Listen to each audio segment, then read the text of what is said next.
Alright, let's go ahead and get started. Patch Day 2. New patch, Electric Boogaloo. I still owe you guys a night shift. So I guess we'll start on Frozen Swamp.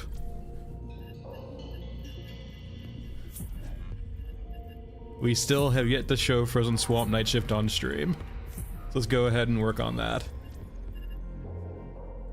Clear Scav, sure. Scav, scrap, sure. Hey Jamie, how's it going?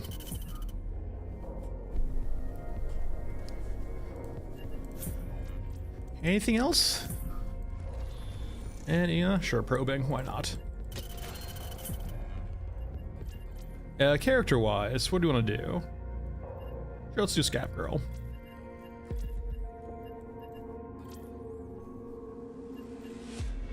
What gun do we want to use? Probably one with a silencer. No, not Gunhead now. Gunhead later.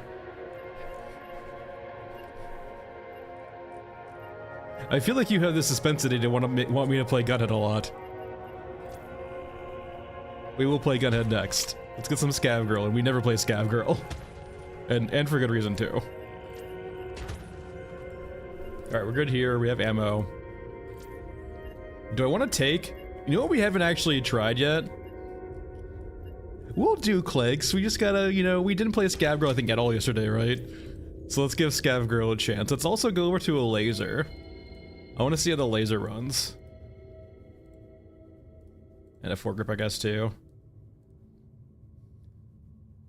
Laser sight A, so we have our, we have our M4 here. Foregrip, laser. See how it runs. And I guess we'll do railroad. We need to bring a drill too in case we need to go inside the containers. And we're good there? Alright, perfect. Wait, hold on. Some scab said you're in the wrong innards. Oh no. Wait, it launched? I was gonna go pet the dog. Hey John, how's it going? I was gonna go pet the dog.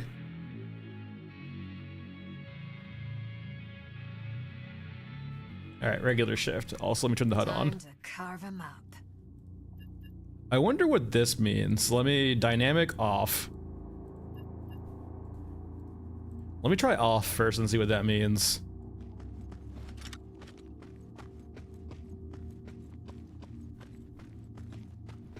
Go mirror some things real quick to see what that means. You can pet the dog as long as you're not Gunhead, which is more reason not to play Gunhead. They're descending.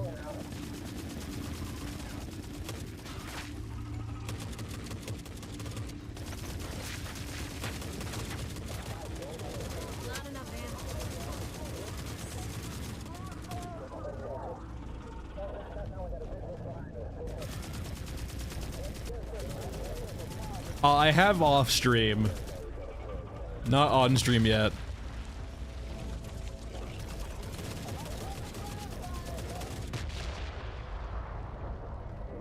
Alright, did any of them die so I can loot their bodies? I don't think so. No, you don't see me. No, I said you don't see me. I'm a plant. It's like kind of if you cross Elephant Mausoleum with Scorched Enclave night shifts. Okay. So it only shows up when we're really close. I wonder what that means. And let's go to dynamic now.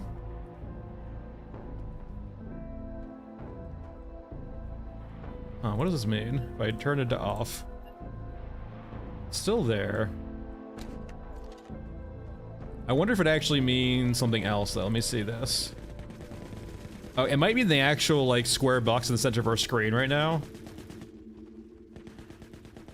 If I change it to, or actually let me like walk over, I guess. Let's go. Okay, it turns off when I ADS. If I have it always on.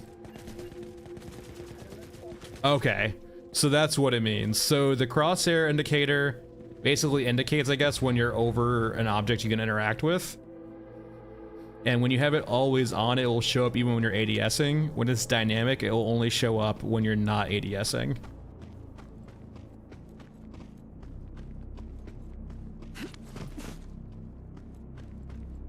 Interesting. I'll take a look at that. The Quadrone. Another spoiler for the future.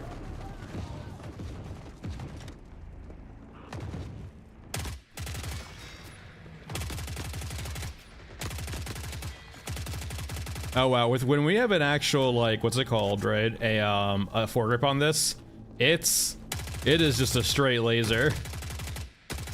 That is just like, it plays the game for you.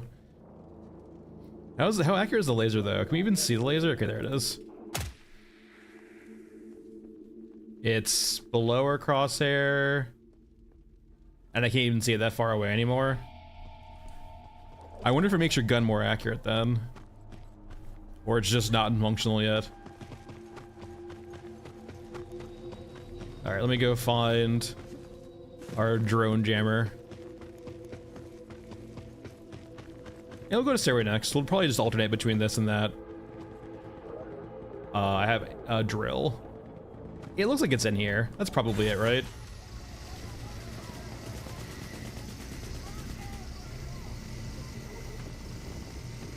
Hey, Booch, how's it going?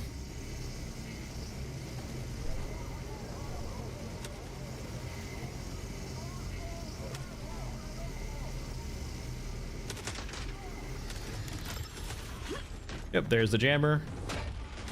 Just what I always want. Let's go dram some drones. Let me up.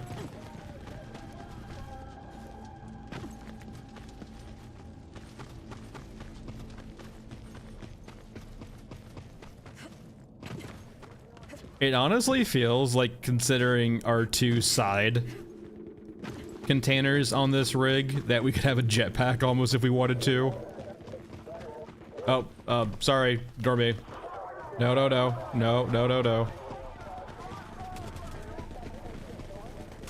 Okay, the drone's distracted them, we're good.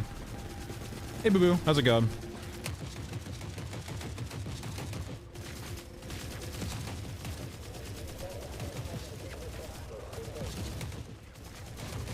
Me up.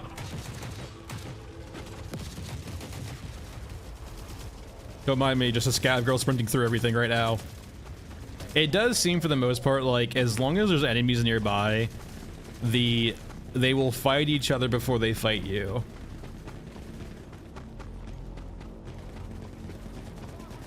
I wonder if we interlope, will they actually get pissed off, though? So if I shoot you...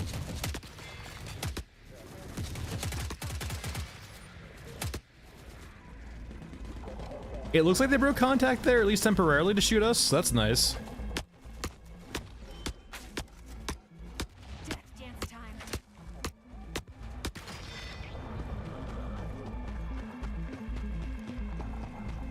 time. The big gate can open, yeah. Like, there actually is a mech spawn up there, and I think it spawns, like, if it spawns, the gate opens, or if it spawns inside the gate, then the gate opens and it comes out.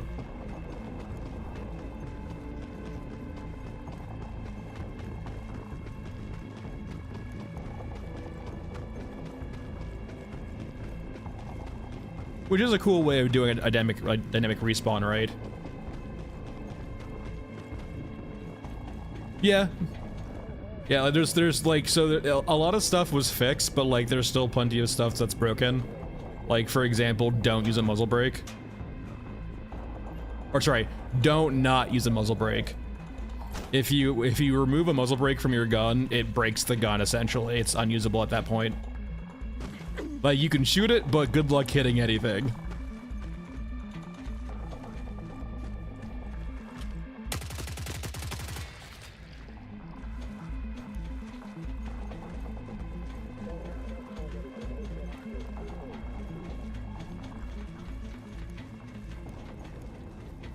Where are my crates at? Not there.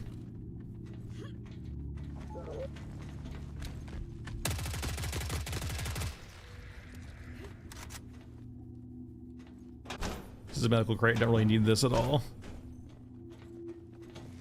But no, like, yeah, they fixed some guns. You don't even see stats anymore though. Like, none of the guns actually show you stats anymore. Like, you see weapon damage, but that's about it.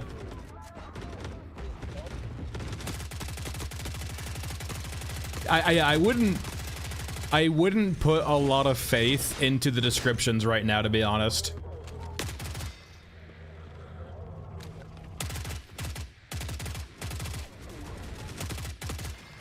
It's gonna probably be a lot of going by feel for a while. Like, for example, in the the pre-launch test branch, they nerfed shotguns to oblivion, and like they feel better now, but like nomenclature-wise or damage-wise, they still have the same advertised damage, but they feel a lot better. So my guess is they either did a hidden change, or they upped the damage a bit, but didn't say so in the actual screen. So yeah, just don't put a lot of faith right now, I would say, into the item descriptions, because I don't think they're very accurate right now. Which is probably one of the reasons why they removed stability and accuracy, right? Because they knew that was not going to be very quantifiable currently. But there we go. There's the convoy schedule. Oh, I believe you. Yeah, I appreciate it. We'll go find it. Stairway is a map, right, where it's not too crazy. At least not that I've seen. I will say, it doesn't do a bad job yet, but I don't know. I feel like I would want to be on top of it almost to see the container. I'm pretty biased, I will say. I want the most minimalistic HUD possible while still be functional. But yeah, it's just a lot of visual clutter right now.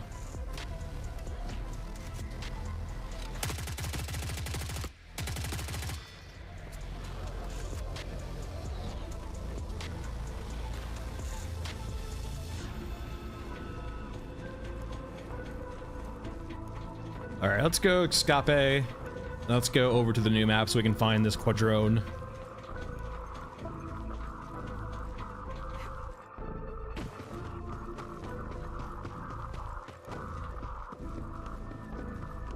Yeah, they've definitely been nerfed. They still don't feel bad versus infantry, because even though they don't one-shot them anymore like they used to, or two-shot them like they used to, they still do a good job of slowing them down and staggering them.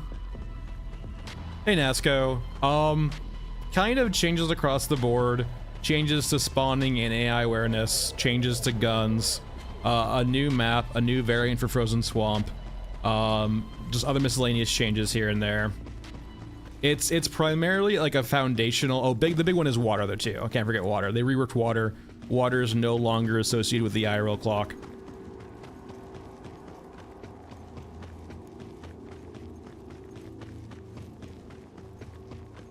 That's technically what technically what pellets do, right, Berserker, right? Is by having pellets that have a wide scatter range, as you do more when you're closer. And that technically is the case, right? Good times. I think the biggest thing, right, was just making sure that guns don't... the reason why they had to take shotguns and just nerf bat them was because they were, one of the best ways of killing exos. You could bring a shotgun and 300 rounds and kill anything that could be killed.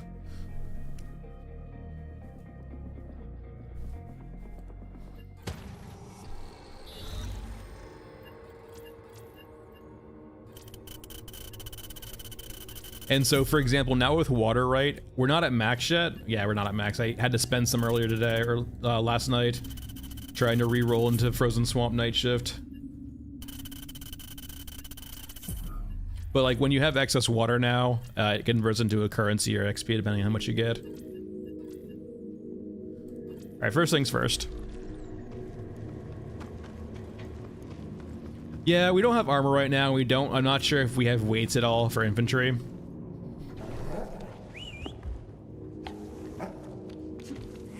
Yeah, that's essentially like the TLDR, right? Is like a lot of the stuff here is not on the carpet. Come on, there's a ledge right there, dog. Come on. A lot of it seems very foundational, right? And still very rough. It's laying the scaffolding, but like, it's just the scaffolding right now. Hey, Jason. Thanks for the follow. All right. Let's go over to the new map. Like, it's fine foundationally, but it's gonna still require a lot more work. Thanks, Shadow, for the prime.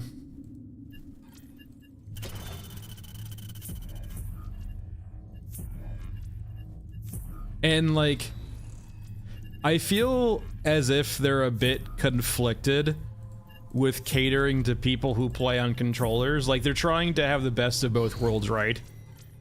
I'm of the personal opinion, though, is I personally don't really want my recoil controlled for me. It feels a bit cheap. And it kind of takes me out, right? It feels weird too, right? Like, are we like this scabby ratty survivor, or are we a crack soldier that can make a gun shoot a laser beam with our recoil control that we have no input into?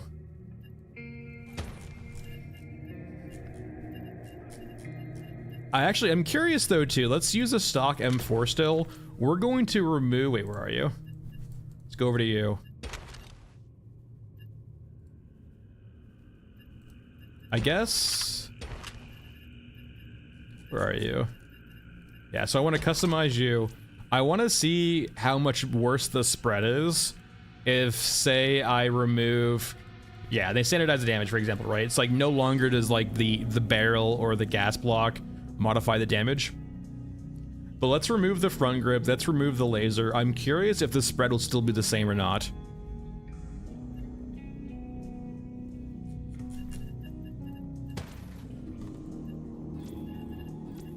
And I know we're gonna play Gunhead soon, but I want to see if it's character based too.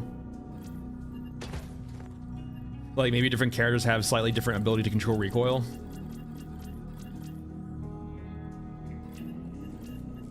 We could probably reduce, like, there we go. So we're gonna go to Stairway. Let's start at Wall. I need to go fix this though and talk to Grillo. Grillo, baby, I'm sorry. Please forgive me. How would you like 50 glue guns? Still not. There we go. That helped out a bit. Ugh.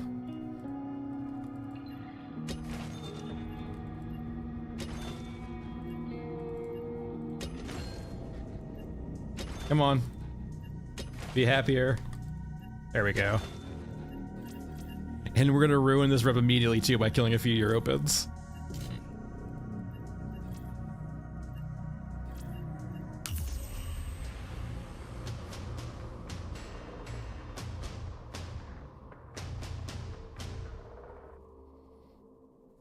Yeah, so like Smokey, the biggest thing, right, is it's back to the base damage of the rifle round now. It's no longer, you can't just modify the damage via the gas block or the rifle. It could be the tooltip says out of date too, and it still does that, but like, they could just be trying to standardize damage for now and then going from there. No, it's still a laser. Even with removing the foregrip and the laser, right? It just immediate recoil control. I wonder if it's based mainly on the suppressor. Maybe we'll change that next.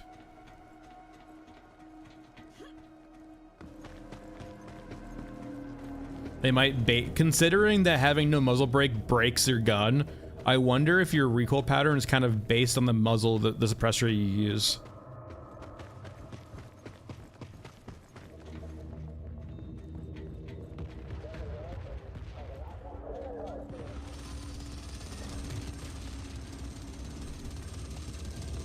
Yeah, we'll have a good look-see. Oh, there's an exo here. That's not great. And there's a mech there.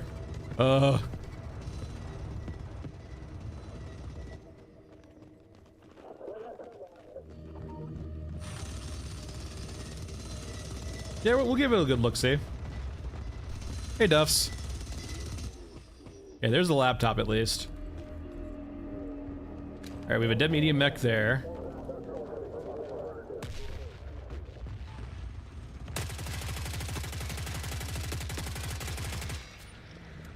The name of the new map is Stairway Gate.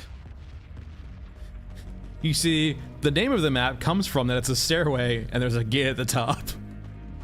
I know, I'm just being facetious.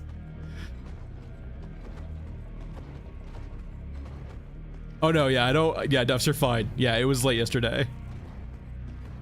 Hey Pack, we're just looking at the new map right now. We're playing around a little bit, exploring a bit. Trying to see this quadrone drone that he was talking about. We have our plentiful suitcases here.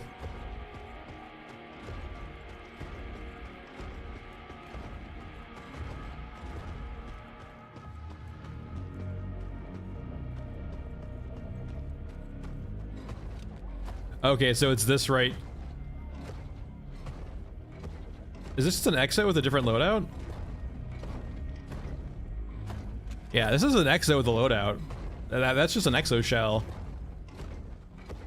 Like, it's got the backs of exo. The change here, right? Its back arm actually has missiles now. So yeah, this is just an exo. And it's got a missile pod, I guess, on its backside here. Wonder if it's usable or just like, I guess, yeah, maybe like ATGMs.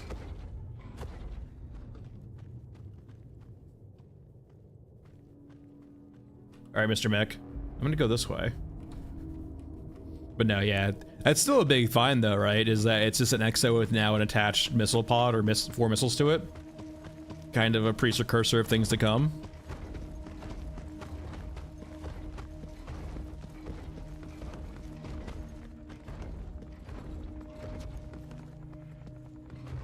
Do I hear a helicopter? Oh, hey helicopter. Just hovering there, menacingly. You need to be careful heading down the stairs though. It's very easy to like miss the holes heading down. Like that's just a straight death hole right there.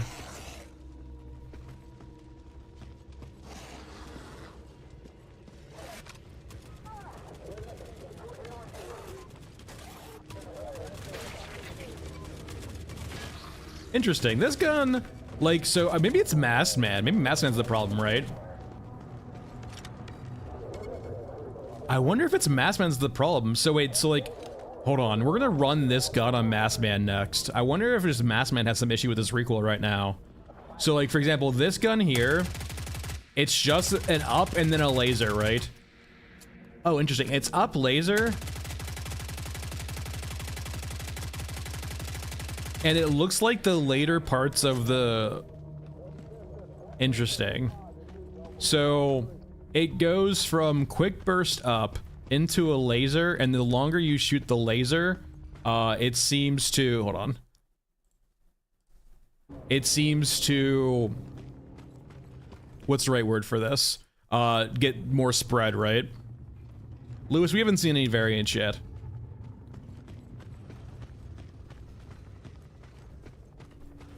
I think we all have new animations for the guns, right? But maybe that's an issue. Like, so we'll go over to Masked Man next. I usually play Masked Man, so maybe that's the issue. But on Masked Man, right, we noticed that, like, the recoil went up and to the left. But maybe it's just something's wrong with Masked Man right now.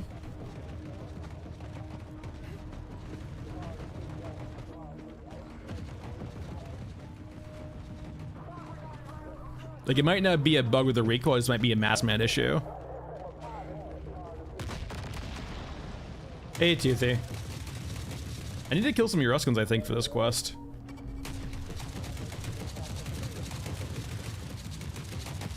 Well, it's not even the animations, though, right? Mario, it's more than that. It's actually that, like... It's not even just that the animations are wrong. It's just that there's something that's quirky about Masked Man. Not on stream, Duffs. I've gotten it off stream, but not on stream.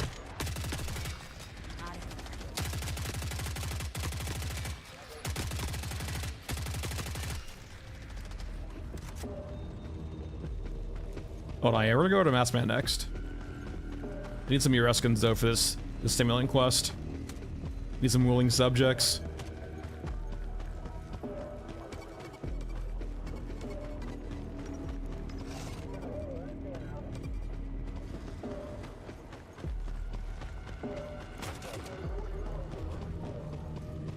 No Eureskins? Alright, well, we're short it back.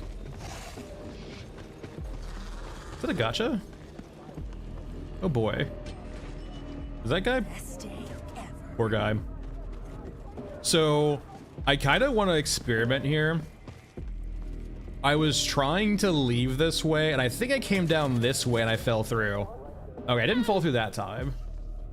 That's nice. I guess if you just miss and you fall over here, you die. Maybe we were a bit more to the left last time. Hey Nerf, it's feeling good. It's definitely different. It seems very foundational. As in, they're setting up the framework for more stuff in the future. Which means it feels a bit rough.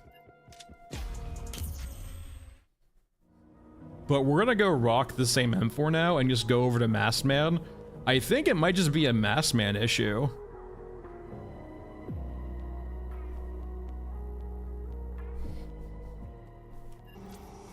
That was a pretty good gotcha.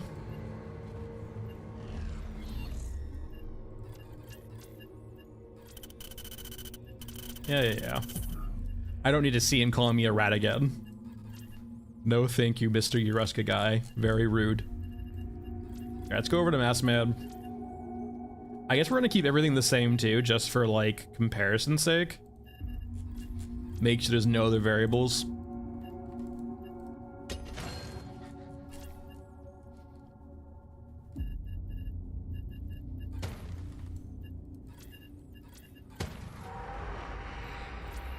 I guess we'll go over to Frozen Swamp again to see if we can get a night shift. I didn't check, but I would be surprised if you did. The gunplay is better, but like it's hit or miss, and it's, for all its flaws, the old system did reward you for controlling the recoil. It felt like you were doing something when you're shooting. The guns right now feel much more like a point and click adventure with how much of a laser beam they usually are. Okay, so the first thing you can kind of notice with Masked Man a bit is that the red dot itself is not aligned in the center of the crosshair here, or the red dot here, right? It's off center to the right. And what happens, okay, so this is a Masked Man issue. What happens when we shoot is it adjusts itself to be where it should be, and it adjusts the red dot moves to the center of the screen here. So it's something wrong with Masked Man's camera, where when he's ADSing, he's not aligned right now, but when you shoot, it immediately adjusts itself, goes to the left, and now it turns into a laser again.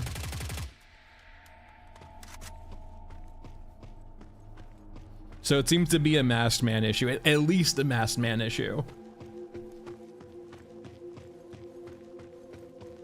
It could affect other characters too, we just don't know yet. I will say though, I wonder how awful Gunhead feels. So like, if you're unfamiliar with the patch thus far, you can see how much of a laser beam, for example, like this is.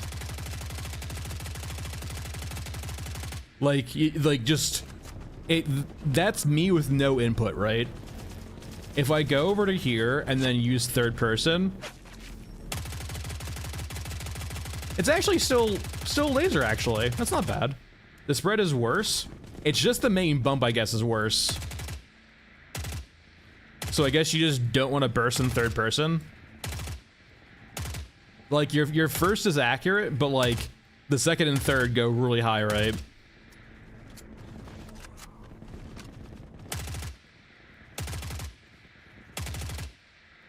And when you ADS, it looks like the burst is way better, right? But no matter what, as long as you're holding mouse 1, it's like accurate no matter what you do, as long as you hold mouse 1.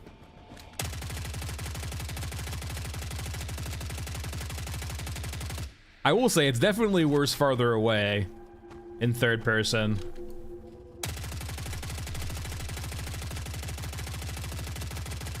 I mean, is it actually though? It's about the same, really. It's just that initial burst is crazy.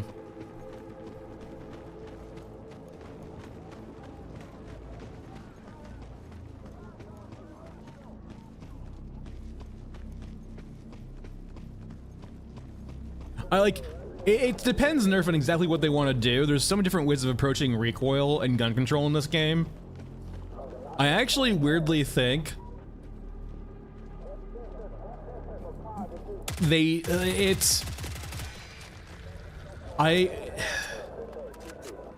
so many different ways of doing it, and like it kind of depends on thematically how they want your scav to feel. Like, should scavs really have really good first bullet accuracy? Like, should there be some sway under a crosshair here? Like right now we are holding our gun absolutely steady. Should we actually be able to hold it that steady? Should there be some sway to it? Hey, Jay.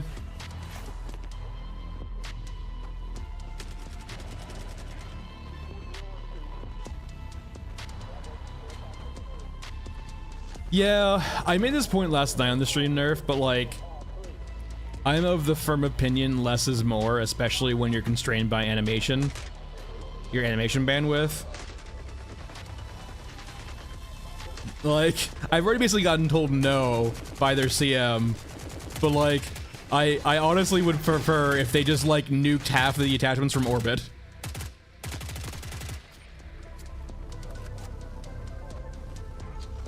As in, like, most of them don't need to exist.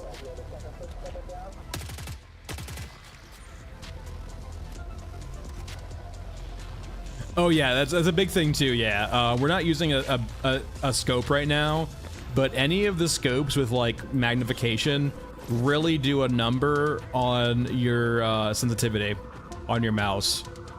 So for example, like, when you're using a 4x scope or, like, a very powerful scope on your guns now, it's like a factor of like 90% reduction in regards to your sensitivity.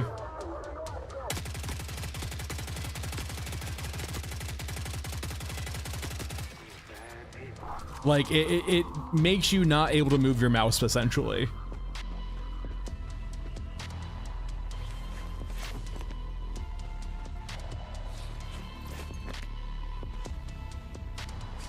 And as you notice too, looting changed. The first thing is there's a little bit of time before you open the container. The second thing being that you can no longer tab to loot all. You have to actually select loot all now, so it's just overall slower. Hey Cos, how's it going? You don't see anything. Okay, they saw me.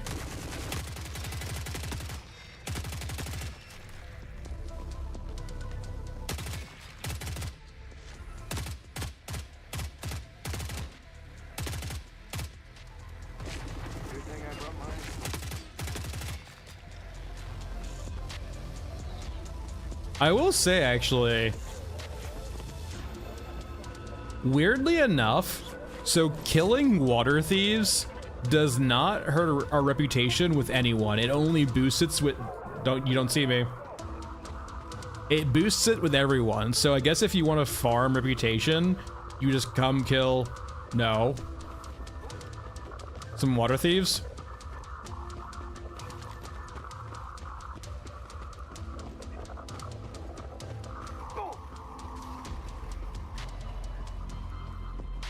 Maybe? I'm not sure if I would read into it that much so far. It seems like it's back from the new one to the old one.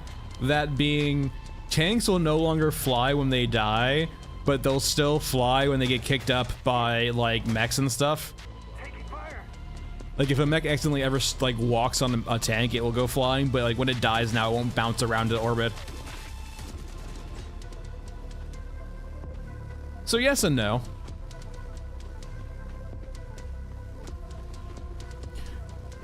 Spawning is better in regards to the AI is more perceptive, and if they don't have anything to fight, they're much more dangerous, and they will see you from farther away. They won't necessarily,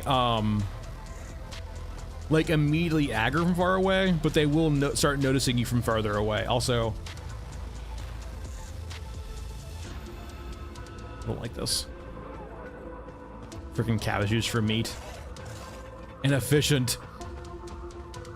But like spawn in for the most part is like spawn in and like unit spawning around you is mostly gone now. I haven't seen a big instance of it actually like doing it to you. We could try that out, I guess. See how sensitive it is? The only time where like spawning is like a thing now is despawns. So essentially anything that will spawn aggressively and hurt you is gone now. The only time where like spawning and despawning is really a big thing is like units will sometimes despawn in your field of view.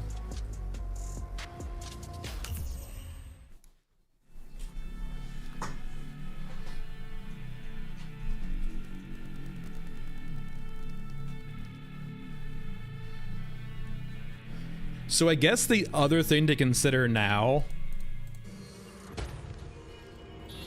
So let's go back to Scav Girl real quick, because I want to test one more thing with the M4 that we have, even though we're probably getting pretty low on ammo. I want to try removing the foregrip. Didn't seem to affect recoil at all. Let me change, I think, the suppressor to a different suppressor and see if that does anything.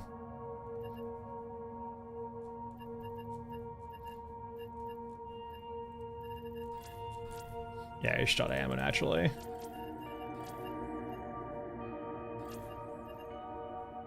Yeah, we played some Action Mesa last night. We didn't really see anything. We can go there again too. That initial like first spawn is there, but that spawn where they spawn on top of the railing seems to be gone, but we can go check it real quick. We're definitely not doing high nav comp.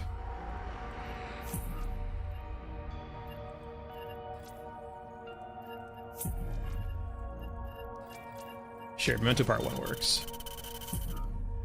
Hey, Nomad. Yeah, we're kind of overdue for an expansion on the innards a bit. But I mean, like, that's kind of what Scrapyard is, right? Scrapyard is the de facto shooting range.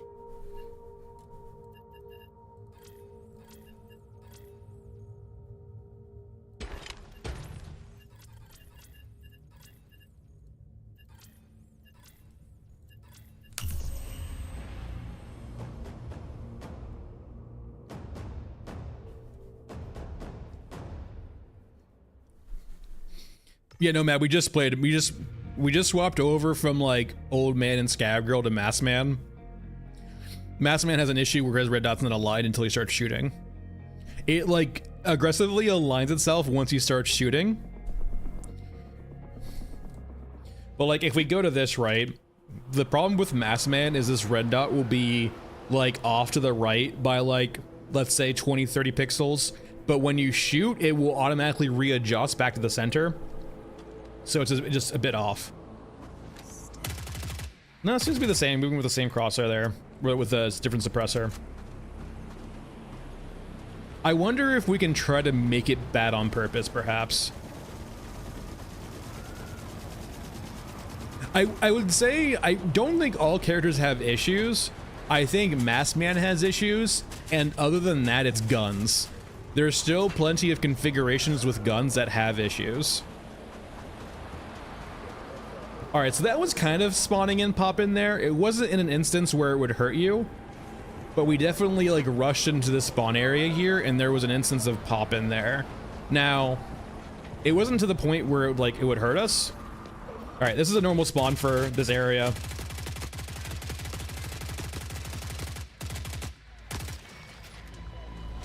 So like that is normal, and what we don't want to see if we come over to here, right, is we don't want to see them respawn up here. And like, to be fair, this is like even an example they mentioned in like one of their Q&As. So I would be amazingly surprised if this was ever still a spawn. Like it might have just got nuked from orbit, to be honest.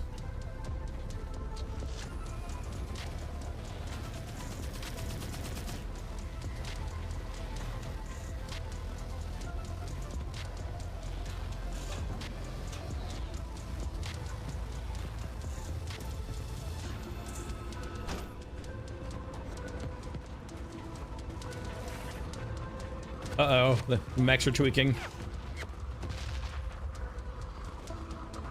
They lose their guns so quickly now.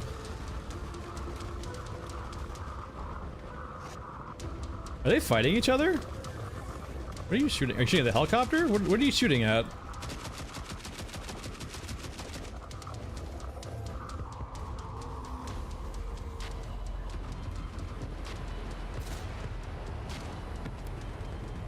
Yeah, like yeah, it seems like to be the case for a lot of areas, right? Is like this, the first initial spawn will happen, but like after that, the respawns won't come in.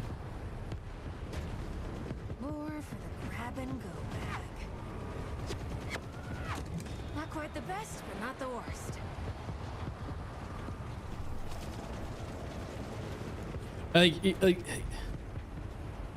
It's, if I was like making cuts here and there, Balu, for sure. If I was making a priority list, my personal preference would be, I would much prefer hand-tailored guns that worked and had a lot of polish, as opposed to a lot of guns that were kind of, and that's kind of how I feel now. Now, granted, once again, it's foundational. They can build up from this, but like, is the juice worth the squeeze?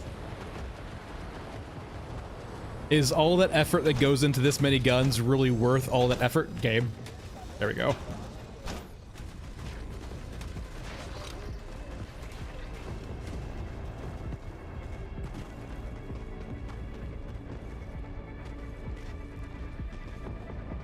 I haven't seen tank debris do it this patch. I mean, last patch they did all the time. I've still seen tanks fly, but they were still intact tanks. They weren't destroyed yet.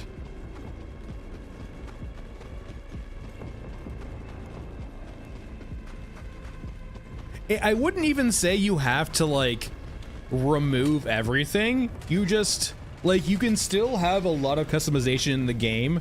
You just need to curtail it a lot. Hey Pixel.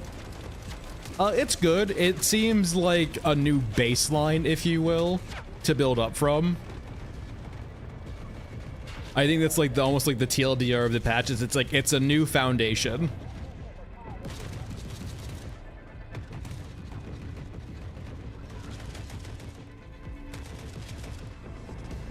Like, the patches before this were mainly content patches and like them kind of brainstorming and coming up with solutions. This feels like them like implementing some like frameworks of solutions or changes for the future.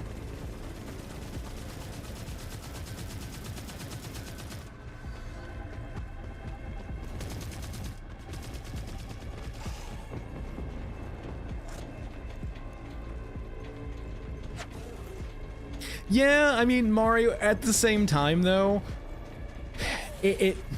now, keep in mind, the devs did release the game into early access very early, based on players wanting to play it, so it's more like a, it's the player's fault sort of kind of deal, if you want to go that route.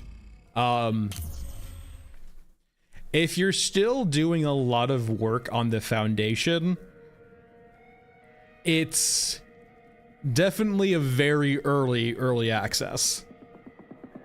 If you're still figuring out your footing, it's still very early access. Well, Mario, if it's not true, I would say it actually, I would say you would want it to be true. Because if it's not true, I would say it looks worse.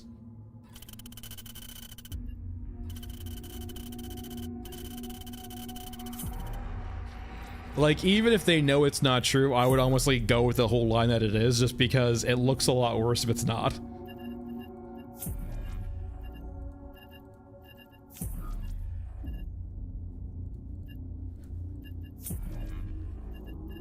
Let's do some Scorched Enclave.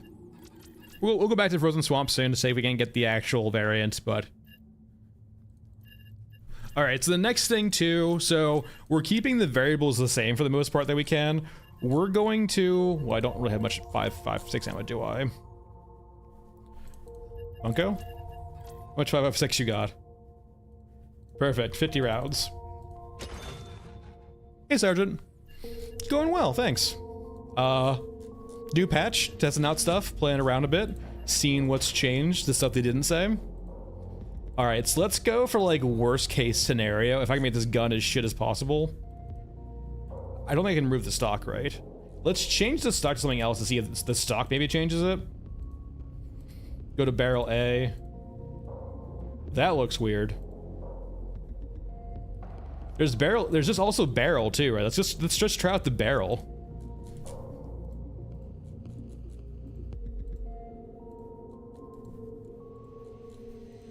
That looks weird. There's just the gas tube now too. Huh, what are all this stuff? Let's go over to like a 2 times perhaps? 3 times?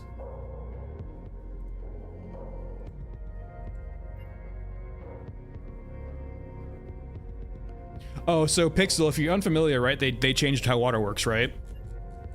So water's no longer an IRL timer. And that's Sergeant, for you, that's the big point too, right? Is like, you now don't need to come play the game a lot. You can just play it like once or twice and then like leave for a bit and then come back. You're no longer beholden to play the game for a while to stock up some water. You can just play it for a bit and then come back to wherever you want.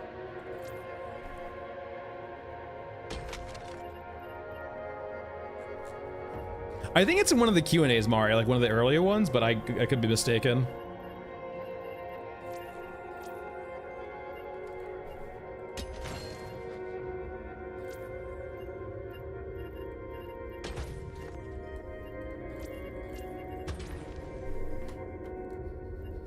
All right, we're good here. We're gonna Scorched Enclave.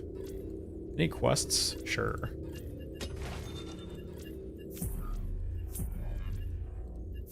That's fine, we can just do one. Yeah, I mean, at the same, like, I do think I would not be surprised, Jay, if we're going to see like a little bit of compensation for that. At the same time, though, it's kind of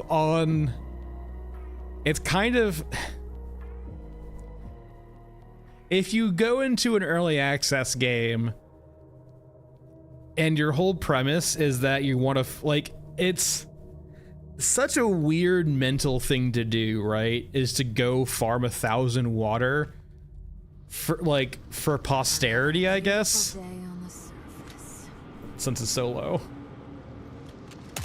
No, it's still a laser for the most part. Nothing's really changed.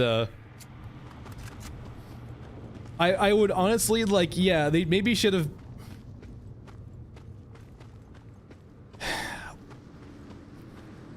Like, sure, what happens to them sucks, but at the same time, are you really gonna go that hard in an early access game where they said they might have to do wipes, and there's also a precedence of people losing stuff in saves?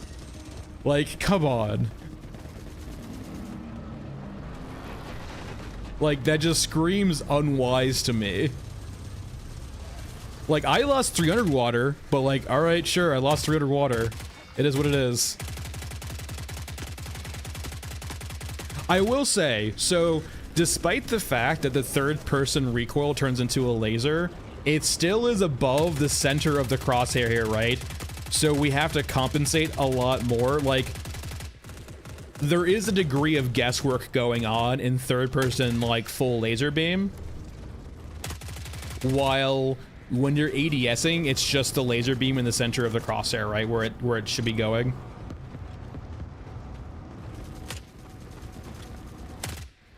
Like, I sympathize for the people who lost 1,000 water, but like, I still feel the need to critique, why the fuck did you feel the need to farm 1,000 water?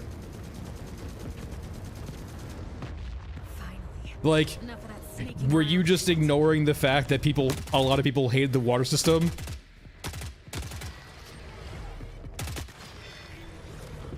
And there was like no way it was gonna be long for this world? Yeah, so Pixel, right now, we're kind of seeing the first instances of like dynamic respawns, and the bomber is one of the hallmarks of that. So as opposed to just like cyborgs respawning out of the ground on some maps, now they'll respawn via the bombers dropping them off.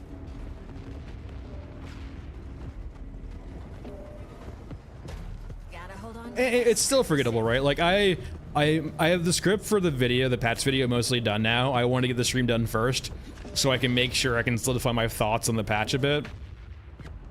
But like, that's like one of the big points in the stream video, or the video I'm moving for the patch, is like, it's a new foundation for water, but it doesn't really solve the issues with water before in regards to late term or late game implementation.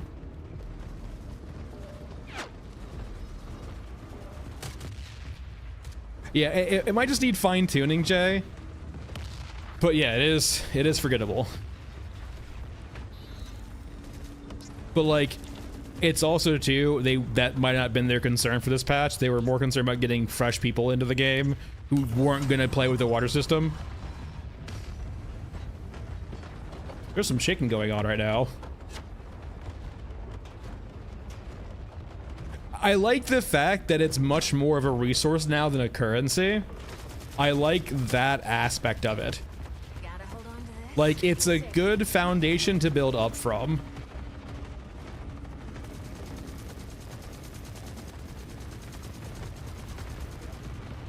And I will say too, weapon-wise, like a big part of the weapons right now is the velocity on a lot of guns still feels comically slow. Like, maybe we should use a sniper rifle or two, but like the snipers feel like their velocity on their bullets is very slow. Yeah. It feels a bit better, but no, it's still very stiff. I definitely think it got a little bit improved though. I think the biggest problem I have with the helicopter is it doesn't seem like it wants to move in multiple planes at once. So like, it will only ever move on the X, Y, or Z direction. It won't move in all of those planes at the same time. Hey, Yellow. Nothing really, just the patch. We're just playing the patch right now. Who is shooting me, please? Please stop. I think they fixed the 20 mil turrets. I think 20 mil turrets function much more like regular turrets now. Hell, we can go probably check actually.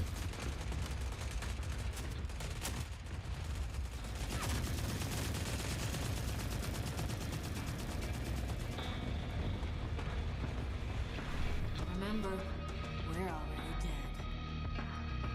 Yeah, it doesn't roll either too. Yeah, it doesn't have like some just like small movements in regard to its flying around either. It's definitely a combination of things too, right? It's not just one thing or the other, it's the whole ensemble.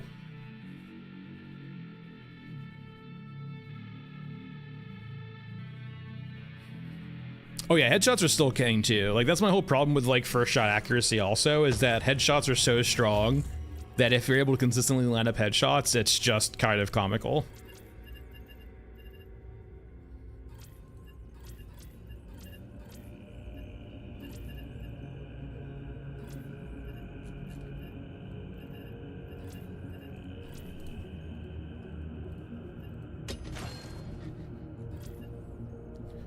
I don't think so. I haven't tried yet, but I don't think so. I would need to go to my other account to check.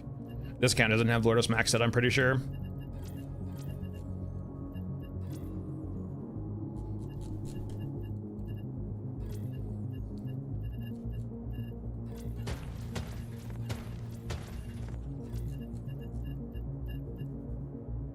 Base scar? Let's try the base scar. I'm sure this is not gonna feel good, but I'm curious. Just like the bog standard scar.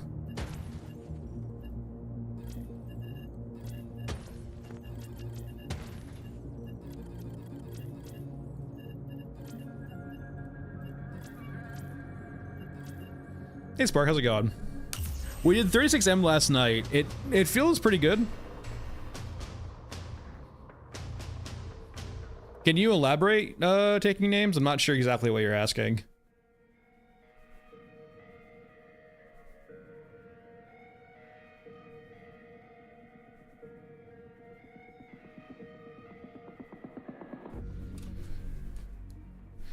All right, let us go ahead and try out our turrets here.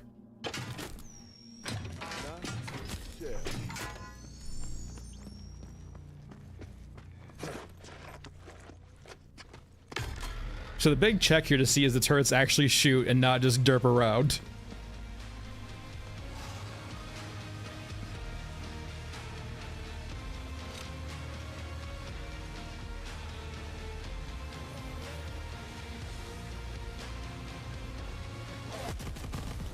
Hey. Two things. Tracers are smaller. Oh no. No. They're still derpy. I will say it's an improvement though. The tracers are much smaller now. But the velocity and the droopiness is still there.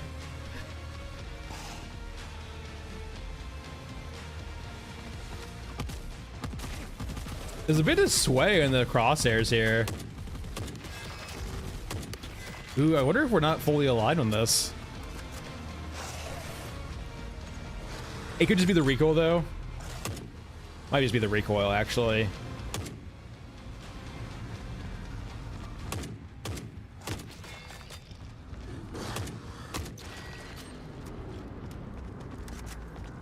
That's actually a lot of the guns too. Like if we go break out the 36M next, that is just a lot of the guns right now.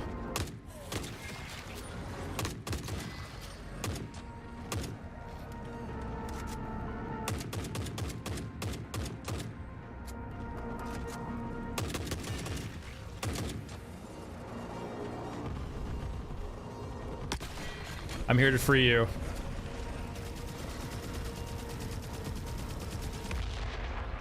I mean, I'll take the small W though. The tracers being smaller, that's refreshing.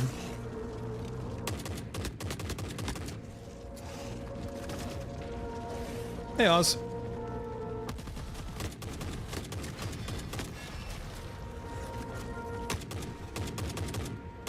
If you're sure, like, there's no like downside to playing it again, considering there's no pressure to like play it more. Like you can play it a little bit here and there and just like take it a break for a long while if you can. You don't get punished for that anymore. But yeah, the gameplay is still very rough, but like you're no longer punished for not playing, which is a step in the right direction for a casual game like this.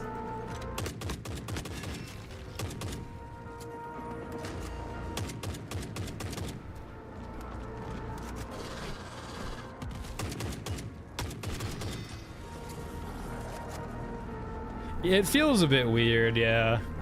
All right, we completed our tests. I didn't really want to play a scrapyard, but I want to go. I just want to test more guns, to be honest. You guys did your job. I enjoy the fact that your effects are smaller now, but yeah, the whole Innards invasion is a cool concept. It definitely feels a bit weird for now until they probably expand the Innards, but. Like the fact that you come back to your innards and like you're retaking your innards and there's stuff already there is like, did everyone just leave and just let them come in? Like there's 3 of them. You guys can't pick up a gun and defend the innards against 3 of them?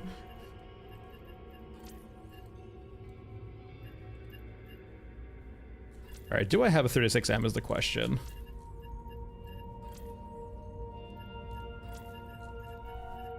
I do have you. I do, okay. I have both. There's lots of different ways of approaching it, right?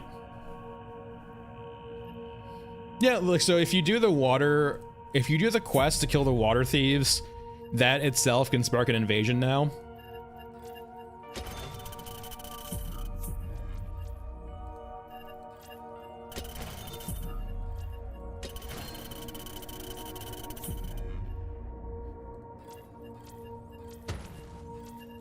All right. This is probably a mistake of bringing double sniper rifle, but it is what it is.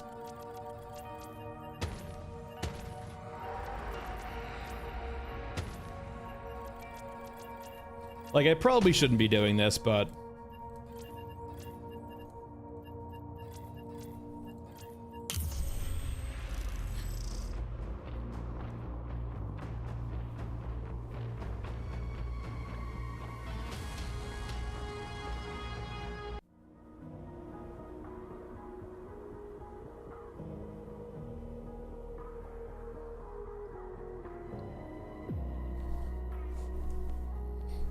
Yeah, I think Battle of the first thing I'm waiting for is like the actual first map expansion we see. So far, we haven't really seen them reapproach or redo a map yet. Yeah, we've seen the Orgamech improvements. Mother Courage I didn't really see. Most of the vendors aren't actually in the innards, or the quest people aren't in the innards.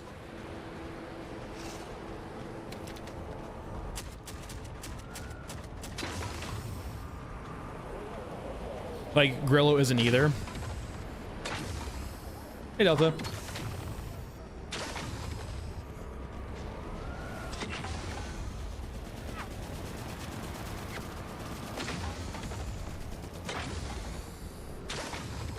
All right, so we have our 36M here, and then we have our NTW here.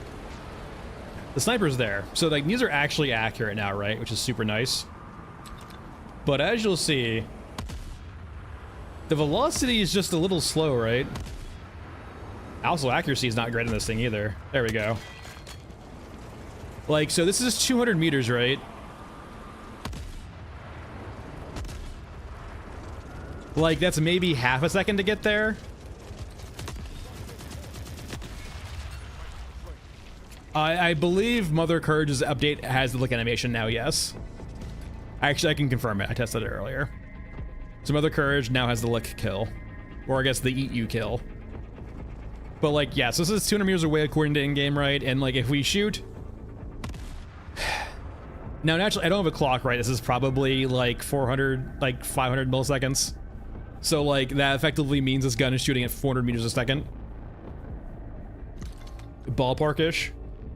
And like, this is the same way, right? This gun is the same exact velocity. Around 400. If we're going to go off this ping here being a meter, and then like that being about half a second, 400 meters a second I think is pretty slow in regards to guns, right? Like very slow, insanely slow.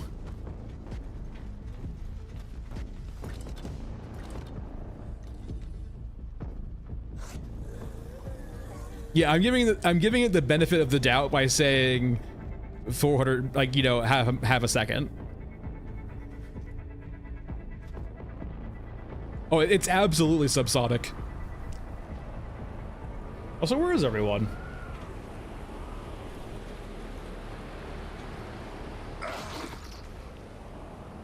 We could probably try that next Bride. I don't think so, but we can definitely try it out.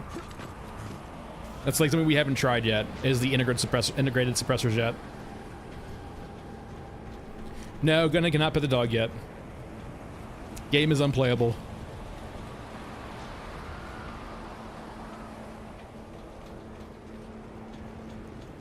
Yeah, I mean, new map, cool, like aesthetically, like the new map is aesthetically, yes, very cool. I have my reservations, but if the intent behind the map is to be almost like one of the examples of a transit map, it's cool. If it's trying to be its own thing, doesn't really do anything. And what I mean by that is, it doesn't have a lot of gameplay in the map itself, right? It is essentially just a point A to point B simulator, where once you play the map once, you play the map every single time. The only variations in how you approach the map is the units that spawn there. Oh, hey, Gold Brick. I didn't see you over there.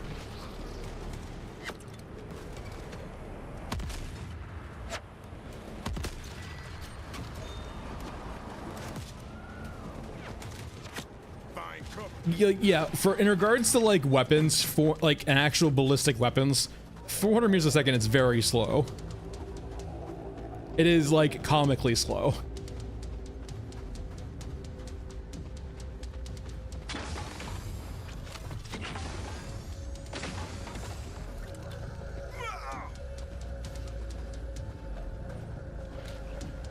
Why can't I loot you? Are you on floor? Or did you despawn? Maybe it despawned, actually. Huh.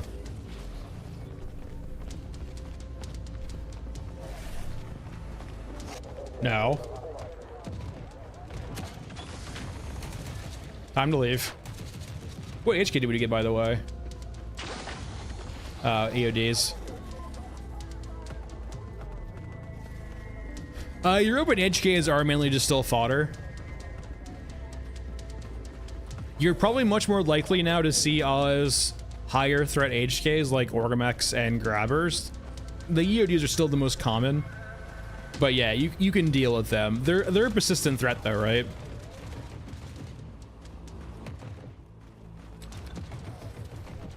So it's faster than 45 ACPs, understood.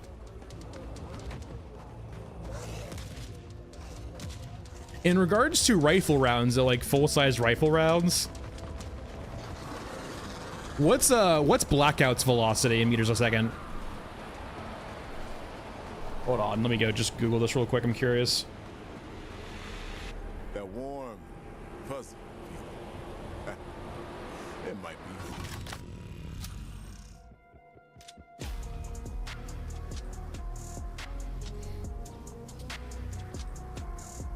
Yeah, a Blackout is usually around like 700 meters a second, yeah. Which is like, that's like a bespoke, like subsonic round, right? A round that's really only CQB oriented, right? Where like, when you're aiming at like things 100, 200, 300, like 300 meters out, it's not really a gun to do that.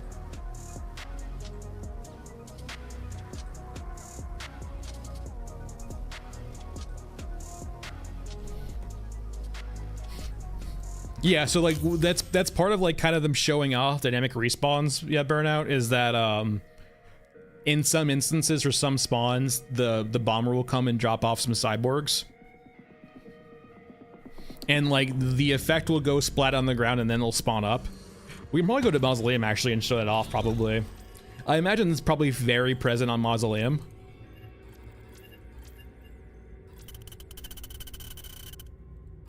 Yeah.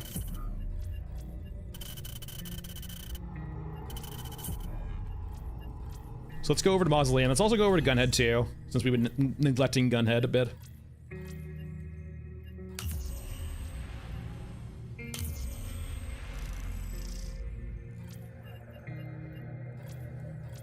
I wonder how... Let's try out the MG34 in third person. I doubt this is gonna feel good.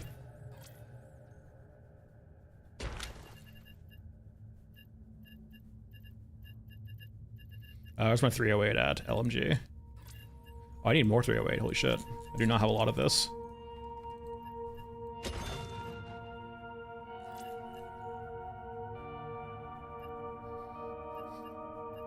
You think they're skimping on gunpowder? I wouldn't be against that concept until you see like the European medium Mechs fight. Like, you're gonna not have gunpowder and you're gonna off your weapons quad guns.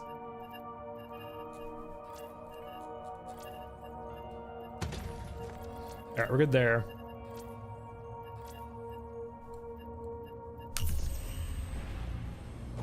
Yeah, considering like the kind of the guns we see across the board, right? And like the armaments for certain factions, it doesn't seem that gunpowder is a real issue.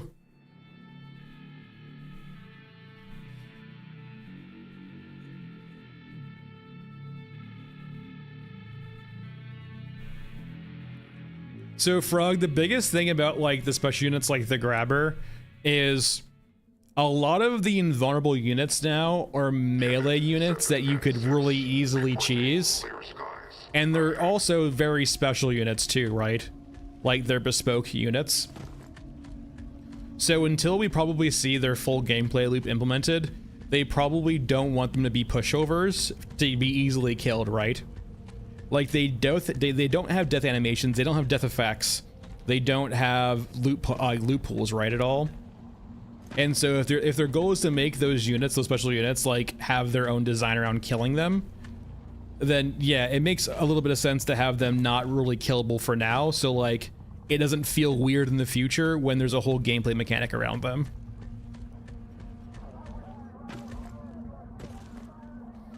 Okay, so the big thing here, also, why did I bring medkits? Abbott. I'm gonna heal me some Gunhead. But what we should see here is we should see some bombers come in and then, yeah, drop off the cyborgs. They kind of did that beforehand too, but I think much more it's now ingrained in the game itself. That one didn't drop any. Maybe this is a bad example because these already existed in here. This might be a bad example of a map to do this on. But here's one right here. Okay, let's see if you drop one.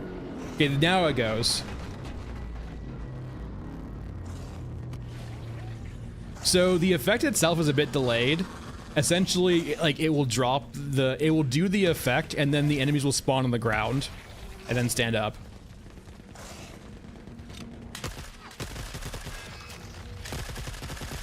God, that spread.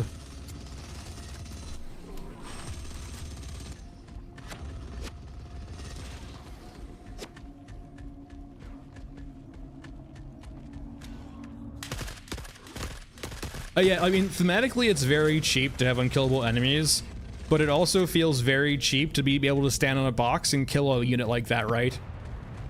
Because it doesn't have the mechanics to deal with that yet.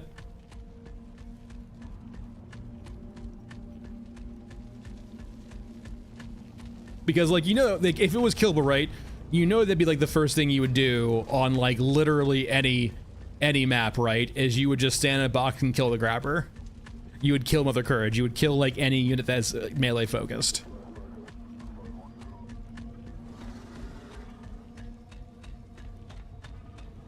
I haven't looked at it that closely yet, Maro, but that tracks. They notice you midair. Stop it.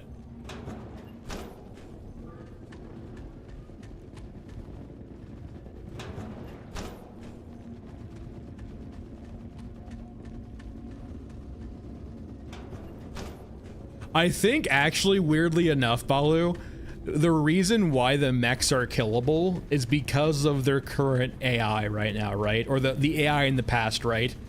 So if you're unfamiliar, the mech AI, the AI in the game was pretty simple. They updated a little bit, I think. But the AI essentially has, like, one mode. If they're in combat, if they can see you, they can shoot. If not, if they can't shoot, they just walk towards you, right, to try to shoot you eventually. And so what you will see with mechs a lot of the time is they will just end up hugging. They'll get right next to each other and can't shoot anymore, and they'll just be in this constant hug. And to prevent that, I actually do think they made the mechs actually able to be killed, because it looks really weird when you have two mechs hugging for like 20 minutes. Hey Ross, how's it going? Let's get some more meds.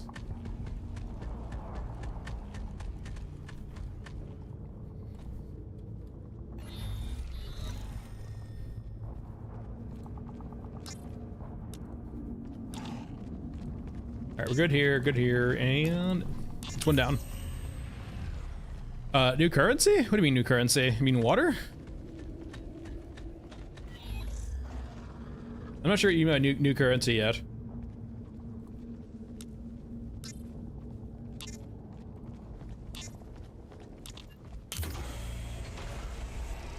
We're kind of seeing that, right? Like, the mechs do have melee options now.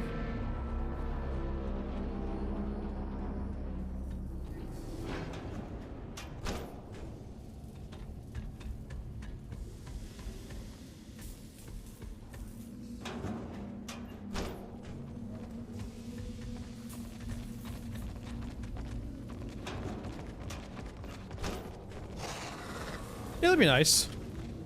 We'll just have to see, Balu.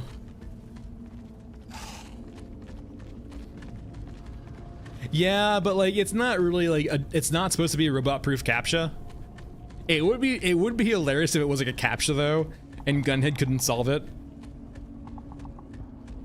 It'd be funny if, like, for example, if it actually was a captcha, and like Gunhead had an alternate way of opening up doors like that by just like shooting them.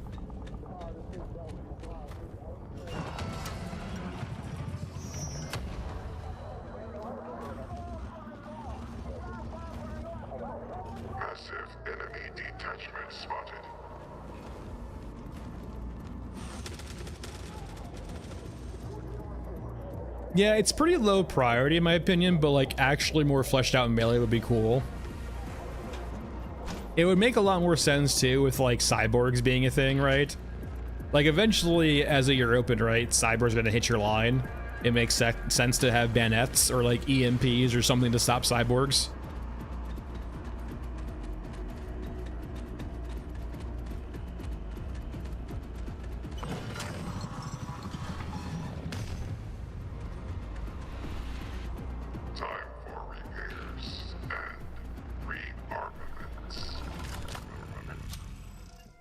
Good old Gunhead.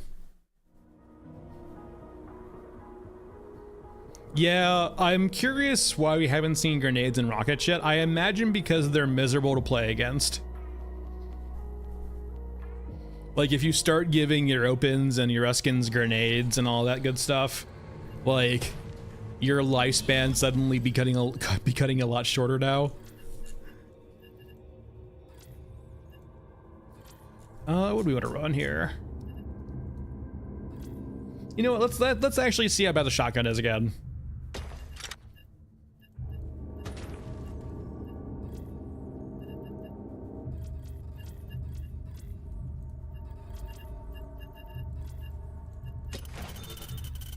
Let's do one quest for now. Frozen Swamp, entry point. And we'll do the new map next.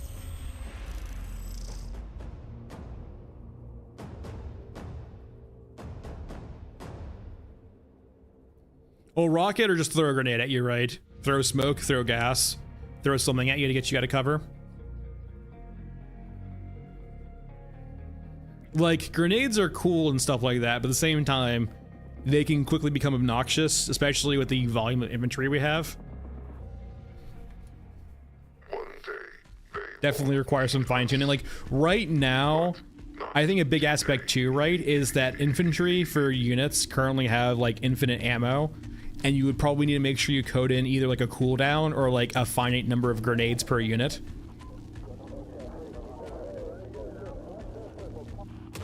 Check those corners. Thanks, appreciate it. All right, so let's see where the shotgun is now.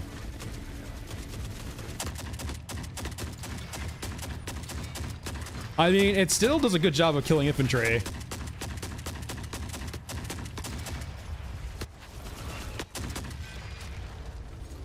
Those drones, though, those drones hurt. I wonder, was the RPD not playing sounds for... I didn't hear the RPD sound when I was shooting it. Hold on.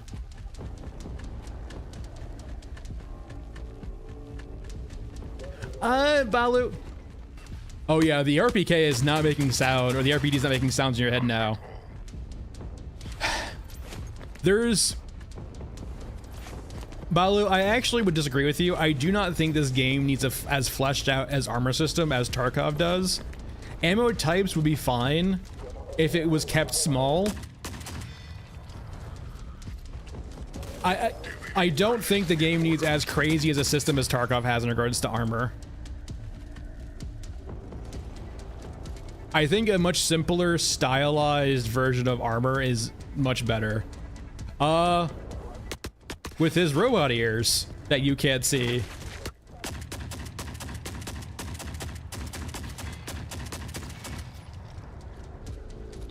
Like, the best way I can conceptualize what like a system where I would like armor to go toward is just like, you have an HP bar, you have an armor bar.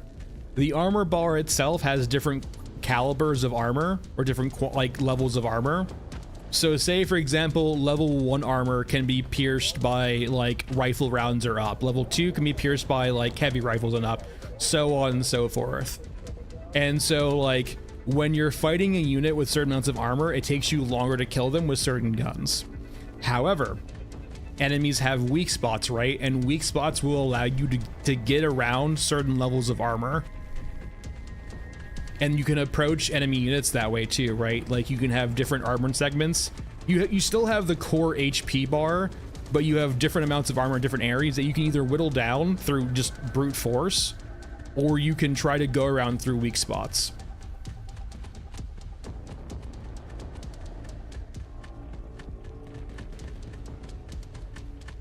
Yeah, they have 3A.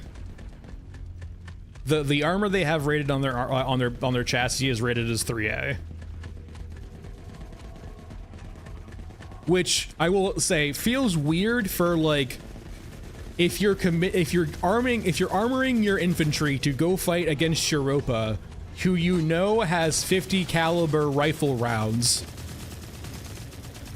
Hey, what's the point of 3? I guess it's fragmentation, right? Like grenades and explosives. Hey, zombie. Well, like, so Balu, the point I'm making in the video is that the armor and the weapons that Eurasia uses honestly doesn't feel like a fighting force. It feels like a police force. It feels like not an army. It doesn't feel like an arms and armament for an actual military force. It feels like an arm and armament for like a suppression of your own civilian population force.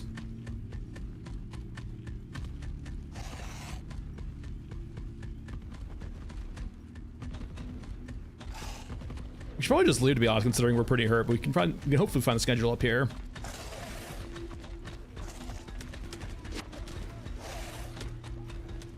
Alright, it's not up there.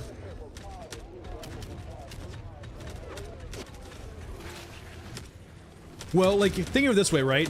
When your primary... Alright, we can leave. When your primary enemy is going to be maybe like rebellious cyborgs or rebellious, like, citizens of your own country, you don't need to go overboard with large caliber rifle rounds to pierce armor, and you don't need to go overboard with over armoring yourselves too, right? So you give yourself a weapon that's good against massive hordes of, say, rebellious cyborgs, like 5.7mm, to get through their, you know, chitinous shell, and then you give yourself some very rudimentary armor to absorb shock impacts and to absorb like small conventional homemade firearms, or for example, stolen guns like 5.7mm P90s.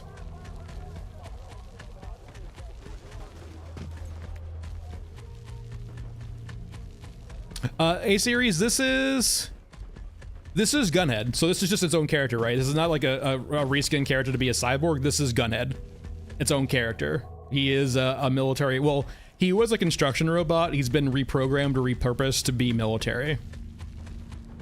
So basically some construction guys were like, we need protection. Let's put a gun on this robot. We now have protection.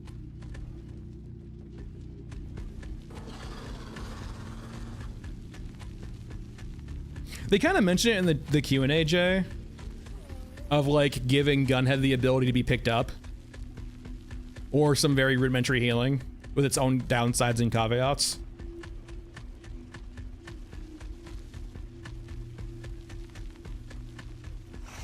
So they went from, so Balu, the progression was this.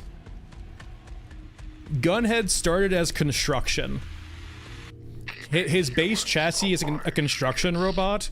He then was repurposed into police and like protection, right? Then he got picked up by Spec Ops. Essentially, think of this: you start with a construction bot, and like through just years of iteration and building on top of the old code, they now have a military bot. But his core premise back in the day was construction. He got repurposed to security, repurposed to police, repurposed to Spec Ops.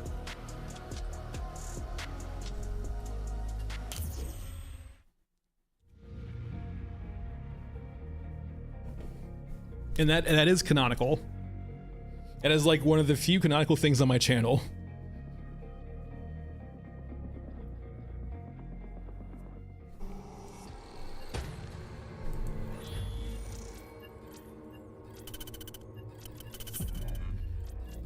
All right, back to old man. Let's go over to Shaman, actually. Let's see if Shaman's broken.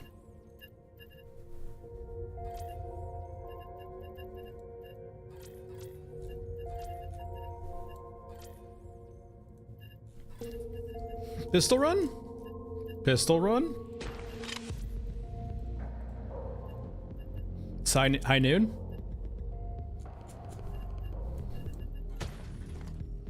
Look, I probably don't need that much ammo. Hold on. You know what? That's better. That's fine.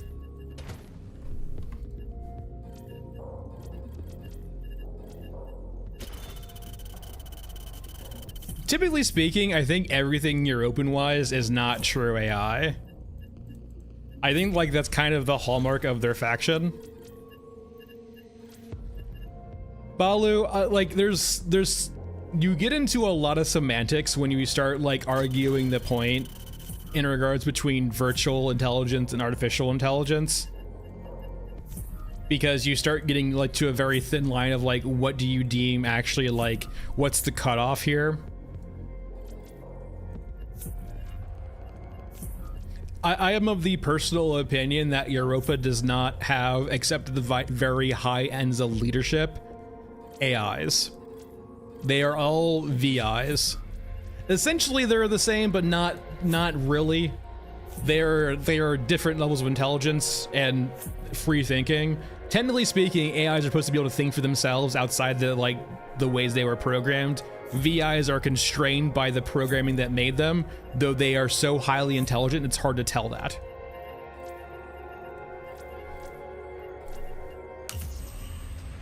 Hey, Washi. So the gun rework is basically a new foundation for the animations and for shooting. It's still very work in progress, but it's much better now.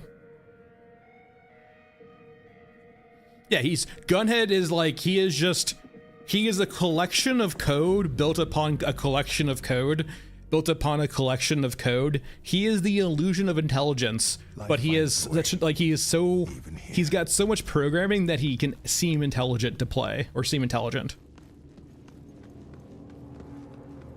Yeah, like you are seeing, like the question is that, right, Balu, in the sense of, is he a manifestation of his glitches, or is he actually free thinking? That is the question at hand, right? The biggest thing, Washi, is that like first bullet accuracy now is actually like really good in ADS, so you can actually like snipe things now in first person mode.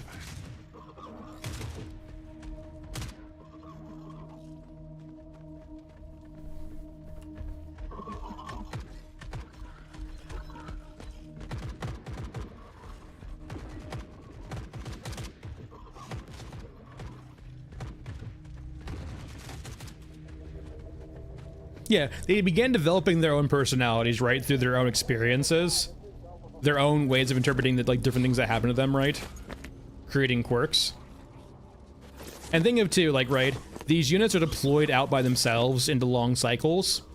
So like, keep in mind, the core thing of Gunhead, right, is the longer they're out in the field, the more quirks and the more anomalies they have since maintenance cycles. And so their experiences between those maintenance cycles could explain the differences in their personalities, right? The quirks in their AI. Not really, Duffs. Most of the areas I've tried jumping to are out of bounds limited, so like they're basically clipped off, like you can't go through them. Some of them are spawn areas, some are just like entirely like off, out of bounds. So no. There's not a lot of, it's a linear map with like no exploration.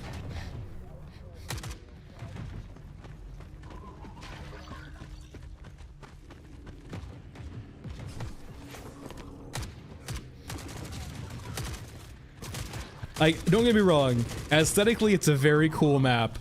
Gameplay wise, it might be the worst in the game. I'm not saying it yet, because Cemetery still exists. But like, I'm not, as you can probably tell, I'm not a big stan of this map right now.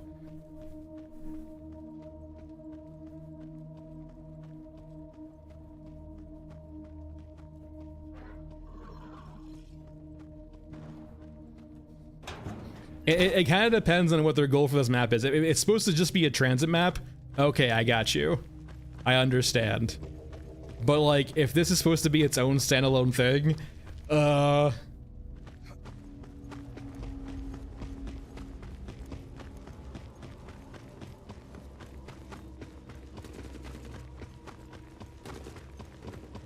and I hate saying this because it's very like dismissive, and like take this in the like the lightest way possible, because it's like, it's me not having a better word for it. It's style over substance, and when I say that, like it's not that extreme. I don't want to say it's that extreme in that regard, but I'm lacking better words for it right now.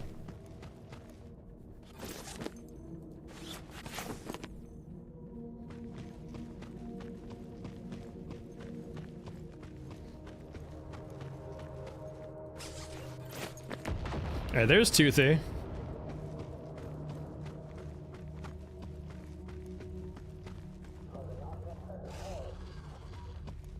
I wouldn't even say Scorched is a transit map, right? Like, Scorched actually has a degree of, like, choice you have to, like...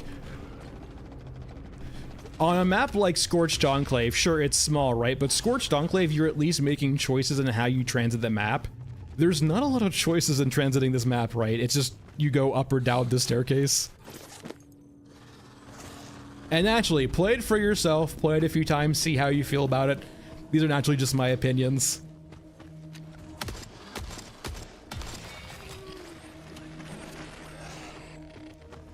Yeah, like, you have all of this real estate, potentially like alongside or below or around with these skyscrapers. Like, I can go into this, right? I don't have a flashlight on me, so it's gonna be really hard to see, right? But like, I can go into here and there's this cool little room here. But like, that's it. It's just this little side room here, and I can go up here a little bit, but like, I can't go up there, it locks me out. I've tried jumping up there before. Like, there's not a whole lot here. Once again, aesthetically beautiful, just gameplay-wise, I find it lacking. Oh, well, Revolver is good, actually, Balu. It just requires headshots, and the smaller cyborgs do not have hitboxes. Both Scramblers and Walker, like the little crawlers, do not have hitboxes.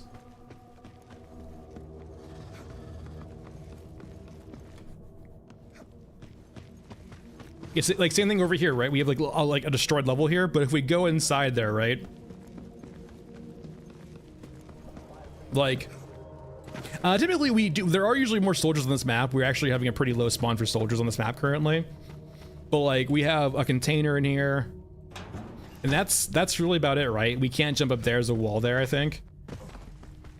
But like, yeah, there's like 4 to 5 buildings you can go in, but it's just one level. Hey Booter, how's it going?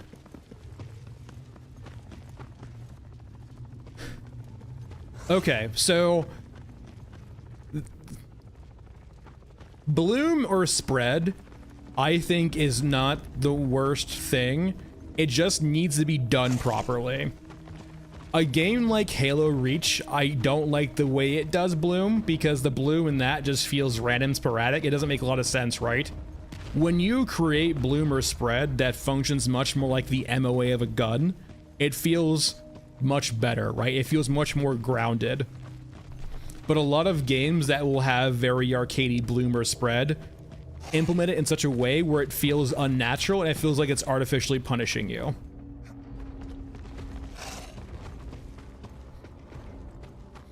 Like, I weirdly think, despite this as not being a milsim, conceptualizing your guns in regards to MOA is a very smart way of balancing your guns, right? It doesn't have to be realistic, but like conceptualizing your spread by MOA is a very important thing, I think, in regards to guns, because for most people who shoot guns or know about guns or have any terminology about guns, MOA makes a lot of sense to people. And for those unfamiliar, MOA is basically your spread at a certain distance, right? Like, for example, a 1 MOA means at 100, I think it's 100 meters, it's at 100 feet, 100 yards, forgive me. You will have a 1-inch group. I think it's 1 foot. Or sorry, 100 feet. Am I crazy? Hold on here. It's 100 yards. Oh, sorry, you specify the, yeah, you specify the distance, right? So you might say 1 MOA at 100 meters or something like that, right?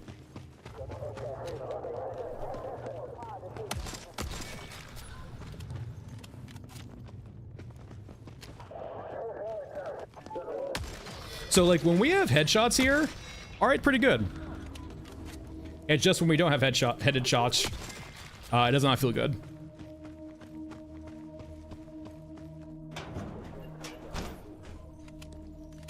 Yeah, like and that's like my whole caveat here right now.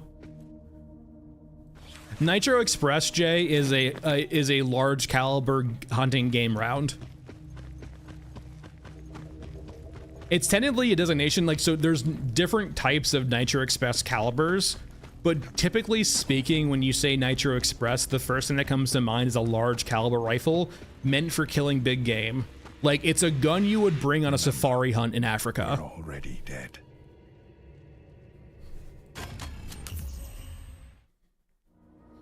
And typically it's a larger, it's not always like a larger round, but like typically it's a round larger than 50 caliber.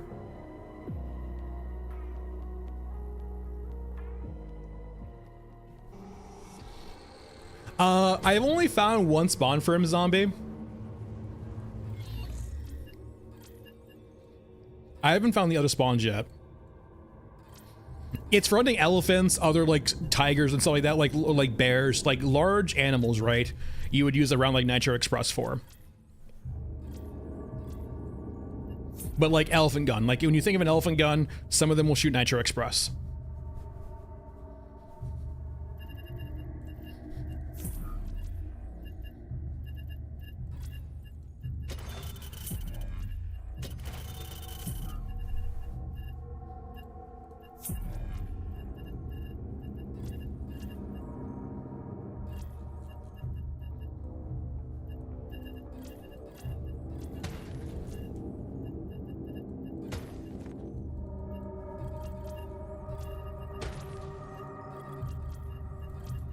Time for a cemetery. Oh no, you're telling me I have to use the pipe spawn because the maintenance tunnel is for water? Oh no.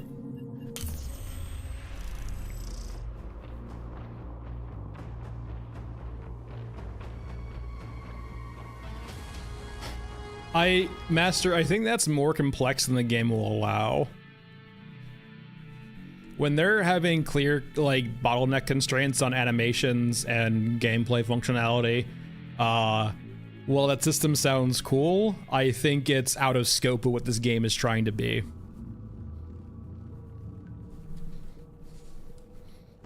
Remember, we keep what we kill.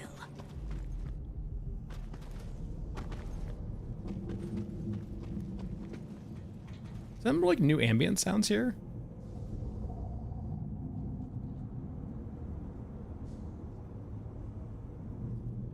I swear that feels like it's new.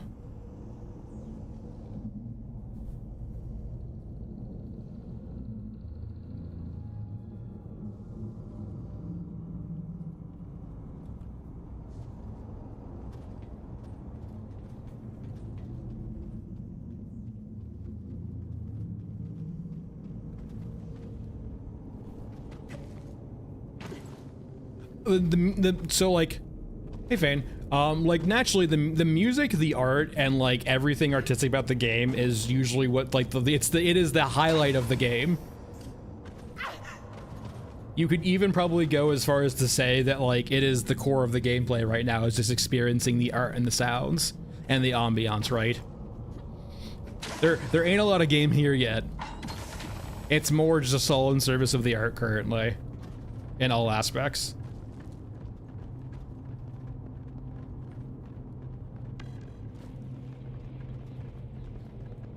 But like the music, the general ambiance, all of the art just sounds really good. And looks really good.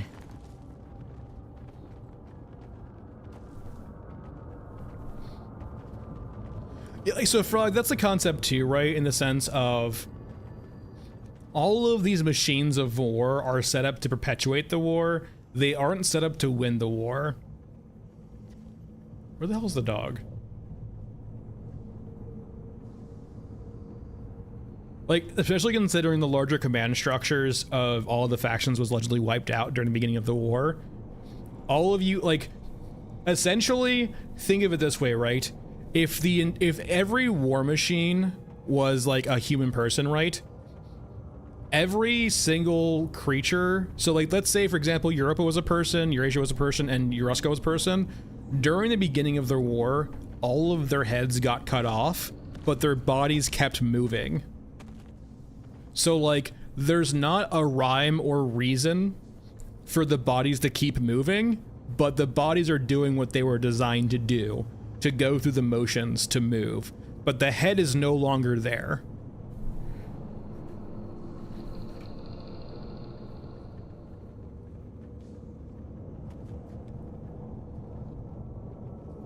There's no longer like the means or the rationale or the reason to end the war, because there's no longer a command structure like that exists. So all you have left is the scaffolding to like perpetuate the war. Yeah, Fan, this is my favorite route for dealing with the dog, because it involves you not having to open doors, which usually attracts the dog. It's technically out of bounds, I think. I'm not sure how long it will persist for, but yeah. Well, Fane, I like, they're doing the show not tell approach for the game currently. And so it's just a lot of guesswork. Like the ambiance and like the lore we do know is cool, but like we're kept kind of purposefully in the dark, right? And that could be for a lot of different reasons, sort of like they don't know yet. And I believe my understanding is this, right? They have an artist in charge of each faction essentially, and there might be some crossover work here and there, but for the most part, there is a head artist in charge of each faction. And I don't know if there's someone in charge of the whole like meta above that, right? They might have discussions between the artists of how they want things to mesh together, but like they're essentially each in their own silo, and they're trying to glue the things they want to create together into a cohesive picture. And so they keep things vague on purpose so they don't really have to show you the glue. Because sometimes the glue might not necessarily be the best quality glue. Like, for example, the balloons that carry cows. It's less than 50 people. Fun Dog Studios themselves is less than 50 people. But keep in mind, when I say less than 50, that also is going to include, like, people involved in overhead. Like, for example, like, people in charge of the more business side or HR side and so on and so forth. Having worked with a few indie developers before, like when you have a team as small, like smaller than 50 people, you're only gonna have like a couple programmers, right? A couple animators here and there. Like there's so many different bottlenecks. 30 being devs actually might be way too high, actually. It might be more like 20, 25, yeah. And then you have like three, 4, 5 artists. You know, as many programmers as you can probably sustain, 3 to 4, like 2, 3, 4, 5 animators, so here and there.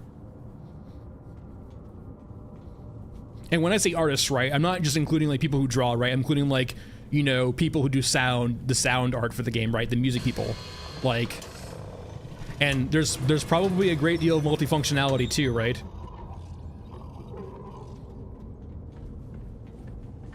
It's smaller than 50, but like it can easily be like only a dozen to 20 probably developers in earnest, including artists and stuff like that.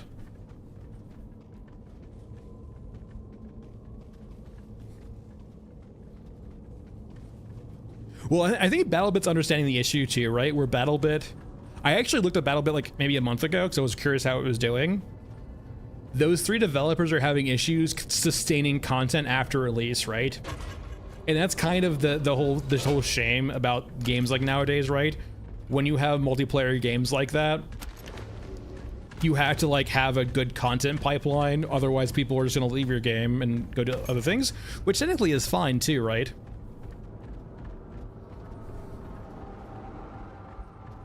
Yeah, like it's perfectly fine the route they went through, right? Like there's only so much you can do in that regard.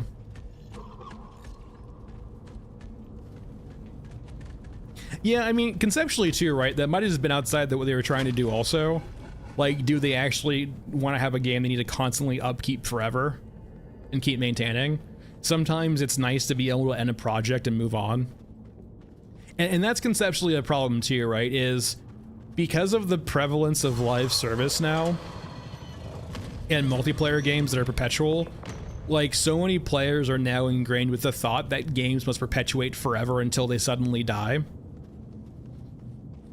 But sometimes it's just fine to like play a game, be done with it, and move on. And it's kind of the same thing with developers, right? It's okay to make a game, like finish it and move on. Even a multiplayer game.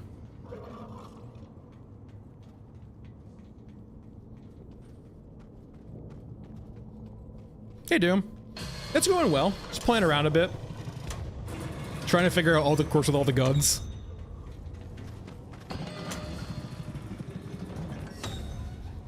still waiting to get Frozen Swamp Night Shift on stream. Damn close call. On a day of close calls. But like, what? Pistols haven't been buffed, Beta Geek, directly. But one of the big issues with pistols was that their ADS iron sights were so misaligned, you couldn't reliably headshot things with pistols outside of like third person. But because they have kind of fixed aiming down sights to be much more accurate, pistols have gotten indirectly buffed because you can now aim with them essentially.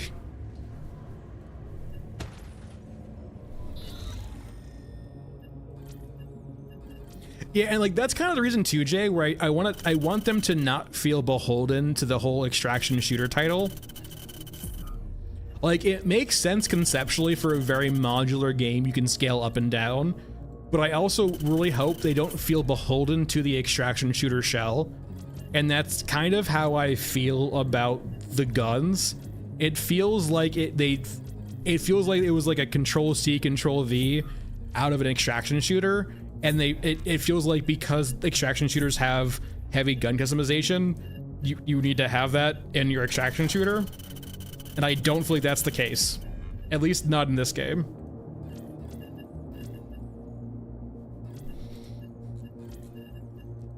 It was supposed to just be an art book, and then I think it became a game. I don't think there was a point where it was supposed to be a virtual tour.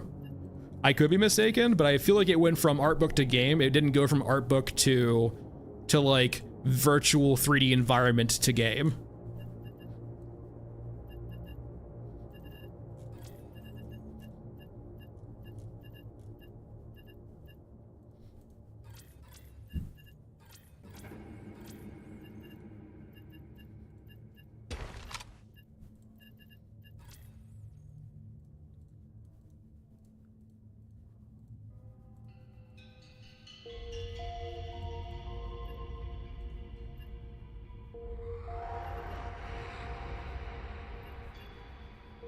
Okay, so there might have been a phrase where they were considering just doing a virtual environment, maybe? Probably not that many medkits.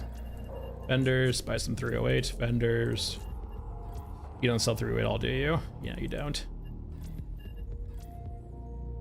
Alright, Bunko. Come rip me off.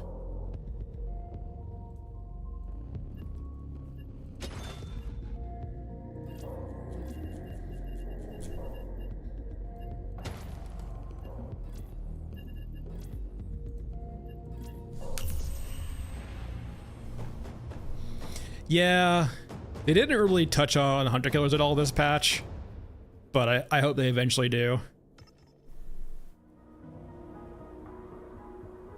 I mean, like they do have like the European front or Europe front, right, Frog? So I imagine they're fighting over there on that front.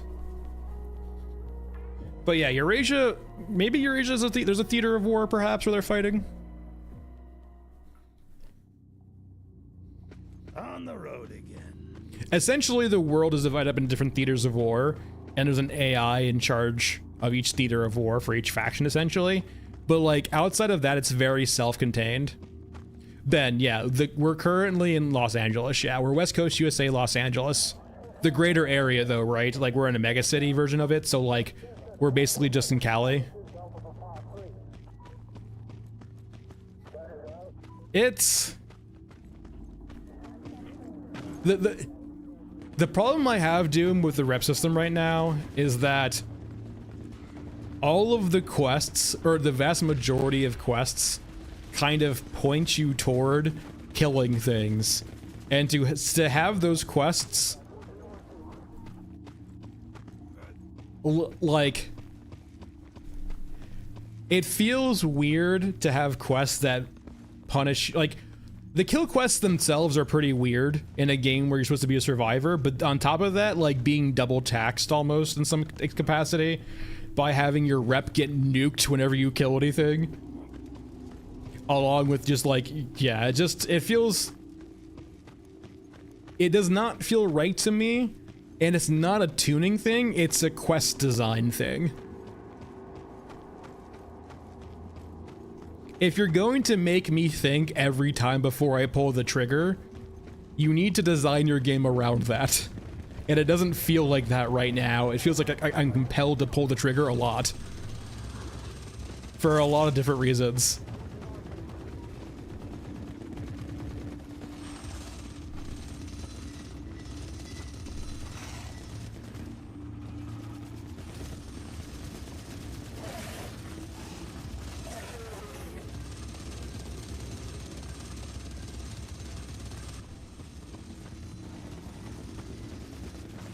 Yeah, like what you're supposed to do, just like not kill cyborgs. And it feels conceptually weird too, like how they immediately just know it was you who killed people, and it immediately, like, it feels gamified, but in the wrong way, right? Like, are you saying you have a direct feed to every cyborg ever to know who killed it?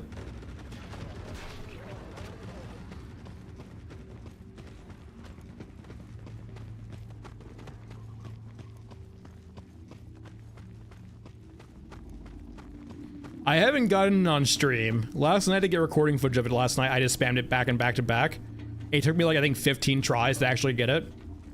But no, I haven't gotten it on stream yet.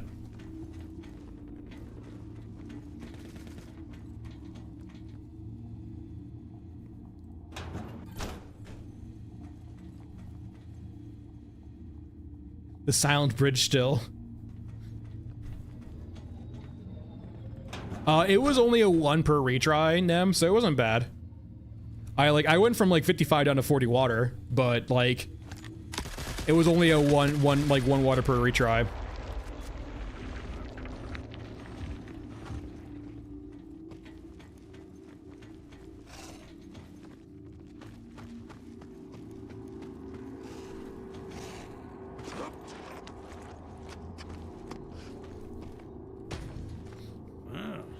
Gives us an actual chance.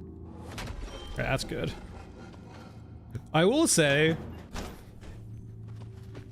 if I was in charge of logistics, or I've worked stock before when I was in college and high school, if we had containers this empty, there would be like a yelling manager at us. Or they'd be taking it up to the trunk company, like, why is our stock, like, why is our restock so low? What the hell is going on? Hold on, I'm reloading.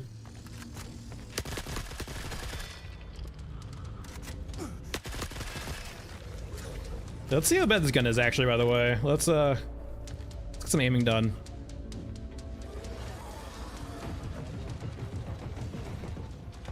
I don't know. Like, you can kind of equate it to Tarkov perhaps, but I'm not sure.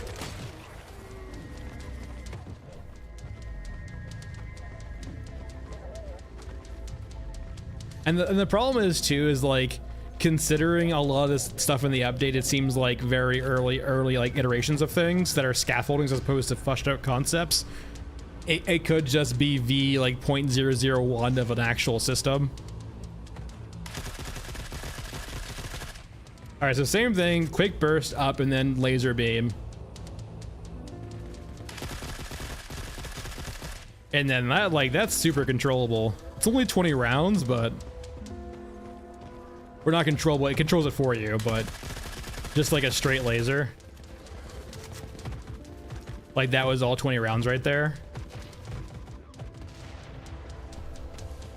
And like, here's the thing. I really like the changes to ADSing to the fact that it's usable now, but weirdly enough, I actually find the gunplay more engaging in the old build because having to control your recoil with some guns is actually kind of fun, right? Having the game control your recoil for you feels kind of cheap. For me, naturally, right? And this is coming from a CSGO fiend who, like, has controlling recoil ingrained into his fucking soul.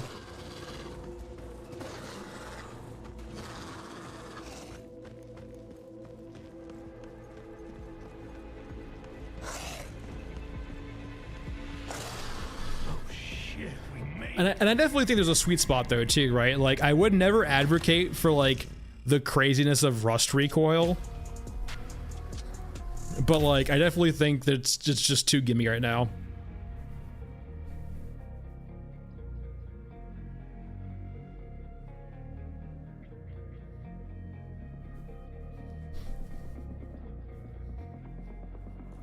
Honestly, just run it back.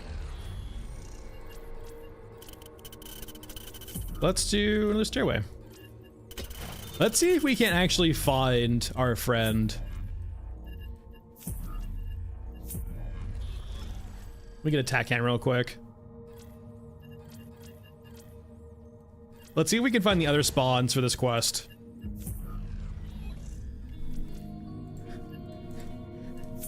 If you're saying the game should have harder recoil than it has right now, then yes, because the game doesn't really have recoil at all right now. Should it have harder recoil than it had before? Probably not.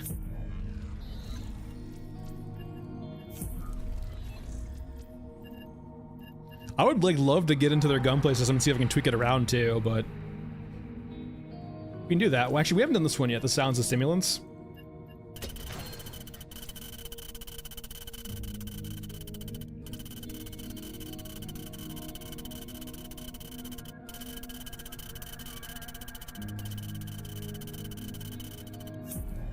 But I would love to tweak with their gunplay a bit and see if I can't modify it.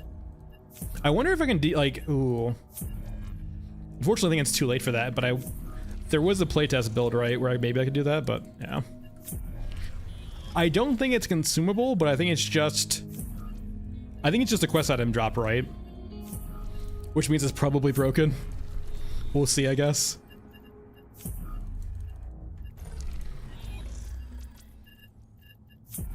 I know it's you who gives it to me, because you talk about your brother, right? Come on, give me the right quest. See you, Shab. No, not Goose Chase. I want to... Yeah, I guess it's like definitely from you. Honestly, like if they made cigarettes do that, right? Like make cigarettes actually useful, my god. There we go, Bonded Brothers. I kind of mentioned that in a feedback post to them where I'm like, hey, like it would be a lot of work, and naturally because of that reason they probably won't do it because it's a lot of work, but like having different characters having different amounts of recoil control I think would be a cool way of approaching the issue. So say for example, if you want to play a character that has little amounts of need to control their recoil, perhaps you play Gunhead, right? Because he's a robot, naturally he might automatically control his recoil for him, right? And so like you can have different characters with their different skill sets, and one of those skill sets can be their ability to automatically control recoil for you. And that can kind of inform the scav that you would like to play. Now, that being said, Dreamworld, it'd be really cool, shit ton of work. Having individual degrees of recoil control per character, and naturally it should probably be a bit different here and there, but yeah.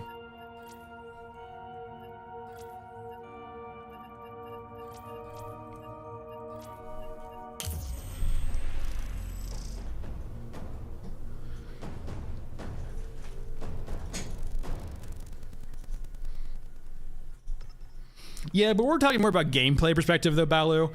Like, we're not trying to be realistic here, right? If we're trying to consider, like, a recoil control from, like, an actual biological standpoint. Just gotta get through one more.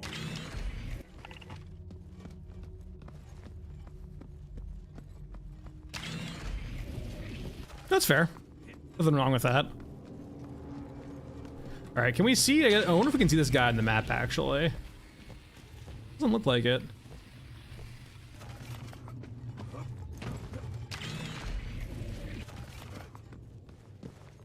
I will say, for all the shit I've given this map so far, it does do Out of Bounds the best.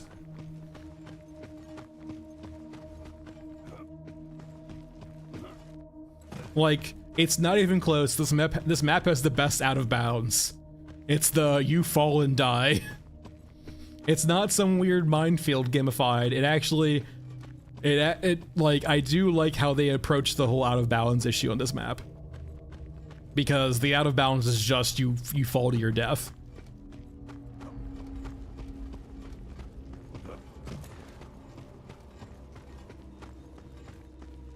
I don't even have a problem with it's too linear. I have a problem with there's not enough gameplay on it.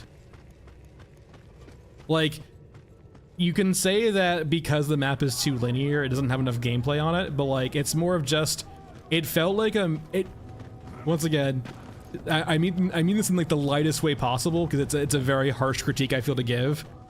It feels like style over substance. It feels like a map that was like I want to make this cool aesthetic looking map, but there wasn't a lot of gameplay considerations taken into the design of the map. It felt like the areas that like they came up with this cool map first for visual ambiance, and then stapled a bunch of stuff onto it for gameplay.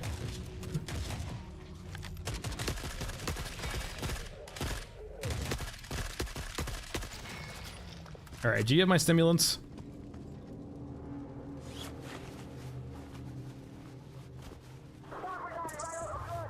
Not yet.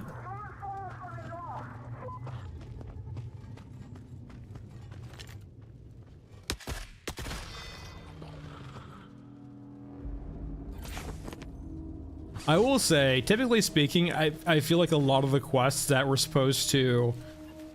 Quests that usually are supposed to drop items usually don't do a good job of actually dropping their items consistently. This is all your open stuff so far, considering we've only seen Scar stuff. Though, I wonder if actually it's the cultists though, right? These actually might be cultists and not... Yeah, these are cultists, not Eruskins.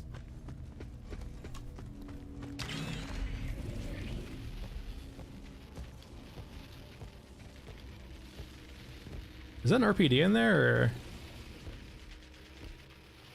It looks like RPD in there. Yeah, that's pretty common, right? Like, the snipers were pretty egregious too. The ones that have anti-material rifles will usually have... Yeah, that's an AK. That should be the stim guys then. Wait, so that had an AK, but it's dropping Scar stuff. I've been cheated.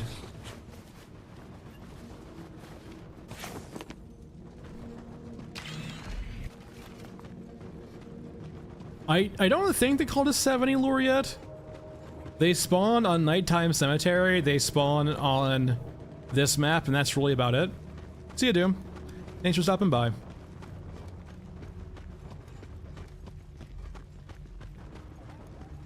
I mean, they're actually zombie. You can already get a grabber on this map just during the day shift. And not even an HK, right? Just spawns.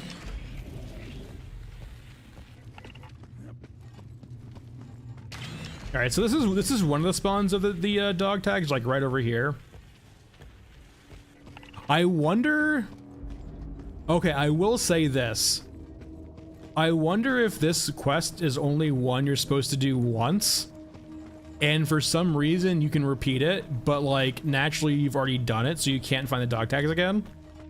We'll keep looking around though.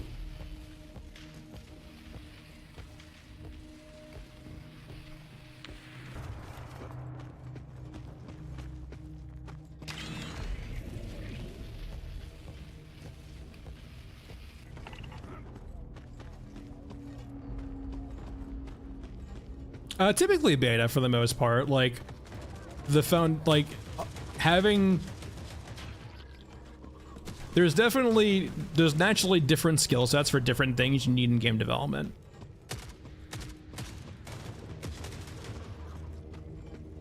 Someone who might be much more foundational in regards to like the game, like there's different skill levels for different things, 100%. That's most things though too, right? You'll have your experts, and you'll have other people too.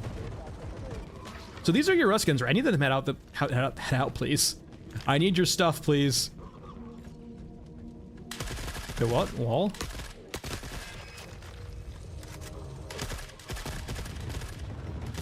Yeah, the silencers do sound like they've been like actually lowered in volume too.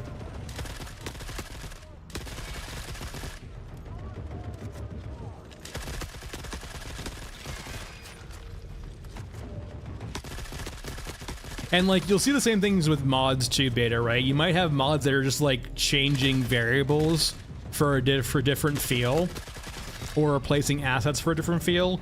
but then you'll have like full conversion mods that actually change the game itself, right?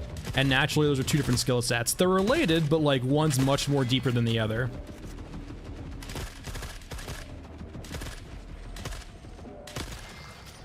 And like, I think this is mainly just a spawner. I don't think I can get up here at all.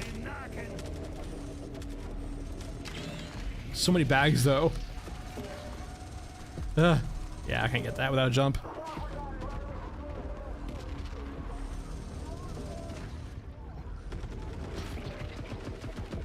Yeah, I was kind of like low-key hoping to see more expansive units or actually like new units in this patch, but it is what it is.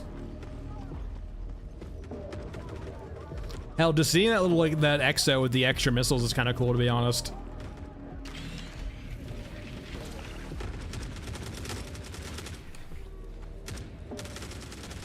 Is there anything over here? I'm curious. Interesting. There's bags down there. Have I ever been...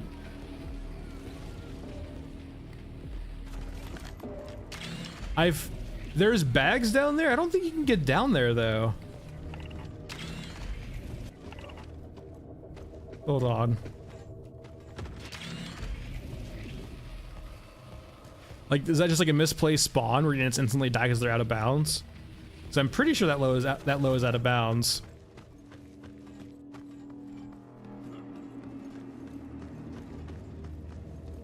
Yeah, I've heard that like there's good, like it's either you got better performance or no performance gains, but like for the most part, like you should see a small bump across the board for the most part. Yeah, I think that's just like those are misplaced unit spawns perhaps, because there's no way down from here. That probably wouldn't kill me.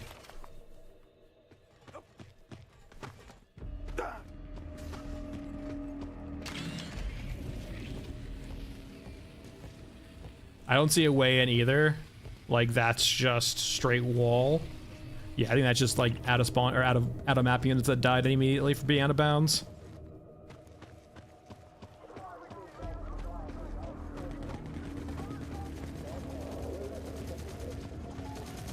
There's actually like once you bring an attack cam though, you will actually see a ton of units that will spawn out of bounds usually. It is a fairly common occurrence.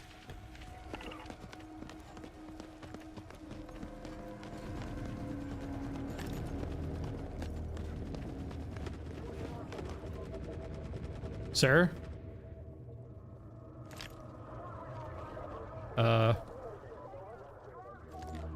Sir? I guess he wanted a nap. So he gets a nap. He has become one with the trash pile.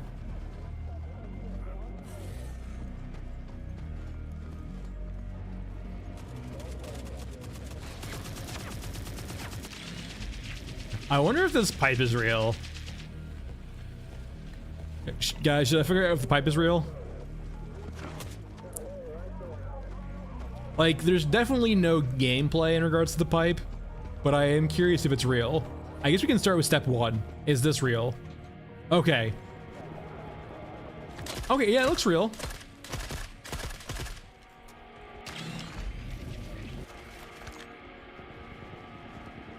I have definitely been tricked by pipes before. There's a hole in it too. That's real also. Can I get back up if I get down though is the question. I feel like I can. We're going on an adventure. We're alive. Okay, I can get up.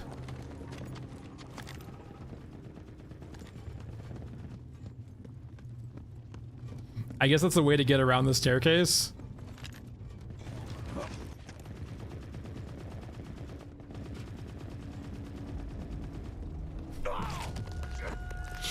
I knew that was gonna fucking happen.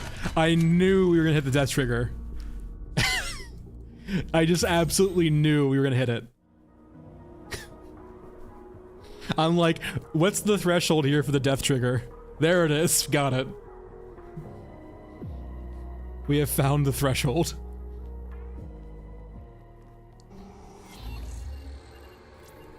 Take two.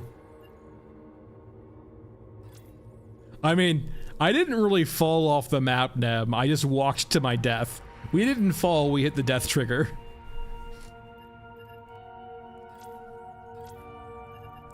So, for those unaware, there is fall damage in the game, but a lot of the out of bounds areas, they won't kill you via fall damage. They'll kill you with a trigger, like an area if you clip into, instantly kills you.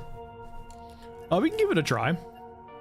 It's probably not very good because it's 9mm, but we can give it a try.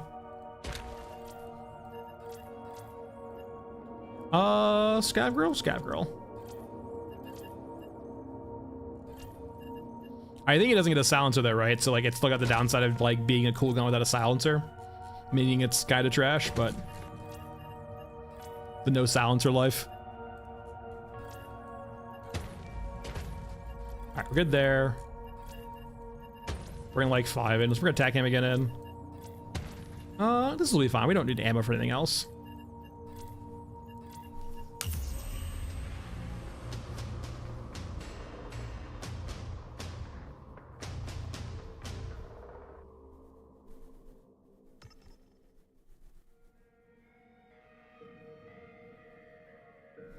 Yeah, that's kind of my point too, Jay, in regards to like customization also. Is like, it's weird to have some guns that just have nothing at all, and then some guns have way too much. Time to carve him up. Ooh, that. Do not spam mouse 1 with this gun. That is. Doesn't have auto.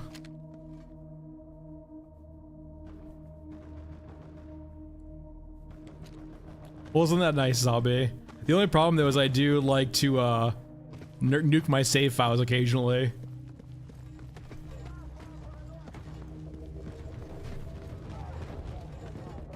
I think it's mainly just that I think it seems to be a thing with semi-auto guns currently. Like, you need to tap it. If you don't let the recoil reset, it will go off like crazy, right? So you kind of have to tap.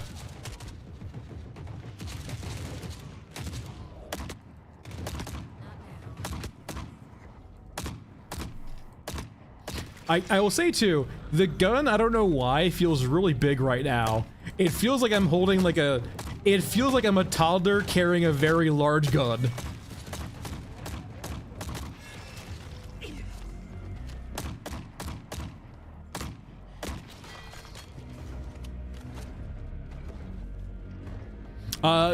No, Jamie, I have not gotten it yet.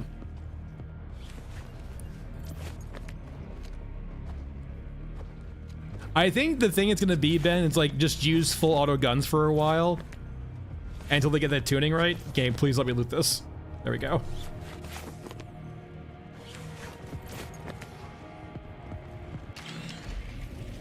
Yeah, I wonder if like, I wonder zombie if Band of Brothers is only like complete once quest. And for some reason right now you can get it multiple times. Because I've done it once so far, but I can pick it up again, but the body's no longer there. So it's either a spawn we haven't found yet, or it's just like it only spawns here, we're just not allowed to do it more than once. Because this right here is where it spawns. I've seen it spawn here twice.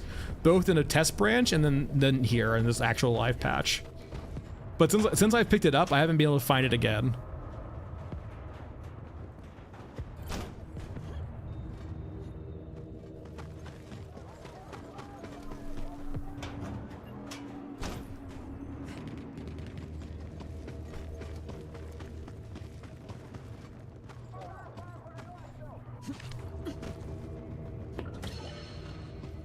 Not a bad deal. Time to drag it back. It feels like the gun's just too large. It doesn't, maybe just Gag was really small.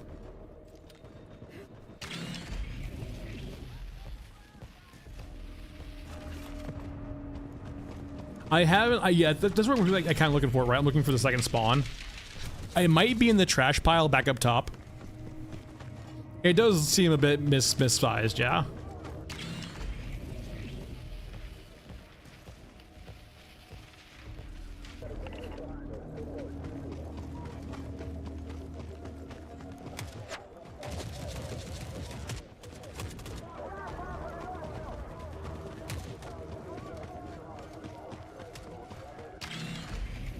I wonder if it would even show up on TACam though.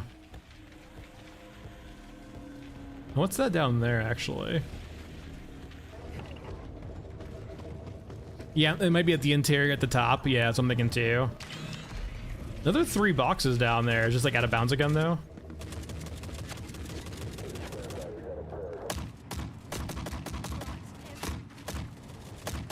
God.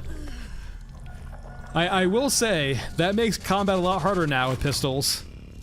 As you cannot actually stun lock things because you have to wait for so long with each shot. And then, like, so the 9mm pistol doesn't one shot to the head. You can't spam it because the recoil is insane, the spread's insane, and it doesn't have a silencer being the Viper. So yeah, just... And we kind of saw the same thing with the RSAS too in semi-auto. It seems that you either want to be single action or like single shot, or you want to be full auto. You do not want to be semi-automatic right now, it seems like. Like, let's go over to the MPL and see how bad the MPL is, perhaps. Like, will the fact that this is automatic actually save it? We'll do Stairway Gate one more time.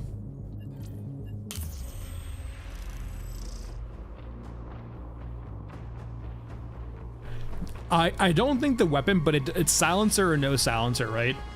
That's the big thing.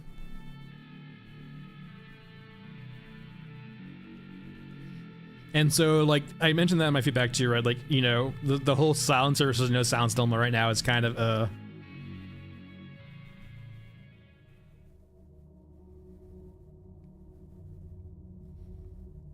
Still alive.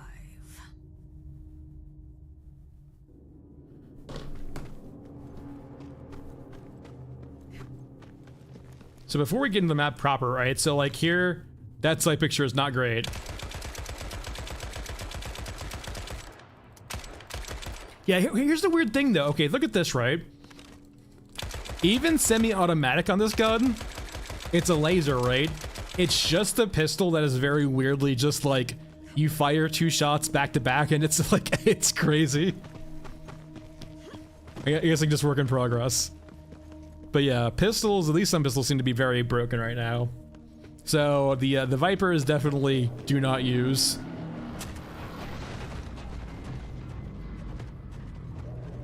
They mainly focused, like the AI changes this patch were mainly focused on awareness. And then spawning. So AIs typically will see from farther away now, but they will still build their gauge slowly. There's also a big thing too, right? There's a state in where the AI can be.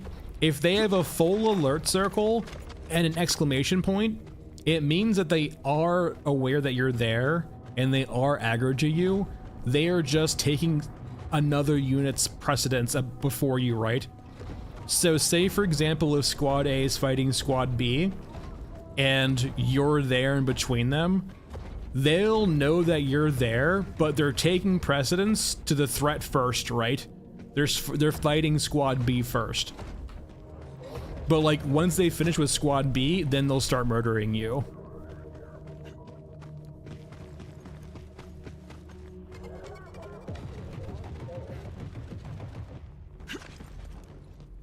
Yeah, exactly.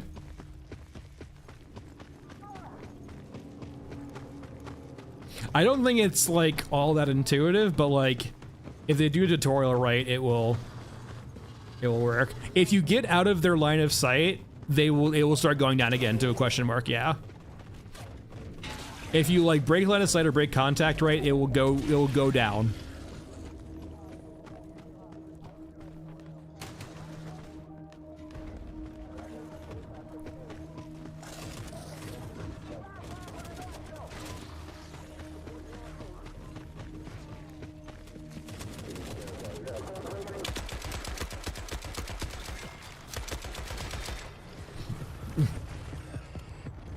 Who would win? A massively overtuned and overcosted pistol like the Viper, or one stamp metal boy called the MPL?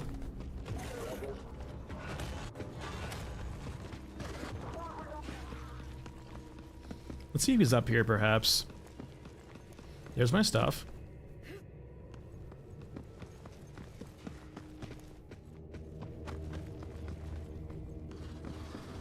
It makes sense, right? Like, Jay, that a unit like the chopper would almost be present of you constantly, or present of most of the battlefield, but like, it doesn't really consider you a threat until you make yourself one, right?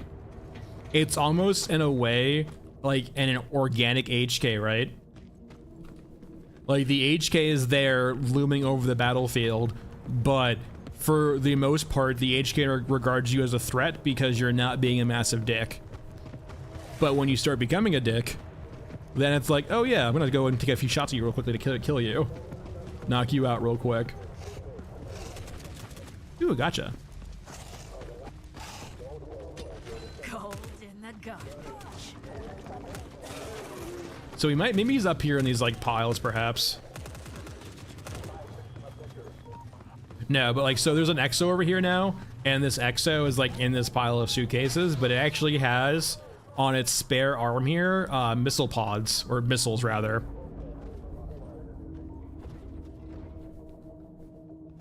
Mustang.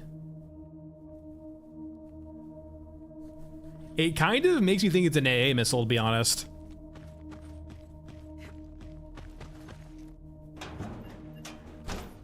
It's giving me that. I mean, it could be an ATGM too, or it could be multi-purpose also, but it's giving me the vibes of AA for now.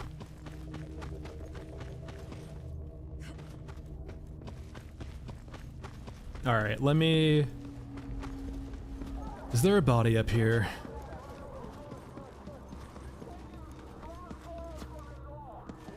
Yeah, the Dame Mustang gives me the sense of an AA missile, yeah.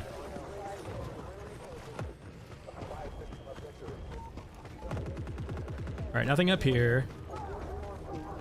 Yeah, I'm really curious if this quest is supposed to be a one and done.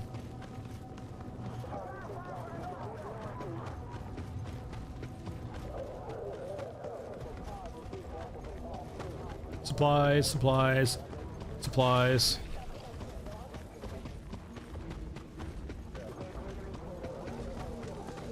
I wonder, does fire hurt? Okay, fire hurt, fire hurt. We have confirmed fire hurt.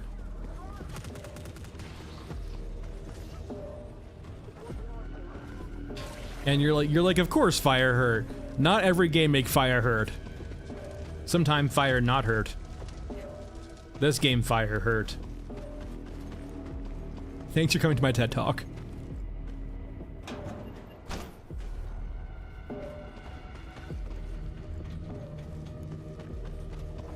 Oh, well, sorry, apologies. I'm gonna go this way. No.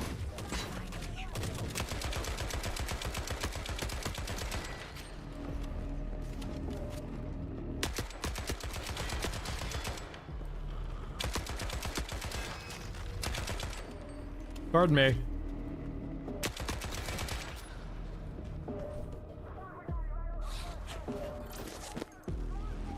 So indeed, fire hot. Understood.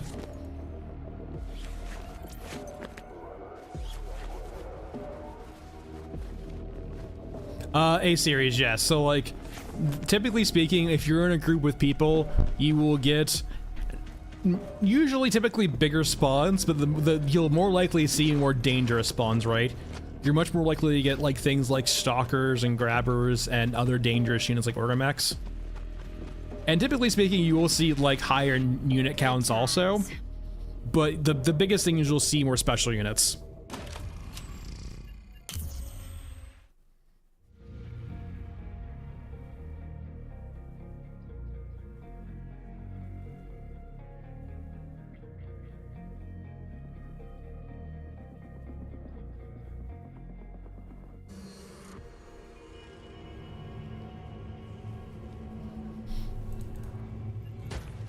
Yeah, Finn, we were just on it. There's Stairway Gate. Naturally in progress, but it's a new map. Alright, is this the time? We got none of the quests done.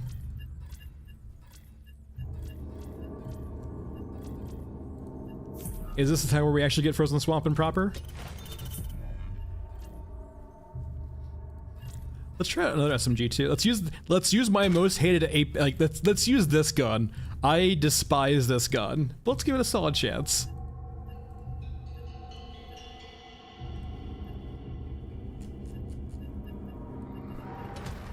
I think this gun is doo-doo.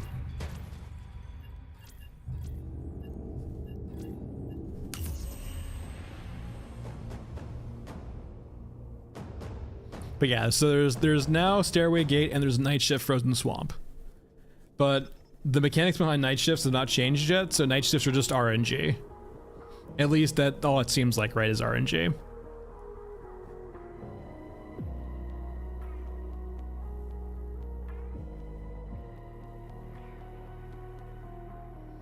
Speak of the devil. And it will eventually appear after like the 20th time.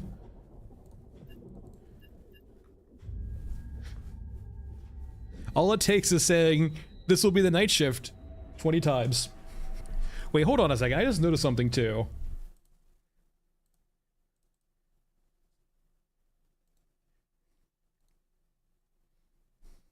Let me see if this fixes it.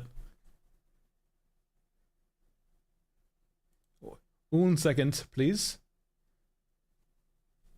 Let me... Hold on. 1 second, guys. 1 second.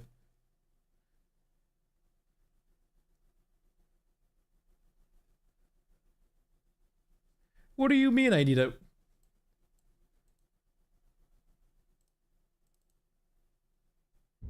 God damn it, hold on.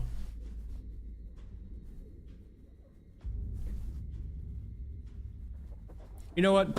I don't need overlay to work anyway. There's supposed to be chat overlay. Nah. I just realized the chat overlay wasn't working. But it's no biggie. You get to explore the atmosphere a bit better.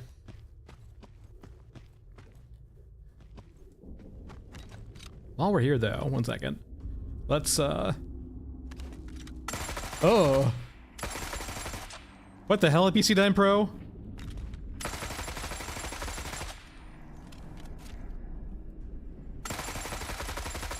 Why would I ever use this?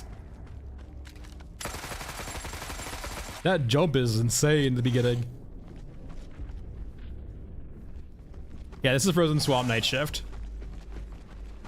No.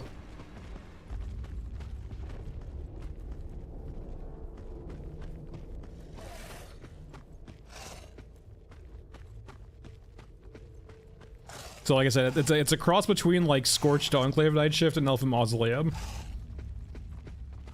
It's dark and ashy.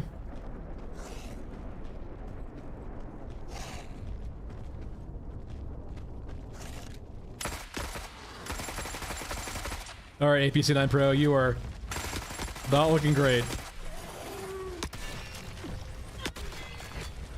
You know what's a great sign, by the way?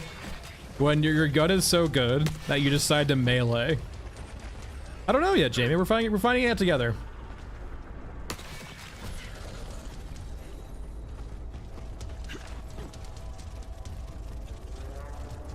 No. Bad drone.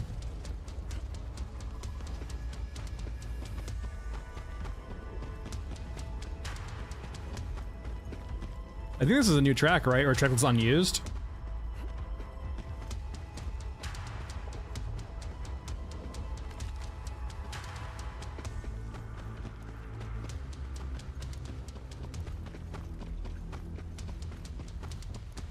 That's gnarly. I don't think that's on the regular version of the map. Why would you set your own hive on fire? Or is that someone else setting it on fire for you? Like, that's a drone hive, right? So why would you set it on fire? I mean, maybe it's Europa doing it, but...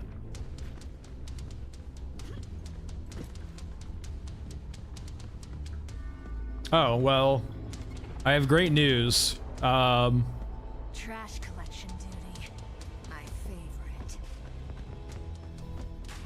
There's a mom walking into a tree.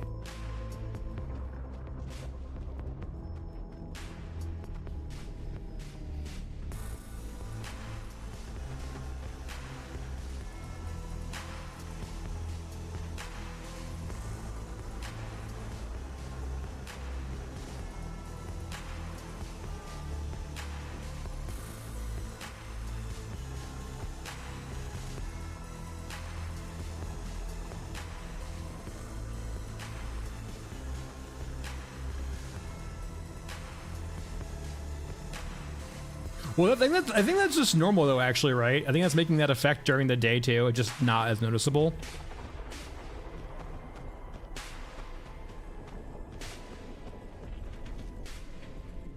There's more fire over there. The fire effects could probably use some work.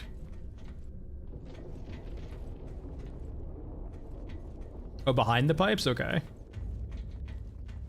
Well, I mean, that's on fire over there. The injector site over there is on fire. Granted, the fire effect looks to be a bit comically large. Work in progress, though. Work in progress.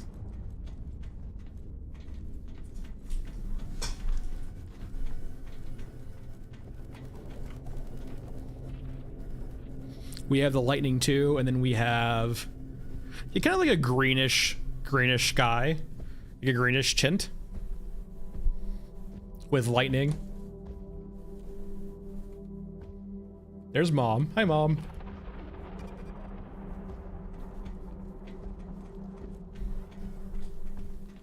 Womp womp, Y7.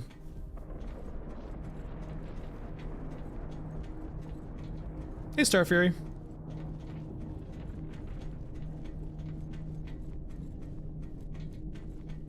I mean, it's definitely nighttime. There is a green aspect to it too.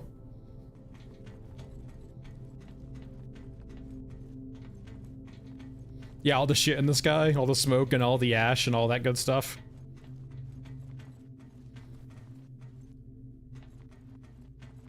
Like, it's a greenish nighttime more than anything else, right? The fire effects could probably use some work, though. Granted, work in progress and then performance too.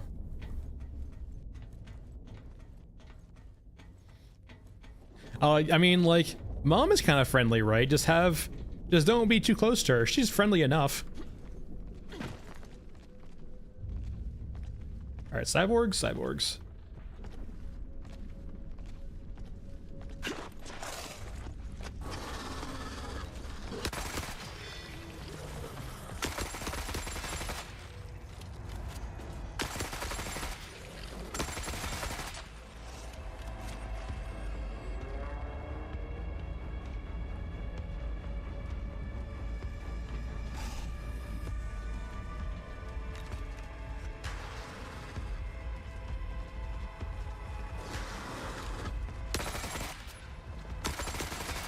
I will say though, I am getting like the visual indicators of aggro even with no HUD on.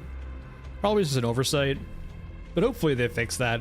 When I want no HUD, I want nothing.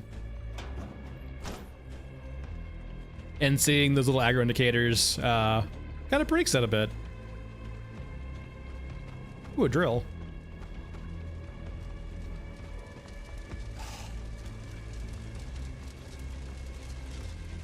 What do you mean, Ragey? Is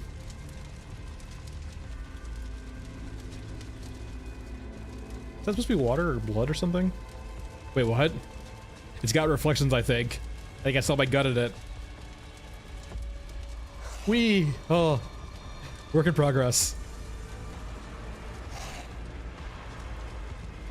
I don't think I'd be alive this long. Or rather, I wouldn't be coming out during the night shift.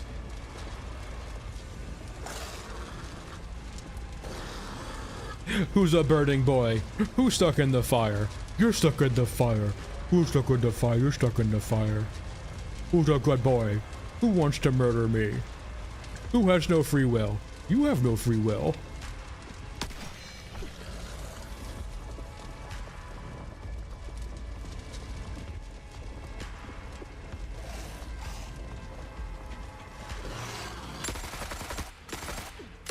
You know what? We already know the method here.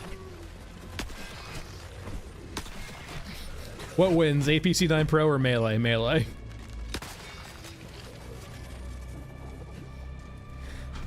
No, they don't have free will. They might still have thoughts, but they don't have free will. They are compulsed to act the way they do. Who's a good boy? Who's broken? Who's glitching out? That's right, I thought.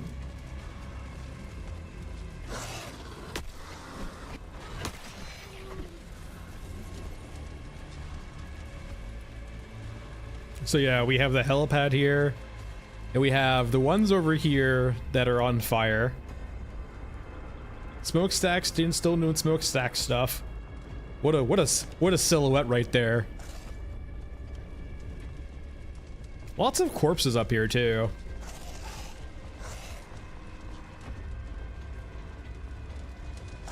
I wonder what's going on over at the water thief shack.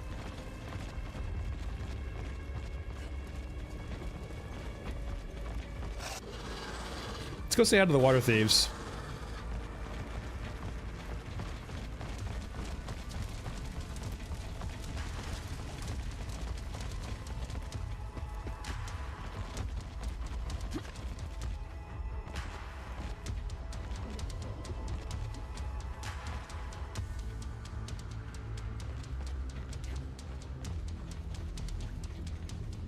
Oh, they can't go through windows though, we're fine.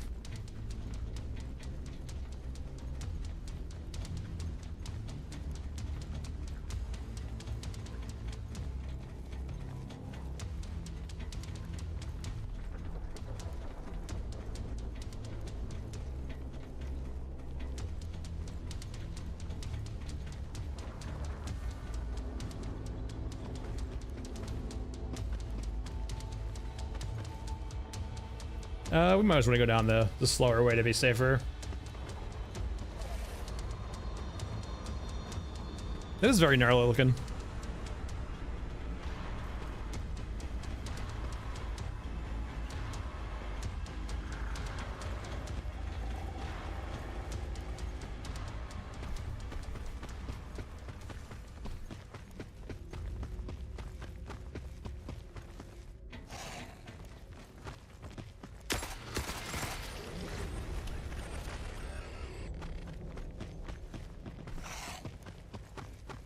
I will say right now, at least for quite a few of the guns, it honestly seems like they're applying all the force to like the front of the gun going upwards and not the gun pushing backwards into you, right? Like it seems that like all of the force behind the guns right now is at the muzzle and then shoving it upwards, right? Like it seems like the rear of the gun has essentially no movement at all, but the front of the gun has a ton of movement into it. So like you kind of get that like kick effect where like your gun is just like pivoting upwards very quickly and aggressively. Yep.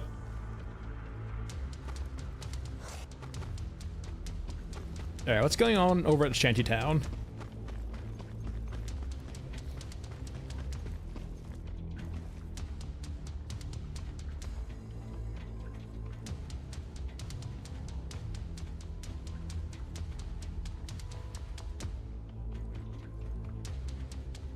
The lights are on. Is that a good sign? Actually, I think I hear them.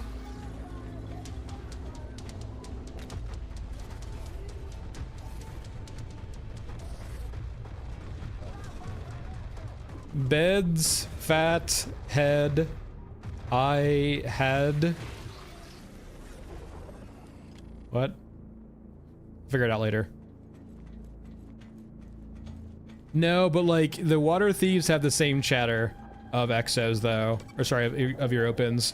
Same thing with cultists. Cultists, European soldiers, and water thieves all have the same chatter.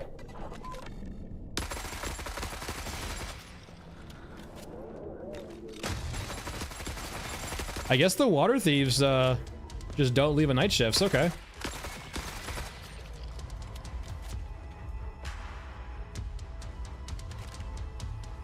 I'm not sure if I would want to be outside at nighttime if I was a water thief, but hey, they're defending their homeland, I guess, or their home base. I feel like if you were like a faction like this, you would almost have a drawbridge or ways you could like restrict access into your fort if you were on the surface like this, right, during night. Like a moat and like a drawbridge.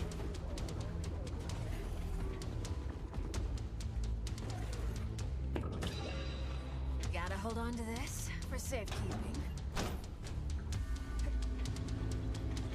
Do you have a sound? Cool, sound effect for the elevator now. It seems like they don't care, but at the same time, I feel like I would care if I was out at nighttime here.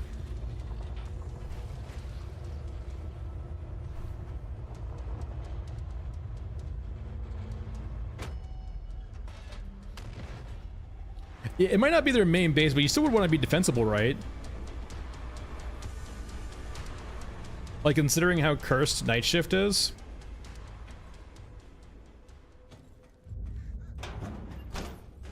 Were all of these... I know we had, like, some of this graffiti here before, but some of this feels kind of new, right? Some of this graffiti feels new.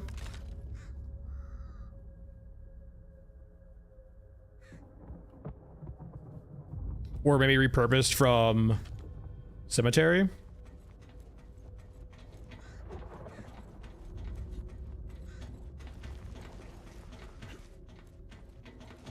Secrets? Not really.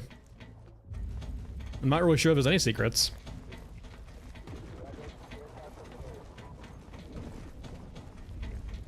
I haven't really checked either.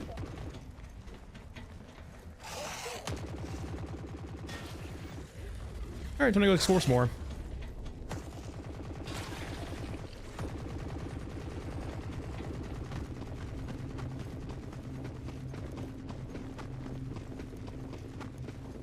A couple of extra things. We'll have to explore around a bit.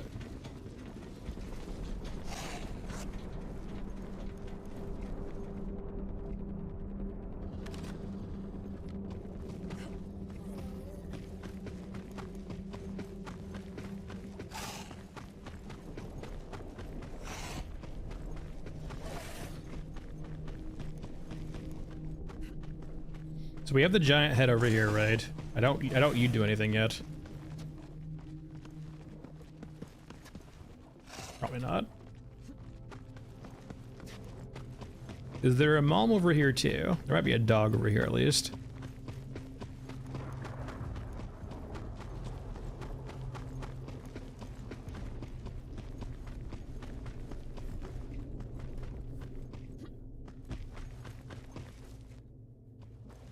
Yep. Oh, there's a mom.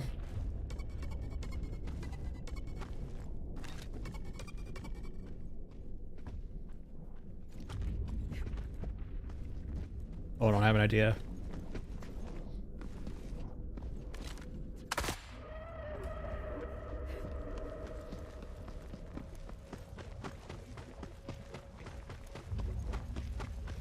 Little love tap. Run away.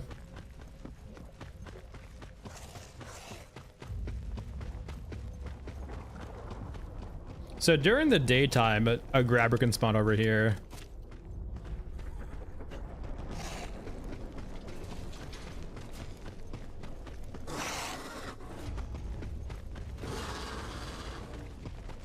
Yeah, it was introduced last patch, but I think they made it more prominent now.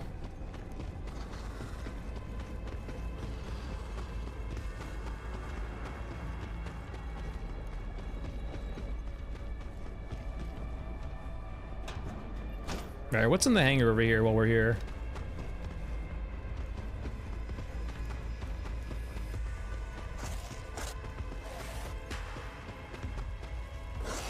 Not quite the best, but not the worst.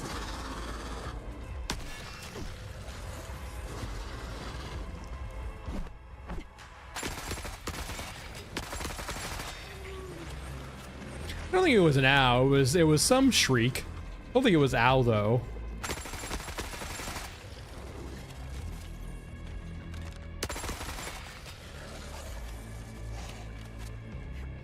That seems normal so far. Let's go up top.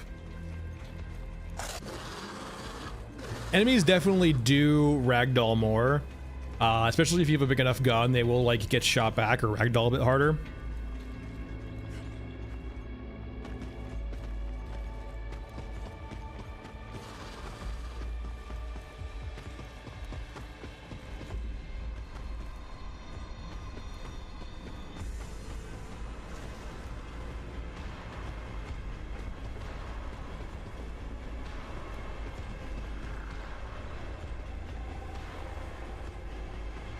Let me up, no! Ow, God, that hurt. Yeah, it's definitely a good foundational patch. I have my issues here and there, but like for overall, it's a good patch. It's laying the groundwork for a lot of things. Yeah, it's a bit hit or miss. It probably requires some fine tuning. It can be a bit derpy at times, right? Oh, the cyborg's up here. That's usually not the case.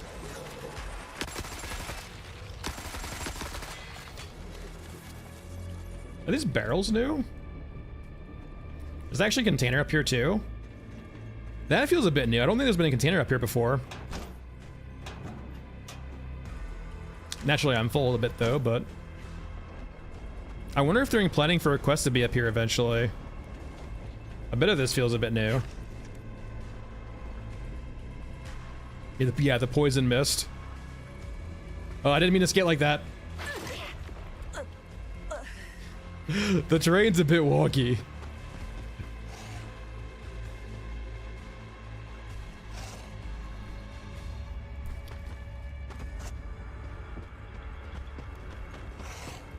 Yeah, when you're crouched, enemies, I'm not sure if they have like a cone of vision or not. Yeah, it feels weird. I don't know. And there's definitely some degrees, right, where they can be like right on top of you and they'll just like ignore you.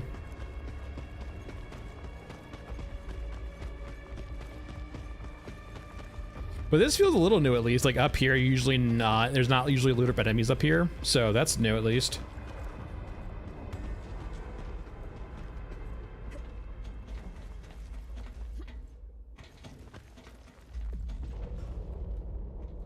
Is there anything else up here while I'm here? Where I fall down again and kill myself? I probably should have brought a jump for this, to be honest.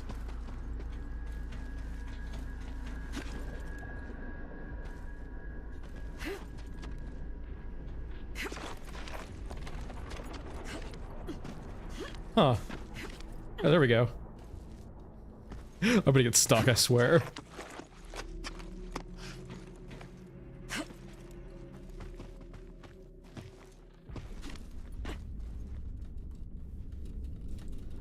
Did I do it? Oh, we're good. I will say, all things considered, it's actually pretty hard to get stuck in this game, it feels like. Also, I don't think there's anything up here extra. I will get down very carefully. By carefully, I mean...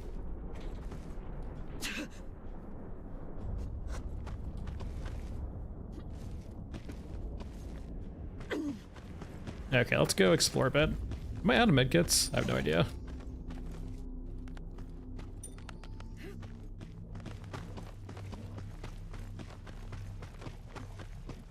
Yeah, they kind of like alluded to like, yeah, their plans are go wider than the map we currently see on the region screen. I think it's time to leave.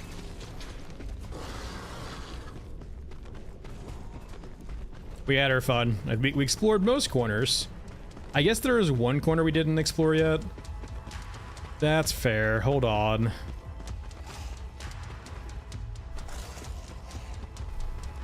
There's one area we technically haven't explored yet. And considering this is like the first time we're going to see Night Shift in a very long time, might as well go see it now.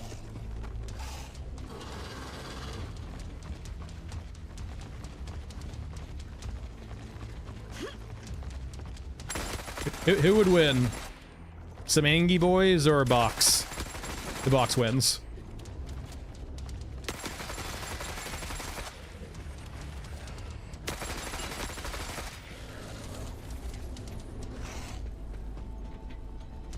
Oh no, scramblers.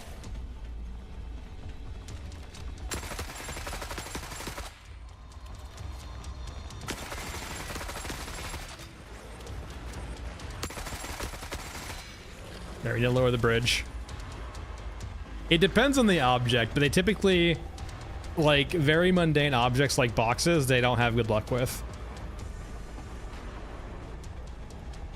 No, not the scramblers. Imagine if Night Shifts had like a guaranteed HK stalker if he pissed them off long enough, as opposed to scramblers occasionally.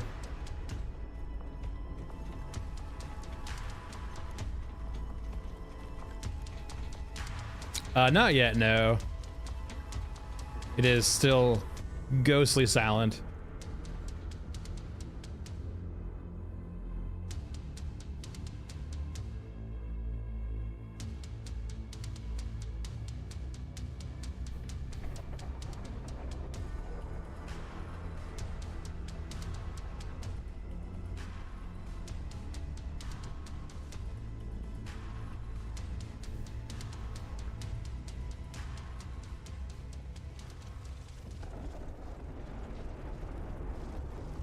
Yeah, occasionally now too, the drones will come down from the skies above.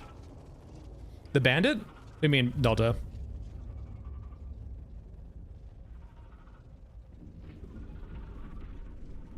What bandit?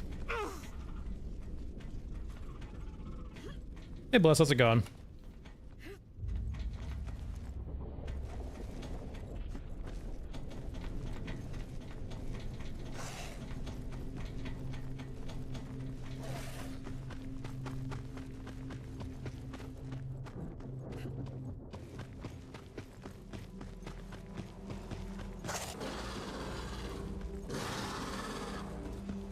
Oh, is this on an exit for us?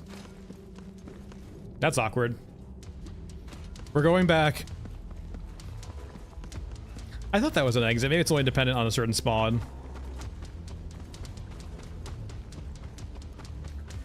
Yeah, yeah. Like, they have the animators, like, the animation, like, when they have the time, the animation quality is there. It's just, like, a question of bandwidth, right? They very clearly have a lot to work on. So, like, if I was to take a hacksaw to the cuts, I would say, less guns.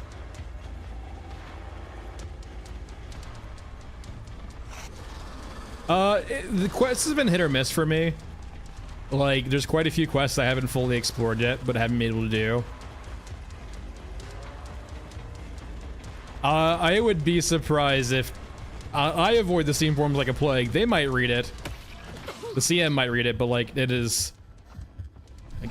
I guess I'm out of beds. Whee! Hopscotch. I think it's a fine placeholder for now. I'm not, like, necessarily amazed by it, because it doesn't really solve the issues with, like, longer term. Why did I just mantle? Am I mantling over the cyborgs?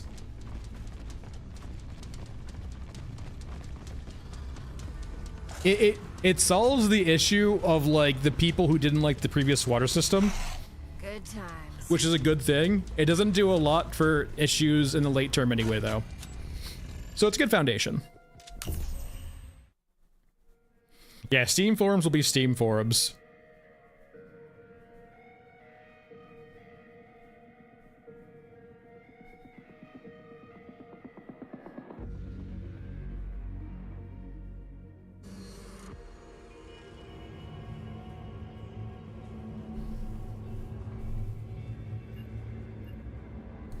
So, Zombie, the way it works is dependent on how much water you get out of a map or get out for a quest. You get variable rewards. If I understand correctly, when you get one water barrel, you get 1.25k experience. If you bring more water in, you start getting money instead. And it usually works out, I believe, between 20 and 25k per extra water if you bring more than one back.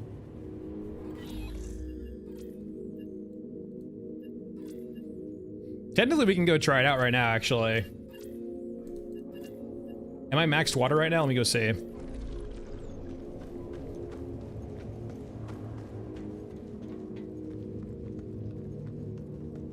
I'm not maxed out right now. We can do it twice. Bless, I have done quests at max water and I will get only money from it.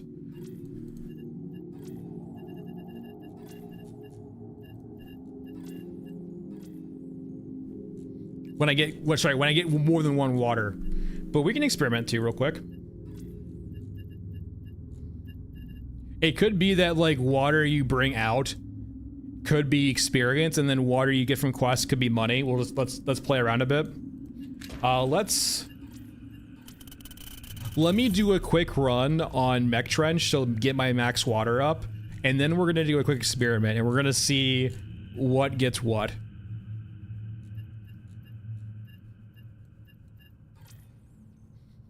I mean, this is a really easy way of figuring it out, to be honest.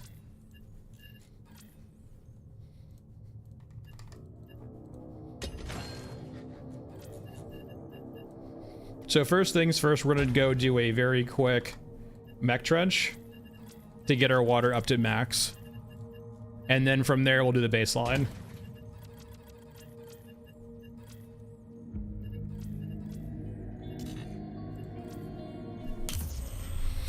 Yeah, so on the ready room screen, if you have another player, you can give them water. So it's not really trading, it's more just gifting water.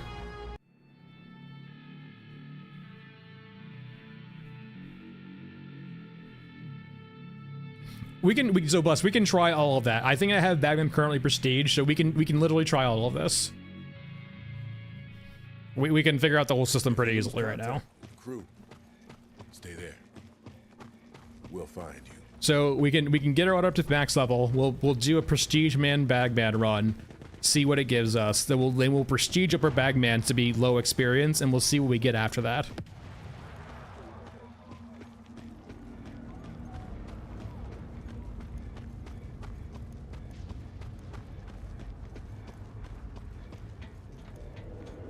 Yeah, Mausoleum's been de facto like the definite way of like farming meds for the most part. You just go in the trench line, farm meds, and leave.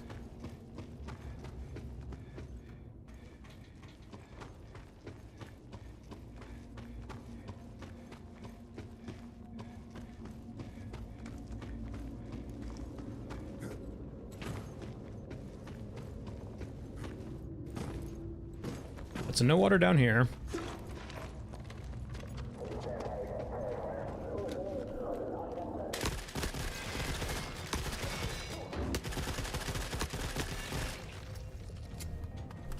And turn the HUD back on, by the way, so I can see shit again.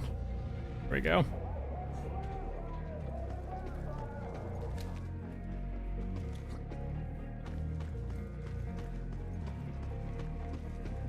Alright, we're really just here for water.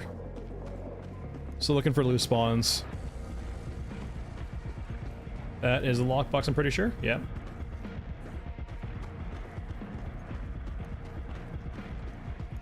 Alright, don't see any in here. Maybe that was their like, so they said they adjusted water spawns. I wonder if they just nuked the ones that were super popular, like Mech Trench. Here we go. That will save the day, that's for sure.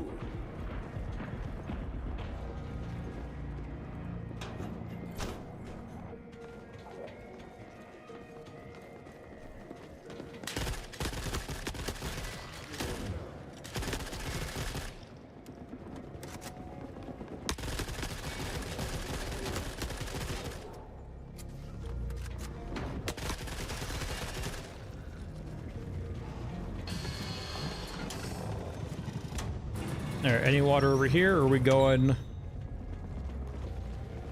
to another room? There's more water. It's a good foundation for now. We actually used a few pistols that basically makes them unusable now. Like the Viper is real bad. It's just very dependent on if it's a gun they actually touched up on. It's very hit or miss so far. And I'm not really the biggest fan too on how it controls recoil for you in full auto. Like, there's not a lot of thought behind it now, it's just mouse, point, and click.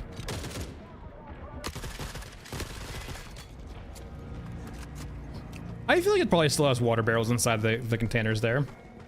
But it was like one of the maps, right, you would speed run for water, so maybe.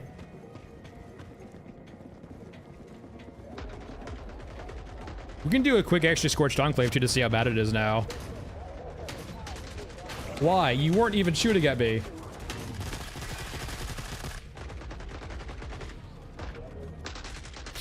In their defense though, I did walk in front of them when they were shooting. It is kind of on me.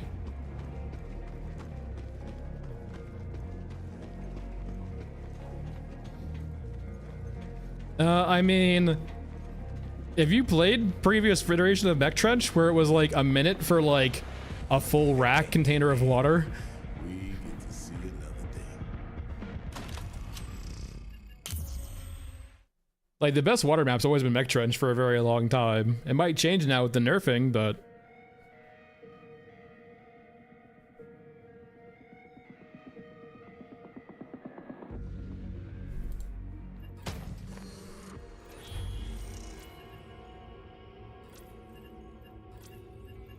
All right, let's give Scorched Enclave a good try here and see if it's been nerfed to the ground.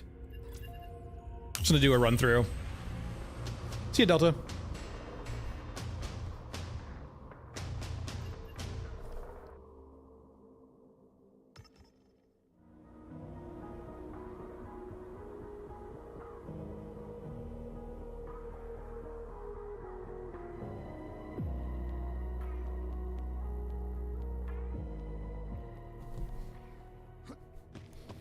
No, we're just gonna don't aside. We're literally just playing the patch, man. We're just basking around, gathering some water, seeing stuff. We're not really farming anything. We're just trying to figure out how stuff works. I have 2 million credits and full water. We're not really farming anything. We're just playing.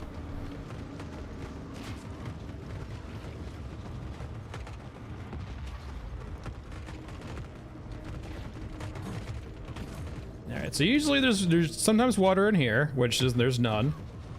Essentially, you hit up like every single room inside area for water and see if it exists. There's also the locked room still too. There's water down there at least.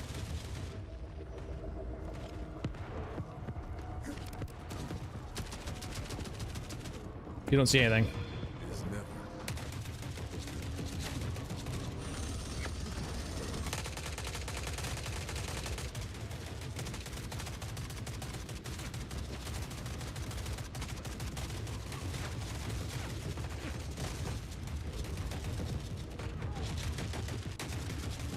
Yes, the bunkers, you can't go into the bunkers, it's very sad. I wish you could. I like the indoor areas a lot, but they just don't exist currently. And we're here. Water. Not too shabby. Hey, leave me alone. Life's little joys. Oh, I guess water gives you HKs now. Maybe it did before. I usually don't go water farming with the rack. Well, it's time to leave then, since we have plenty of water to hit our cap. 4 solo water. Yeah, I never usually do the rack farming with HKs, so...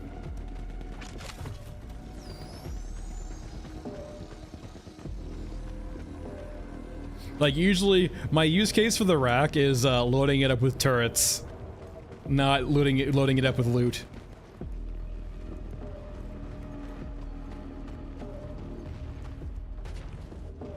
No. No dog.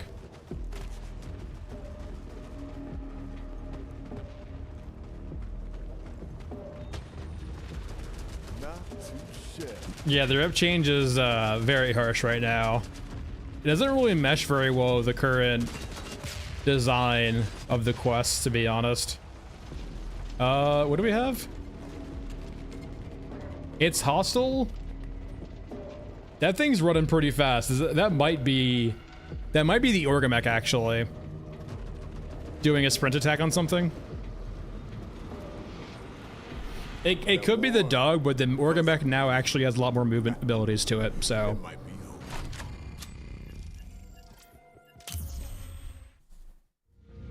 be over. The Mech has like 2 or 3 sprint attacks now as opposed to just 1.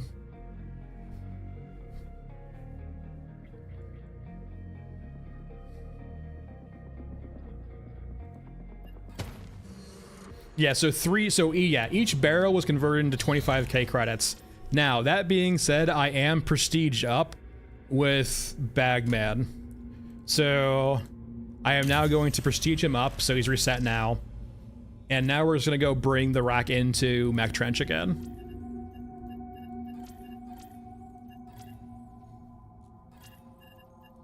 And so, if it's the case where if you're max prestige, you get money instead, we should be seeing that each water barrel is 1.25k. Let's just do like 300.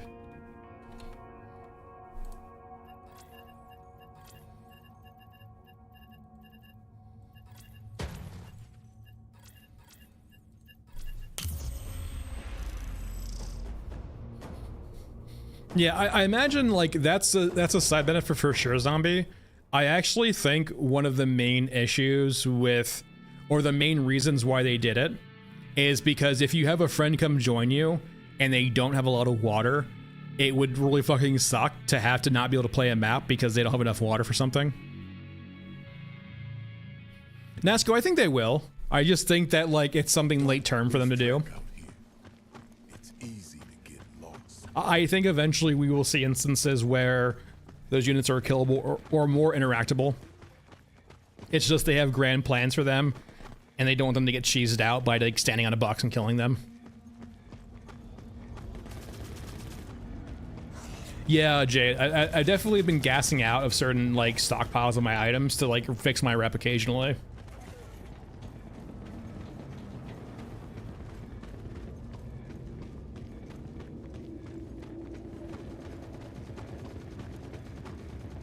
Is that water down there? No, it's lockbox.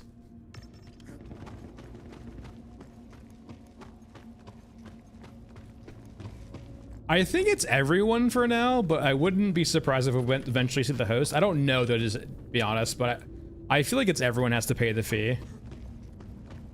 Maybe not though. Life's little joys.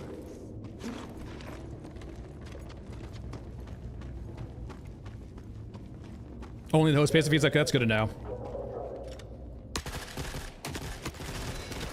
So it's just to help out newer players, understood.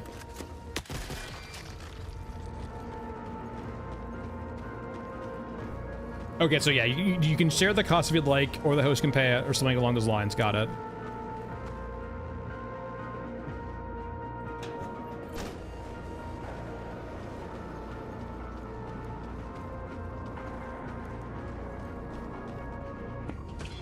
And before you see people RMTing water, buy 100 water, 1 USD.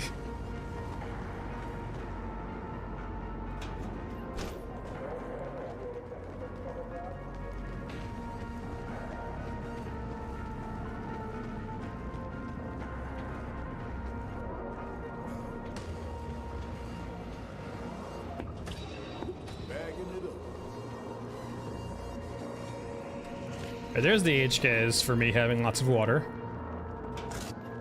I think just time to leave because I'm already full.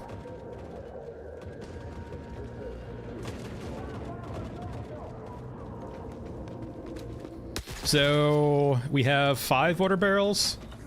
So we should see like what, 6.25 total experience off of this if it's 1.25 per.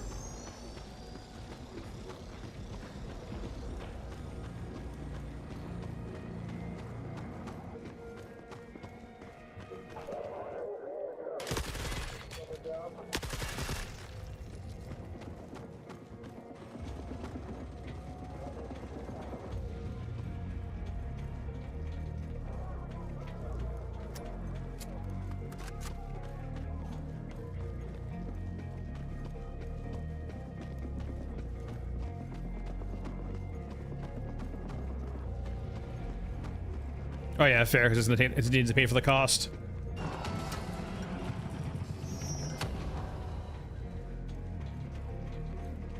It's so weird how like when you spawn at the other extra entrance, the tunnel extract is so much lower than the other way. We're already dead.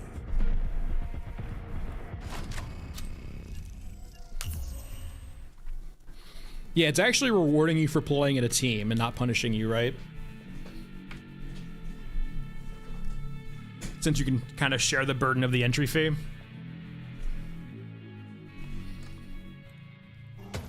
Okay, yeah.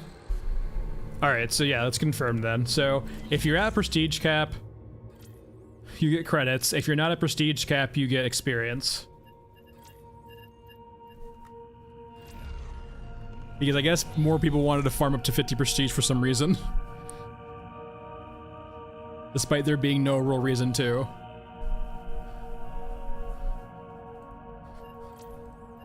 All right.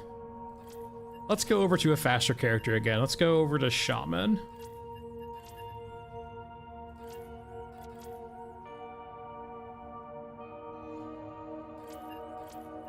I don't think so. I don't think I read that at all. He even said in the Q&A, like, the reason why they had to raise it past 25 was just because of Gunhead. They kind of made that apparent, but they did state it now, so like it's in the record that like The only reason we have stuff past 25 is to accommodate Gunhead's very large skill tree.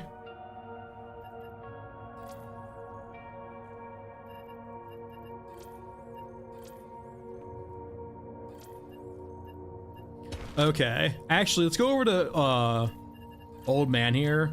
We still haven't actually seen if the integrated the suppressor for the Scar actually works. I doubt it does.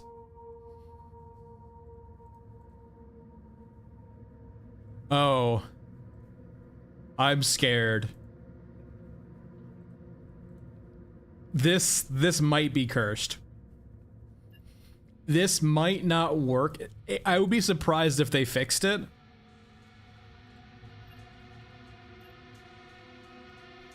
This might be broken.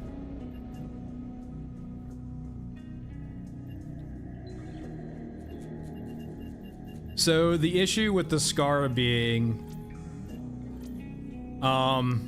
it's a gun that has a muzzle brake sometimes, and the integrally suppressed Scar barrel does not have the muzzle brake.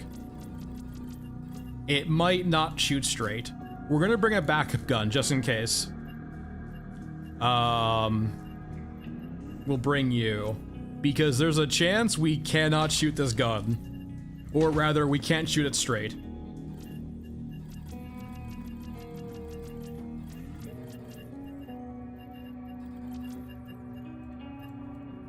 There's a real solid chance we can't shoot straight. We've been doing the M4 a lot.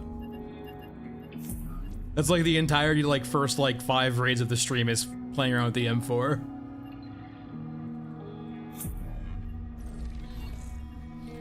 I mean, we're using an internally suppressed barrel, Jay, right? On the Scar right now.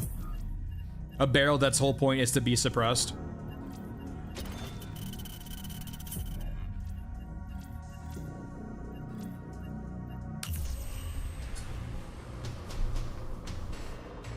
I mean, yeah, the M4 feels good, right? It's like most assault rifles are pretty, like, thoroughly, you know, well done.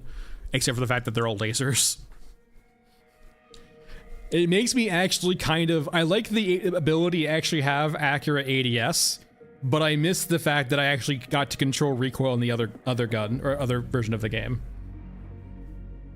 God damn it. Okay, at least shoot straight. That's a great sign. That's a huge that's a huge boost there. On the road again. I wonder if it is suppressed though. It's got the cloud like it is suppressed. The sound effect is wrong though. Hold on, let's go find a willing subject. It might be suppressed though. No, zombie, it's just coincidence.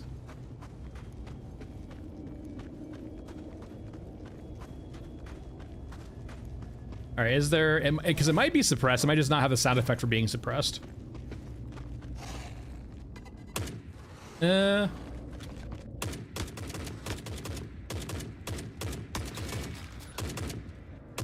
that muzzle flash though, holy shit.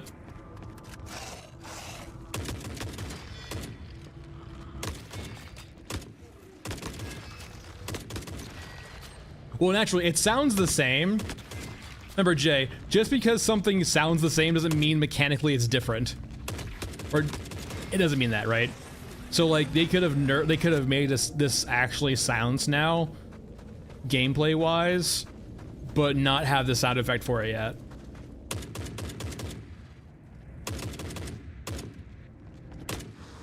And it definitely feels like it's not sound because I'm aggroing things from far away.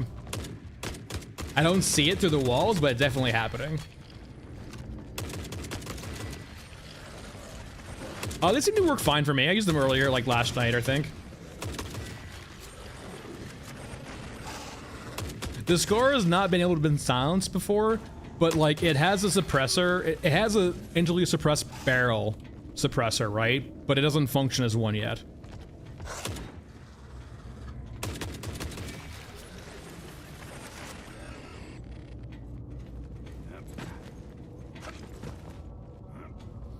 I mean, Jay, it wouldn't be the first time, though, they've been vague and not forthcoming about something that they changed.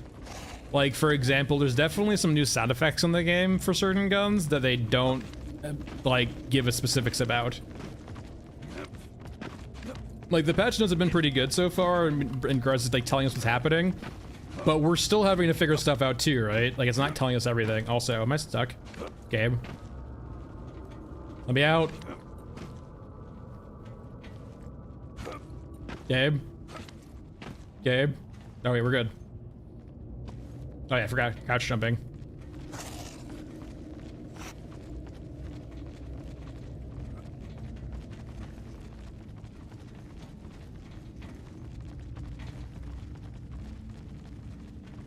Gold brick. And like, here's the weird thing too, because we're so accurate now. I say it mistakenly. Was I at max HP right now?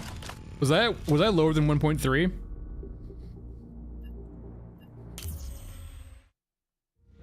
Was I at full HP there?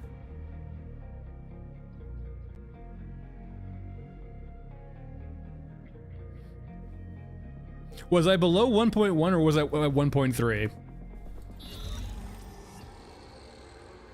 Yeah, I'm wondering, the question, AL, right, is if was I like,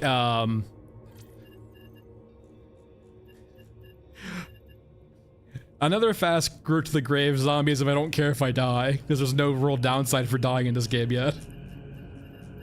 We just need to go bigger. Or smaller? Not bigger. Let's try out the vector too. Hold on, we need to go over to Massman, I think, for this. I don't think that was very slow though, Jay, right? That was a pretty quick killer. Yeah, that makes sense. It might still be 1.1. I mean, Goldberg got slayed before, right? Also, I will say, is it me or does his velocity of his gun seem faster than ours? Are we playing by different rules here? Because before you could actually kind of avoid his bullets by jumping, but I didn't see his bullet that time. Is he playing by a different rule set than us? That doesn't seem fair.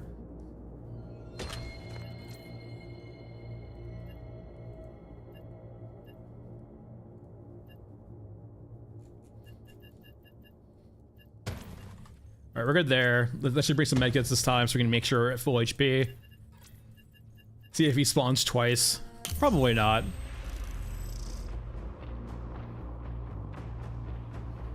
Yeah, you'd be surprised though, mister. Like, our velocity on our 36M is like pretty slow. It's like 400 meters a second approximately. It's probably not suppressed. It's got the same sort of deal like the Scar has, where it's got like a suppressor looking thing on its front. It might just be a compensator, right? Yeah, I doubt this is suppressed.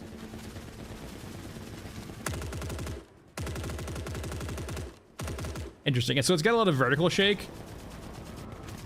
Oh, we are a mass man though too, right? So keep that in mind. Like, it's going to the left right now, but that's just part of it. I don't know, that seems fine for now. It's almost assuredly not suppressed though. Why are you shooting me?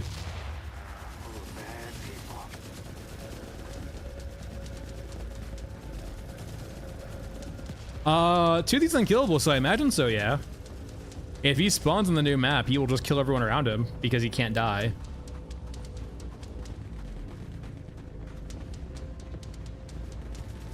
I mean, Little Papa though too, like, at the same time, wait, that's new. We go up. At the same time, the Little Papa, at the same time, like, the internally suppressed Scar Bale, right, doesn't actually, like, function like that either. God, this alignment though. You can see how misaligned, like, the center of the screen, or like where it thinks the center is in regards to our camera, right? When we ping. He's also not here, so. So like, this is like Massman's how off he is, right, currently. Now, naturally, the bullet still goes where we're aiming, but like, you can kind of see how like misaligned it is, sort of, kind of.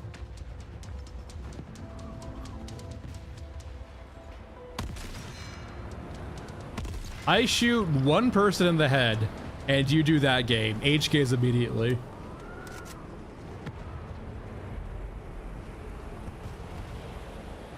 I guess look at this. This is actually a good test to see if tanks fly.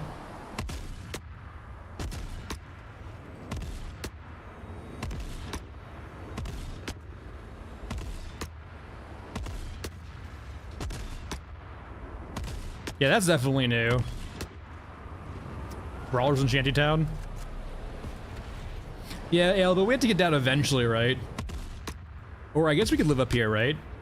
We do have Uber Eats in the form of cows.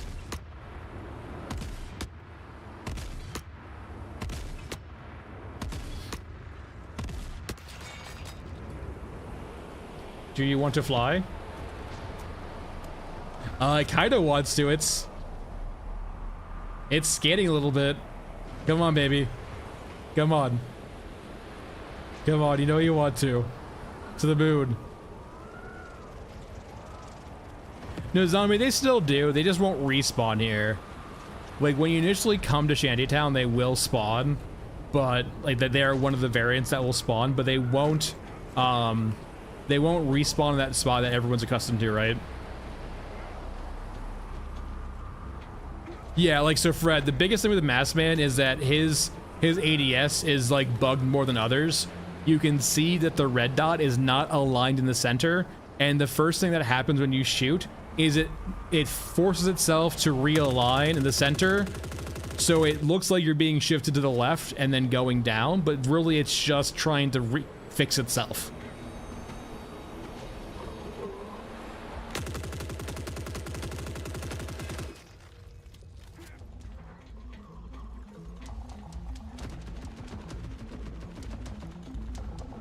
I've seen God Sniper a few times now.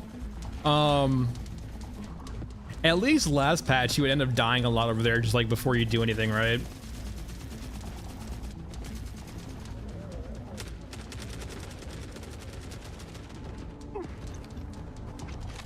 Oh, God damn it. Listen, we can talk about this. I killed a brawler. Why are you angry at me? Can I damage him enough to actually knock off his gun, perhaps? I don't really want to find out. Listen. I killed a brawler. And you got angry at me. I don't have enough bullets, Jamie. Each bullet we have does like 2k HP damage, and the mech has like 160k health, if I recall correctly. As of last checking, it might have changed too, right? If we had a grenade launcher, different story, but...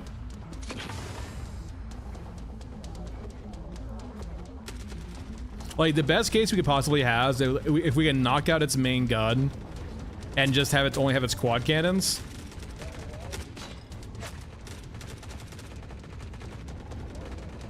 Yeah, then the mechs can use its railgun now. You can shoot off its main gun. The quad guns still hurt, but it's nowhere near as bad as like the one shot from the railgun. I guess it's not even, it's just a giant scar. I'm not even sure if it's a railgun. The medium mech one for Yoruska is a railgun, like almost assuredly, but like the gun for that's just a giant conventional scar.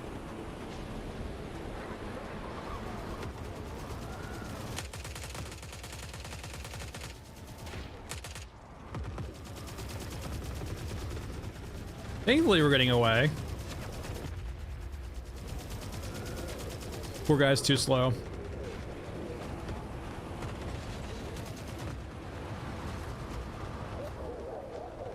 Also, wait, J-Mod, that's a great point. We have Stairway Gate. Why not Escalator Gate?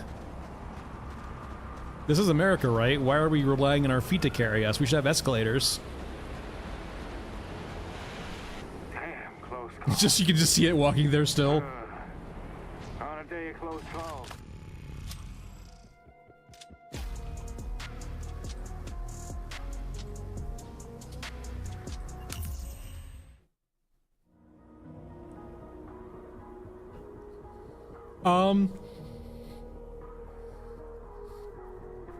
I think it's fine so far. There's things I like, there's things I don't like. I'll have a patch video probably later today or tomorrow.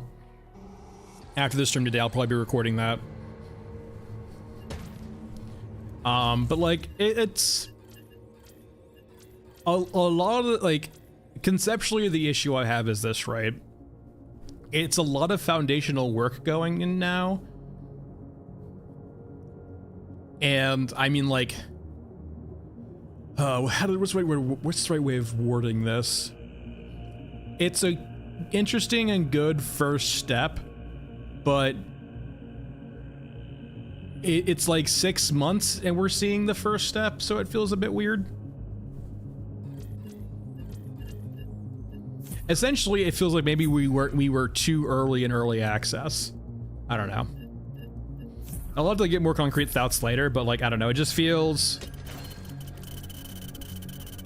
It feels like we're still...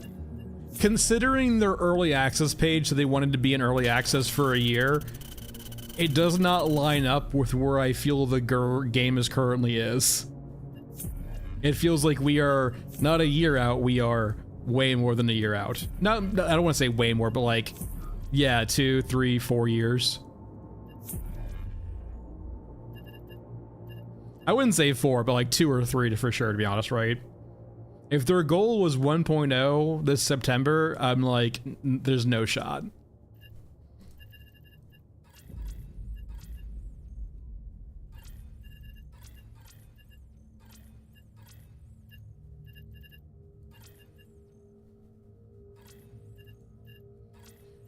All right, shotgun, shotgun.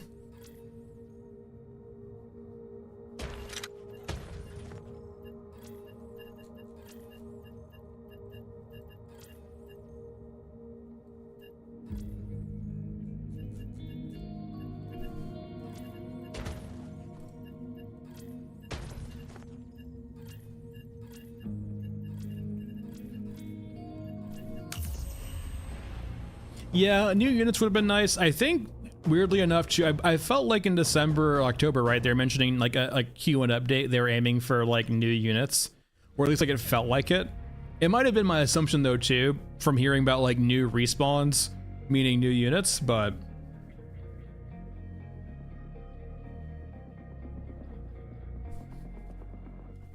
One day they won't need us, but not today.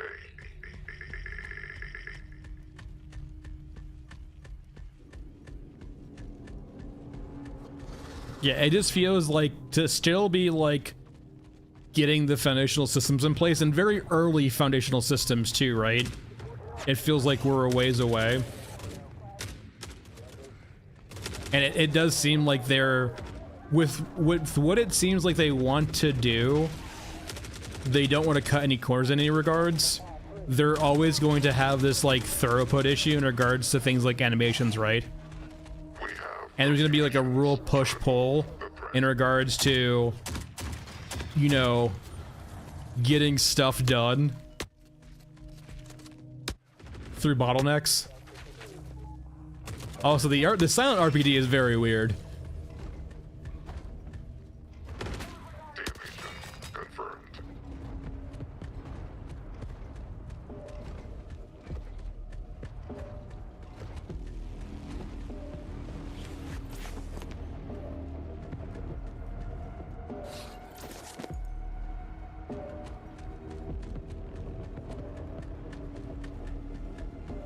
Like my main like the foundations of the patch, like everything they're doing seems good. It just raises concerns in regards to their ability to deliver on what they want to deliver, it seems like, because there's always very clear constraints in any games.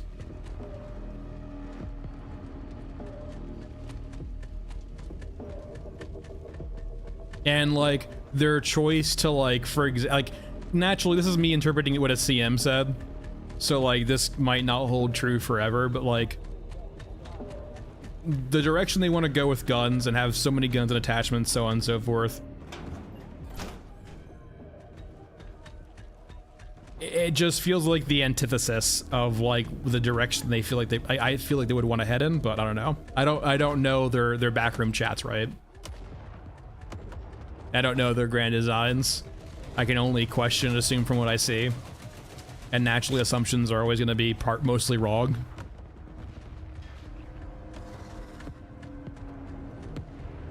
But I gotta go off what I got information-wise.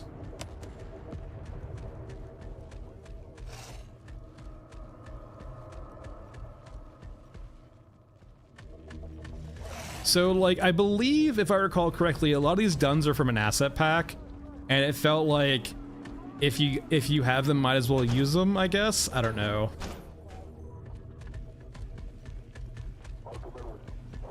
Like, personally, I love, like, a game like Helldivers having the breadth, like, keep in mind, I love good gunplay, and I love having a lot of options in gunplay. I like making choices. I love customization in Tarkov. I don't think this game needs it. And, like, weirdly enough, too, right, it feels, too, like the developers don't, until I have more information otherwise in regards to weapons, like seeing some homebrew weapons from them, it honestly doesn't really feel like they're that into it either. Like, they more want to focus on interesting units as opposed to focusing on gunplay or just, you know, guns. So I'd rather just, like, push them along that way and say, hey, give every faction like 5 or 6 guns that are really well done, as opposed to like Europa, Eruska, Eurasia have like 14, 15 guns between all of the factions. Maybe have like 2, 3, 4 scav guns and start there, and you can go in the future and make more if you'd like. And then keep the attachments real simple. Keep attachments real simple. Don't get too crazy with it. Oh, Thanos snap. Yeah, and Helldivers 2 is going, like, well, Helldivers 2 also has their monetization also tied into new guns, so that makes sense and why they're pumping out guns continually. And, like, even in Helldivers 2 right now, there's already the instances, even at launch of Helldivers 2, right? Where there was clear instances of, like, redundancy and overlap and strictly better guns. Like, even at launch, it was very clear cut of like, yeah, this gun is just strictly better than this gun, and there's not really a give or a take there.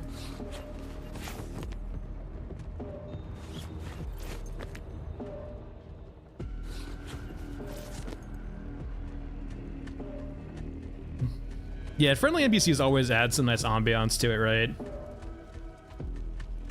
The Marines in Halo 1 were great.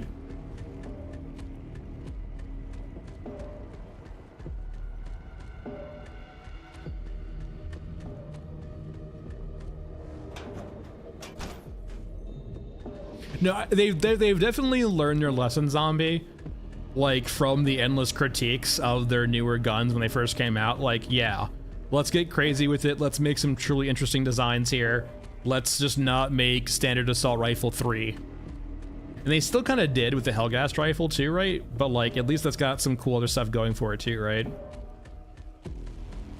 Like, they realized that they need to get zany and, like, interesting with their actual weapon design or, you know, stuff design, as opposed to just making more and more redundant guns.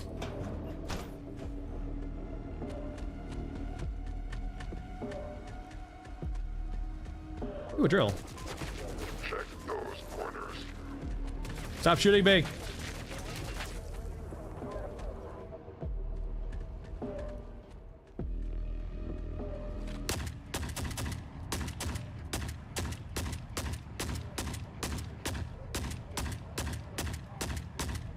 So naturally, okay, a lot of our repellents weren't hitting there, so like, yeah, that's like worst case scenario. Did you just spawn in front of me?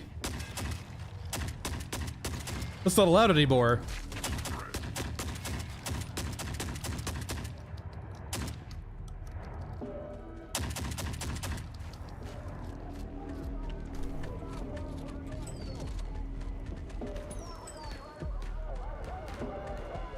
Well, I wonder if the personal that is in here. Contact.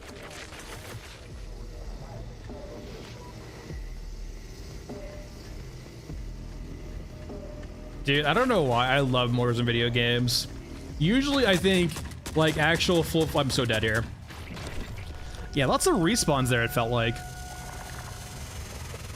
Like, it wasn't popping, but it definitely felt like going around a corner had units spawn behind that corner immediately.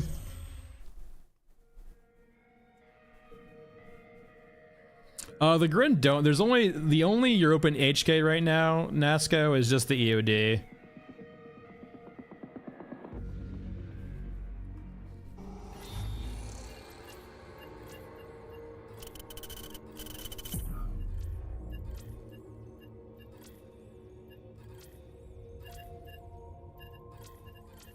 We haven't done a lot of scrapyard or elephant. Let's go to some scrapyard. Like an actual factual scrapyard. Let's go over to Bagman. Let's actually run Painless too. I know it feels real weird now, but let's give it a solid try. It's a gun you can no longer reload.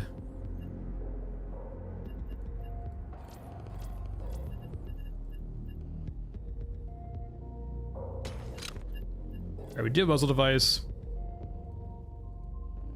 Yeah, do not remove the muzzle device from the scar. It will break.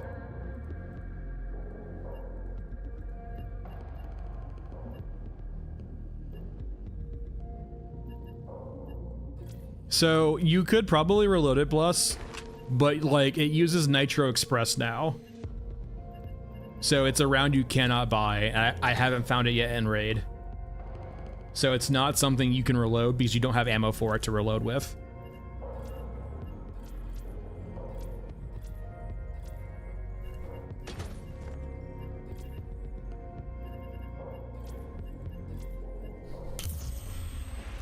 Oh yeah, the accuracy on the new Painless is very, very rough too, right? It's more of a scatter gun. It's a big game gun now, right?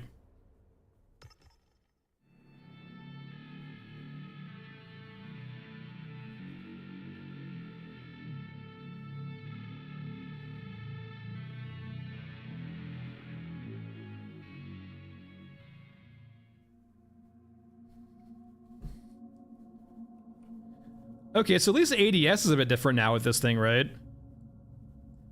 So it can actually ADS. Okay, for short burst, it's much... What the fuck? What the hell? Oh, it's got a laser now too, actually, in first person. What is this? What is going on? Am I galloping? It feels like I'm galloping on a horse right now. Someone play the coconuts, someone. Play the coconuts.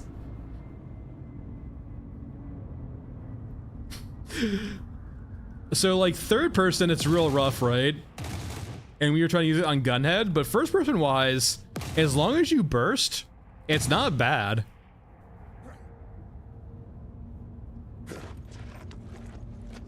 It just, you can't really use it as Gunhead.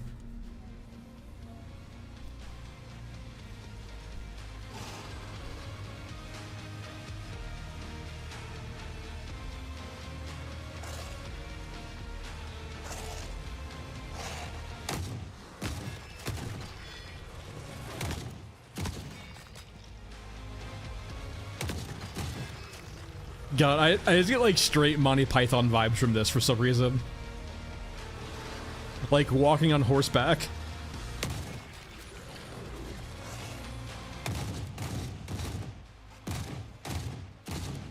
Really? Are you? Wait, where's your hitbox at? Sir? What the fuck?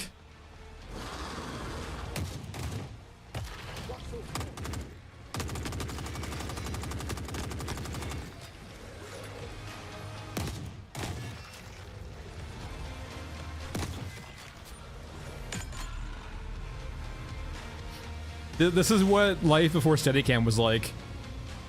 Hello, sir. Guess that works.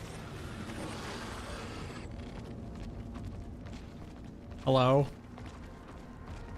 How are you? Oh wait, does that still exist too? You guys want to see something funny? It's probably better to do with the scar. Or sorry, the, this. Ow.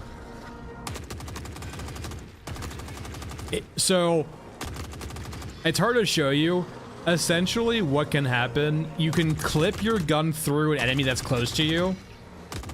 So for example, right, if I run up to this guy, if your gun is long enough, your bullets will spawn to the other side, meaning you won't hit him. Case in point. No. No.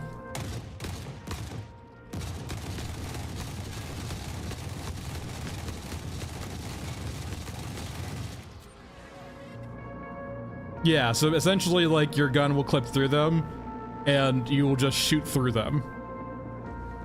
Ooh, a box. They should buy me some new upgrades.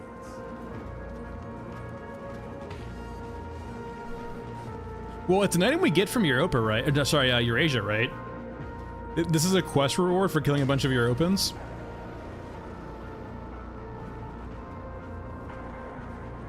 Well, like, essentially what I'm saying, you're right. If you're gonna have a system like that, you kind of need to have a system where if you are colliding with something, it either forces your guns backwards or, like, it changes, like, how your gun looks.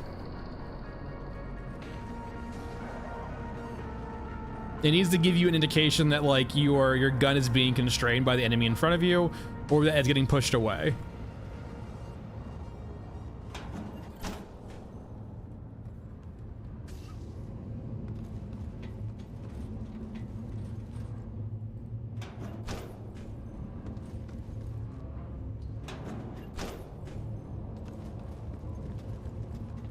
Yeah, a fully automatic Nitro Express and a very fast fire rate. You would need to mount that bad boy.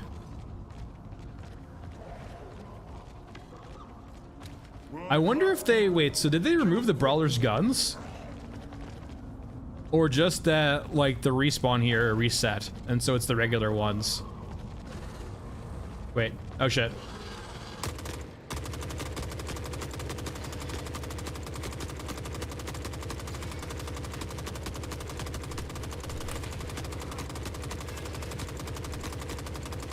Why won't you die?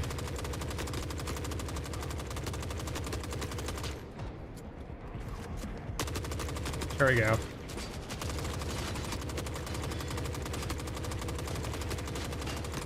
I should have brought a silencer! Womp womp. Hey, Chucky. That's on me for not bringing a silencer. Aggroed the entire room. And that's why you always bring a silencer. So Chucky, it's fine so far. It's laying down a new foundation or groundwork for, like, further iterations. And it's a decent foundation so far. I imagine, like most people, you'll probably like to hear that the water change is in effect now. Essentially, there's no longer an IRL timer for water.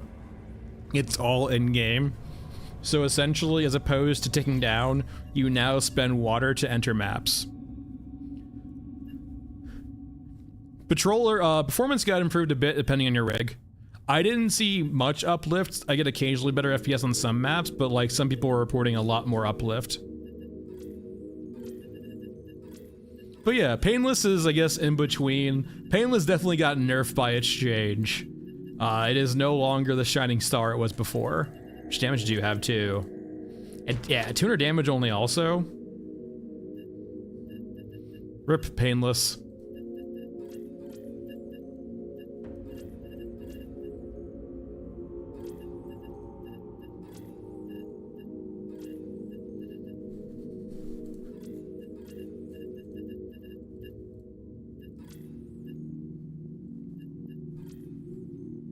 All right. Glock time? Glock time. Yeah, we got it like maybe like an hour or two ago. Probably like an hour and a half ago, to be honest. Around there.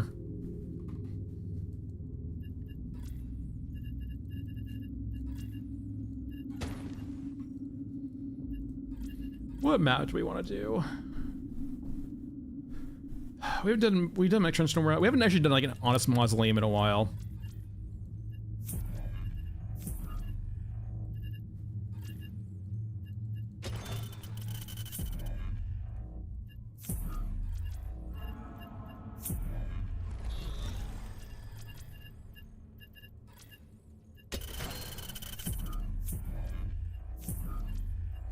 We're not doing Red Baron, because that would involve bringing not a pistol.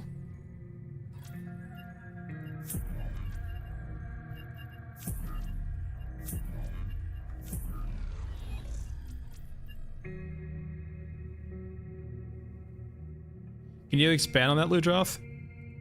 I'm not sure if I follow exactly what you're saying yet.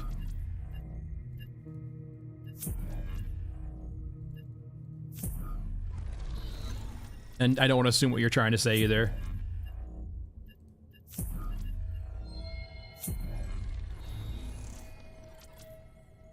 We can do cigarettes then, that works. Oh no, it's... I have critiqued it multiple times this today's stream and last night's stream. If it's a map whose goal is supposed to be transit from point A to point B, like an intermediate map, okay. It's a map that doesn't really have a whole lot going on right now, and I'm not sure if it ever will. Yeah, why not Red Bull? Like, that's the nice thing about the water system, right? Is like it actually rewards you just for playing occasionally. Like before the water system, right? It was like when you get into the game, you feel like you're compelled to play it a lot. But like now with the water system, if you just want to come in and pop in for a raid or two, right? What's stopping you? You're not getting punished by the water system at all anymore. No, but Stairway feels like they decided to make an ambient map first and then add gameplay later to it. It's... Yeah, no, your critiques are exactly what I raised about the map already too. It's got a lot of issues. It's aesthetically really cool. Gameplay wise, it kind of sucks. It is point A to point B, and like there just feels like there's no choices to be made in the map, right? I enjoy playing games for agency and being able to like adapt what's going on. There's not really adaptation or agency on that map. It's you go up the staircase and you get stuff and then you leave.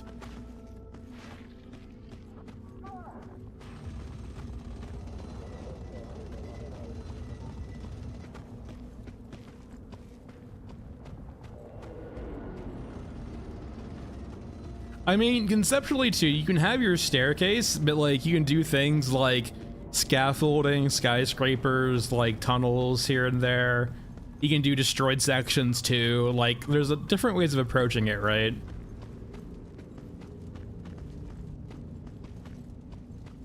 And like think of it too, right? It's a map with essentially like maybe one POI, like one actually, and I wouldn't even say like I am stretching to say it actually has a point of interest, right? I'm saying the upper area with all the suitcases is a point of interest, and that's, I think, stretching it a bit. There's nothing on that map where you want to or can really explore thoroughly, right? Like all of the rooms you go into that are just naturally you enter the room, you see a few things around in crates, you loot and then move on, right? There's nothing of actual substance on the map. It's just the map itself is one giant POI. And like, if their plan is to do a bunch of small snippet maps like that, then sure, okay, that's a philosophy you can approach, right? If their goal is to have a lot of small maps as opposed to a few bigger maps, okay, I got you.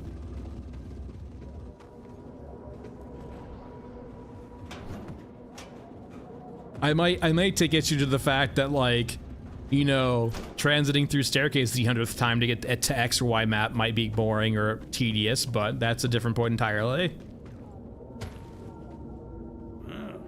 Gives us an actual chance. Yeah, Zombie, I'm kind of waiting for like us to see the first work in progress map get an actual overhaul. Because remember, Mech Trench went from in progress to not in progress, and it was just a polish patch, and then like quest updates, really, right?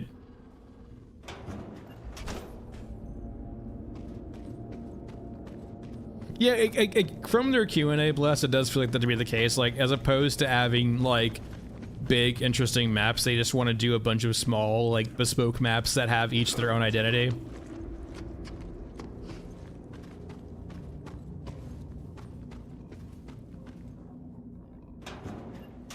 And like that's certainly an approach. I'm not sure if I agree with that approach, but it's certainly a philosophy, right? Like, just because it's not the route I would probably take myself doesn't mean it's wrong.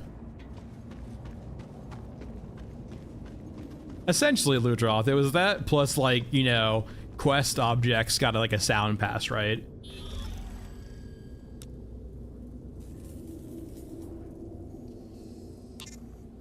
So, like, kind of until I see like the first actual overhaul of a map to a large extent, I'm kind of just treating maps as we see them as functionally done.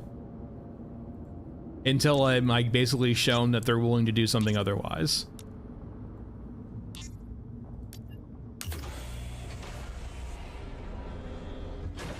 It's a novelty map when we already have novelty maps like Cemetery, right?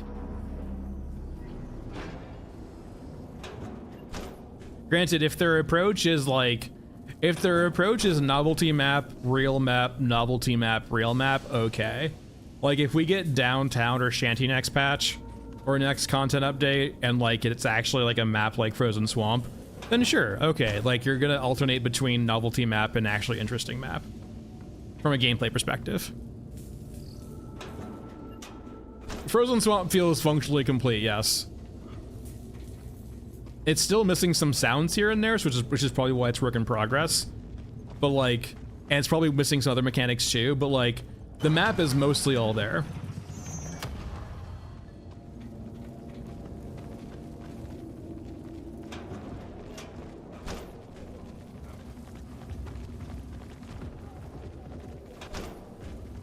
Also, while we're here, I haven't tested out the Glock yet. Okay, so I'm guessing the red dot was only broken for, I guess, Mass Man.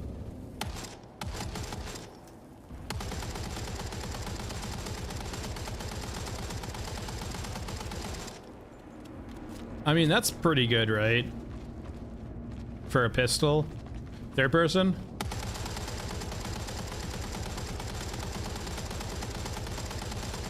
I mean, even third person, that's not bad either, right?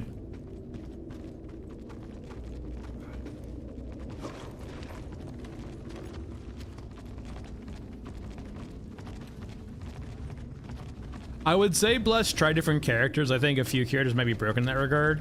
Like, we tried this Glock on, I think, Mass Man, it was utterly broken.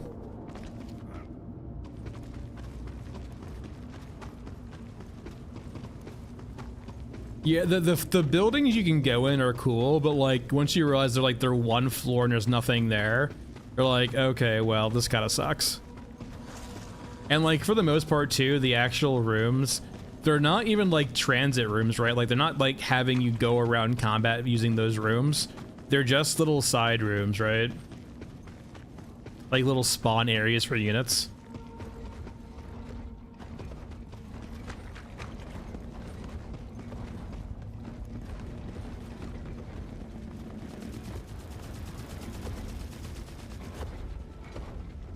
Yeah, it definitely feels like a lot of stuff took back foot here to like getting all the foundations in place.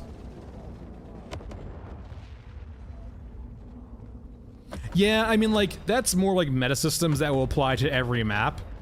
But like, the biggest thing, right, Fred, is they can change like the effects on maps and add things like artillery strikes here and there. But then that will add definitely more gameplay to maps and stuff like that. But at the same time, right, a lot of the maps are lacking in regards to like interesting depths for exploration and gameplay. And I feel like in a game like since this game is an extraction shooter with no PvP, you have this, it's a hard task, right? You have to make up for the dynamicness that PvP would usually have to solve your repetition. Extraction shooters are by default naturally very repetitive games. But usually, for example, they'll have PvP like Tarkov to keep you on your toes, keep you engaged, and keep things different, right? Because you're playing against other players. This game has to like replace that with something. And very simple maps that are very straightforward and don't have a lot to them do not help in that regard at all. And don't be wrong, there's technical constraints too, right? Like, I'm very clear there's technical constraints, but I think it's a decent enough priority to consider, right? And keep in mind, once again, their philosophy definitely seems opposed to mine, and that doesn't mean one's bad or one's the worst, like one's worse or one's better. It's just important to stick to your philosophy, right? So if their philosophy is like more is better, even if it's not like quantity over quality, even if the quantity is very small, then sure. I personally would have less but more. As opposed, I would rather have less maps but more interesting maps. I'd rather have less guns but more interesting guns. They seem to be doing the other approach, right? They would rather have more maps but like have smaller, more bespoke maps, right? They'd rather have more guns but, you know, for aesthetic purposes, right? You know, have a bit of redundancy between them. Just different philosophies.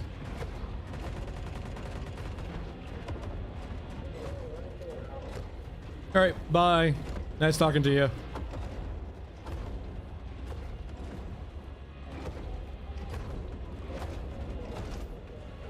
Hey, what are you?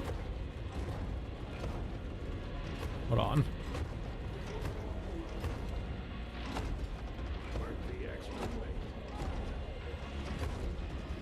I guess you're just nothing? I can't pick you up. It looks like I can pick it up, but I can't. Makes me sad. It's not that the AI ignores you, it's that the AI doesn't notice you when you're close quick enough. Like, speed is the name of the game right now because when you're in front of units, they still don't aggregate quick enough to you, right? And that's something they can tune, right? They can make it quicker based off proximity to make things like instantly aggro to you in front of you. It's just a matter of tuning. And keep in mind, that's a lot of the things with, like, that's what they're trying to set up now. They're trying to set up the foundation so they can tune things by numbers as opposed to having to rework systems.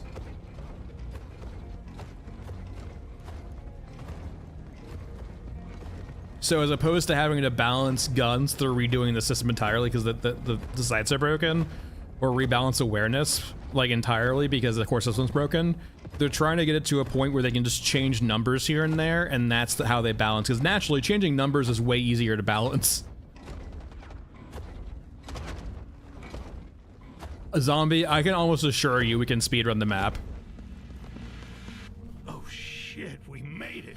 Yeah, Desi, I think they're too multifunctional for that. I technically, they might have dedicated QA. But like, considering the size of their team, I'm sure their team is very multifaceted in that regard, and like they're doing development, QA, polishing all themselves.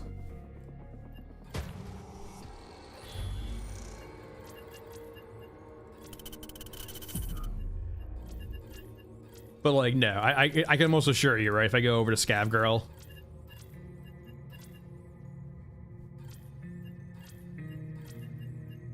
like it's gonna be like I can sprint all the way up and it not be an issue. Just like Cemetery too, right?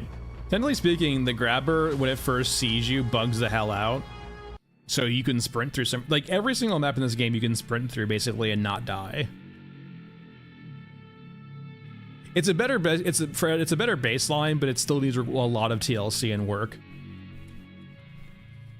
It's always the same up here. It's weird too, Fred. I almost would want to see a system where it goes insanely hard and see if they can dial that back. They seem to be starting very conservatively and going the other way. I would go very hard one way and then start dialing it back slowly. Like, essentially, enemies that can see you are aggro to you. They know you're there. There's no alert meter. It's just that they know you're there if they can see you. And naturally, that would make it very hard, right? But it'd make me much more tactical, and then you can tune it from there, right?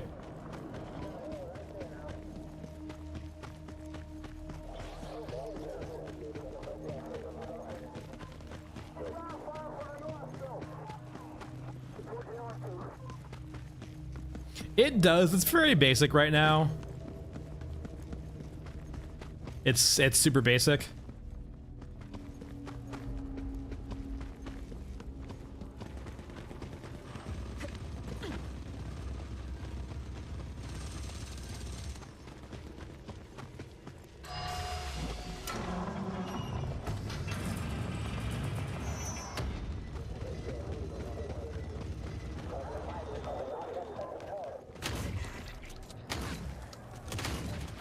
Okay, they killed me. That shotgun stagger. I will say too, they shot before they fully showed aggro. Now, if I was patient, could I get around them? Almost absolutely. Well, Blood, that was like worst case scenario though too. That was me just like being utterly reckless. If I add like 1 degree of caution in, and there's also a degree of inconsistency, and like, so Blood Panda, take that what you just saw to what we saw in Elephant Mausoleum, where we had a unit like that was that close to us, just walk by us, right?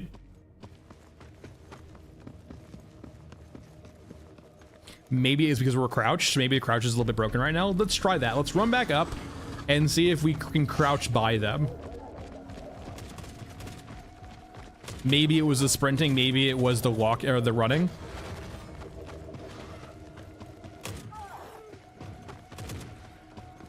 Yeah, Gron, in regards, they mentioned in 6 months we'll start seeing more like late game or like full systems. I'm kind of curious in regards to what they have in plan for that, because they were very vague in regards to what they want to do with the game. And I don't know where they're gonna head with it, to be honest. We'll have to see. I'm hoping it's not like Tarkov, where like there's no really endgame goal or like loop. I think they misunderstood my question too in regards to games like Tarkov relying on player motivation. They thought like one of the rebuttals, right, was like, oh, well, we're hoping you're playing games because you want to be motivated to play them. That's not necessarily what I meant, right? It was more of... Can I crouch by them? Oh, they're noticing me pretty quickly. Let's go around. It was more in the sense of, do you have systems in place to like facilitate late game engagement? Or are you really relying upon players to make goals for themselves? So like, for example, in a, like say for example a city builder, right? Like in a endless city builder mode, right? There's no like end game goal you are trying to reach in an end game city builder. You are just building up your city and creating your own goals. It might just be create your own city, right? Get as big as you can. That is a personal end game goal for you that you might have, right? In contrast, there might be an actual objective in another game, right? Saying like, you know, escape from Tarkov, leave, complete XYZ objective, and leave, right? That's essentially what I mean, right? Do you rely on the player to motivate themselves with open-ended goals like a city builder, where, you know, your goal is arbitrary, it is not really a basis on the game, it's just something that you want to do? Or do you actually quantify that via an objective, right? And that's kind of where my question was at. They kind of dismissed it a bit, so I think it was just not relayed properly, but if I ever talk to them, I'll probably reaffirm that and be like, hey, like, are you going for X approach or Y approach? Because I personally, like, that's one of the reasons why I don't really like Tarkov, because Nikita's pushed the can down the road for 7 fucking years in regards to making a game you can actually complete. And if the goal is to not have a game you complete, just say it. Like, just be forthcoming. Like, the fact that you're being shady about it makes me think that you're being shady about it.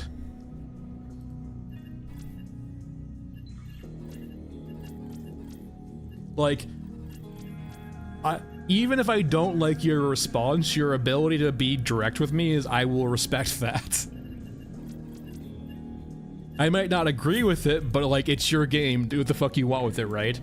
I am not a developer. I have no skin in this game. I either like it and I play it, or I don't like it and I don't play it.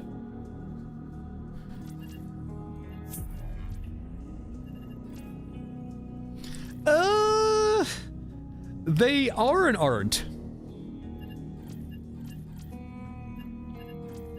Like, in regards to being forthcoming, they are very direct, but at the same time, they do withhold information on purpose, and I understand why they do.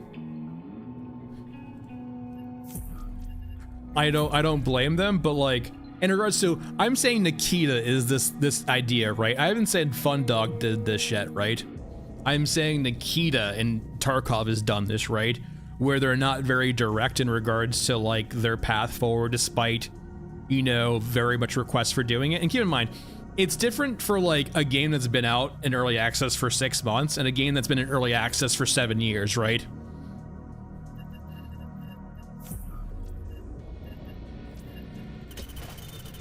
Like, if we get 7 years down the line and I'm still asking where the fuck is the end game, it's probably warranted, right?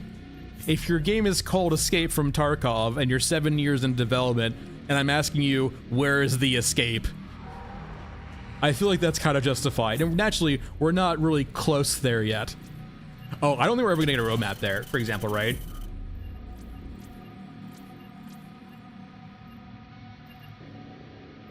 Oh no, definitely. This is not a critique on Fundog's communication. It's more of critique as making excuse me, making sure like once you, or like rather not kicking the can down the road, right? Like, Nikita has kicked the can of the endgame down the road for 7 years now, and so I just want to, essentially, I want to see. They've been very vague on where they want to take the game in the future, which is perfectly fair. They might not know yet, but I do want them to start giving us inklings on the direction they want to take the game, right? And like I said, it was probably just misconstrued or misinterpreted, but them kind of dismissing the question a bit on player motivation in late game felt like dismissive, but I think it was just misconstrued. Because I hope my analogy explained it well, right? The player motivation versus gamified motivation, right? And I don't mean motivation in the sense of why you play games, but the objectives you create yourself in those games. Yeah, but like Blood Panda, that's the type of directness where I'm okay with that, right? Where we're saying, we're still figuring that out. I'm personally okay with that. Naturally, they might view the rest of the audience as not okay with that, which is perfectly fine. But like, I'm not against a response like that. I find that to be forthcoming.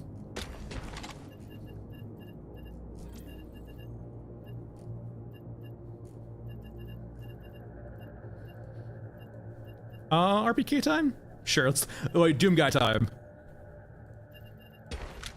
Hold on, where are you? It's time for Doom Guy.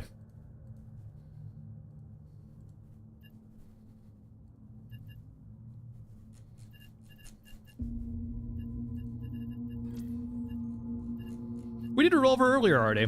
You missed the revolver, Mr. Nooks. Revolver and shotgun.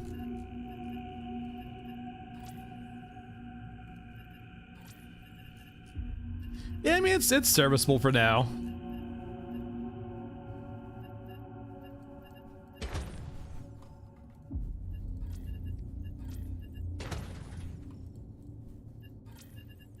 Wait, that's the wrong ammo. What am I doing? 7.62. There we go.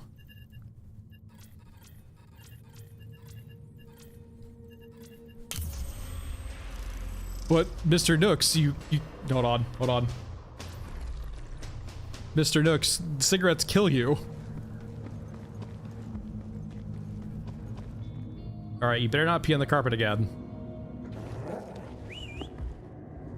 Best day ever. No, come on. I'm never petting you again. Because you can't stop yourself from peeing on the carpet.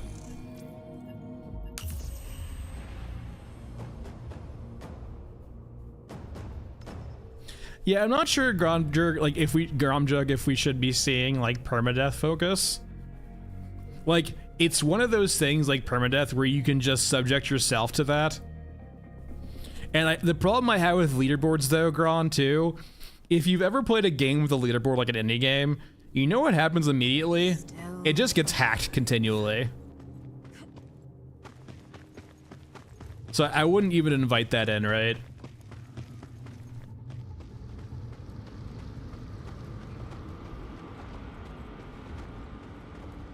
I'm Doom Guy.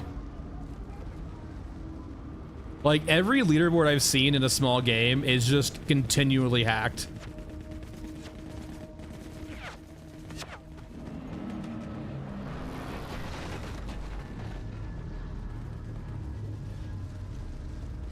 Did they spawn dead? Hello? I guess that's just an option for them, right? Sometimes they just drop down and they're already dead. Huh.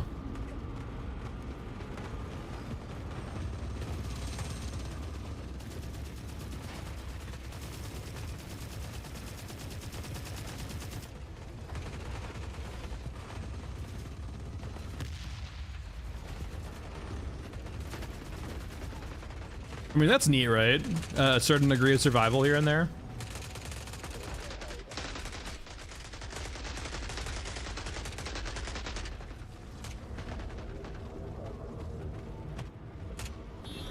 The hell are you? I think you're this.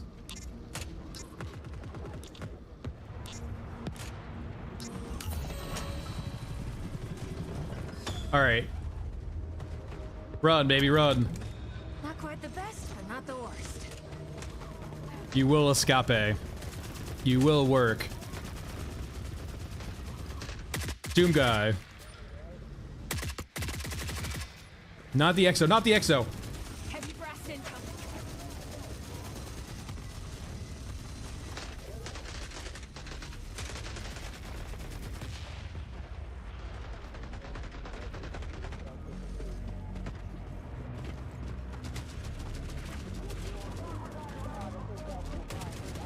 Come on, come on, I got you. We're almost there. You can make it out.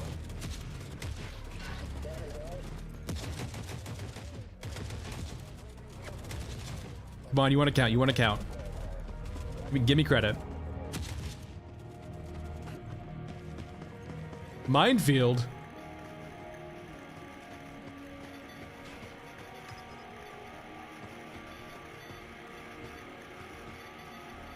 Oh, it worked! He ran through a minefield, but it worked. He's a cyborg, he can walk through a minefield. Deserves death. Interesting. So, we saw a spawn in front of us. I wonder if they either despawned them immediately or teleported them away to stop them from being, like, danger close to us. Huh.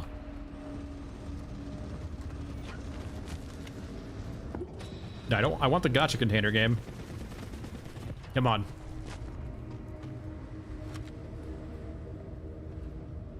Do I hear an orga mech? Or just regular mech? Okay. Come on, come on. Come on. Give it to me. I tried. So very sad.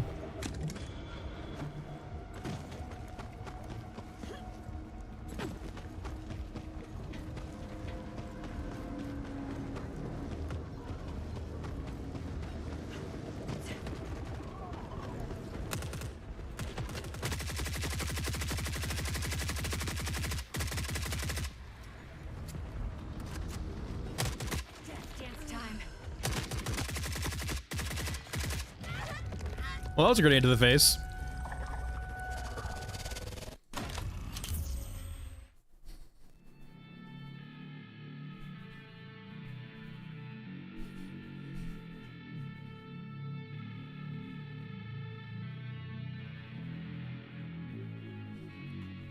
Wompity womp womp womp. More reason to play high health characters. Like Masked Man. They don't die to random grenade to face.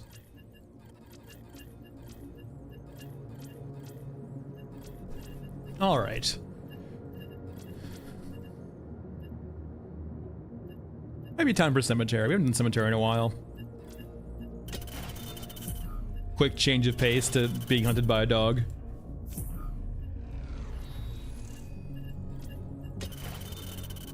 Let's make sure we bring her jump.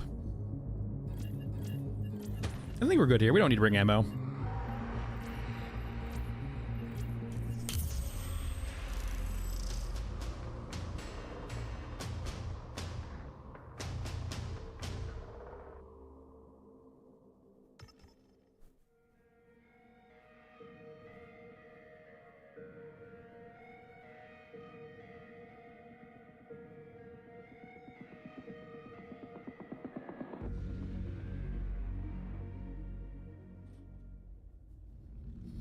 All right. I hate the surface. No, dog is very much the same. Can I get up here, actually? I've never actually, hold on. I've never tried this before. How high can I get up there? Sorry, I'm slightly distracted. Wait, I can't get up anymore. How, can I get up there all the way? I can't do it because I'm like all the way down, but I feel like that could work perhaps. Thanks, appreciate it. I am so trying that later. That definitely feels like it's a thing. So like there to there to there. I wonder how high we could get. Eventually it's probably gonna turn unreal, right? Like no longer real actual terrain, but.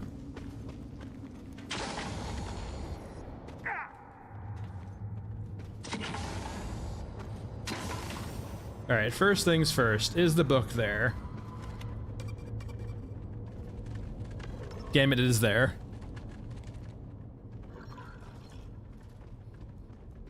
Yeah, hopefully we can see that. Just needs more time in the oven.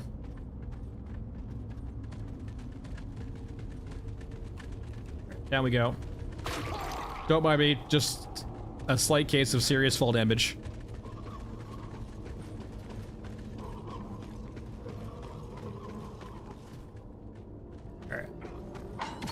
You see nothing. Where the hell is the dog? I hear the dog now.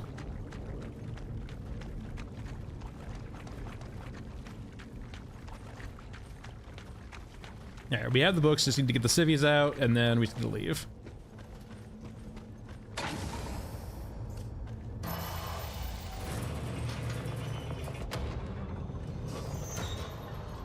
Oh, this patrol can be a bitch sometimes. Let me just drop down here real quick. I could wait for them to like go around, but the patrol seems to want to aggro half the time.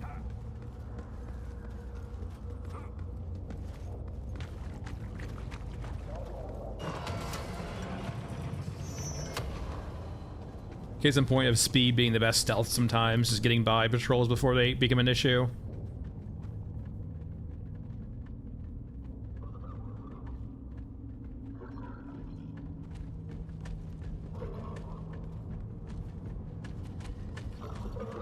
Sir? That's what I thought.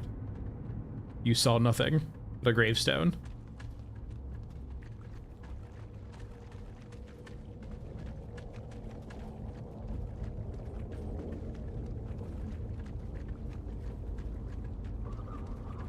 I wonder what's powering all these lights.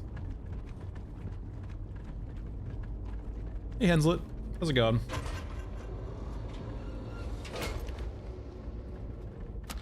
Yeah, it's good so far. It's a good foundation. It definitely solves a lot of issues people were experiencing before, right? The cows don't you lie to me, yellow.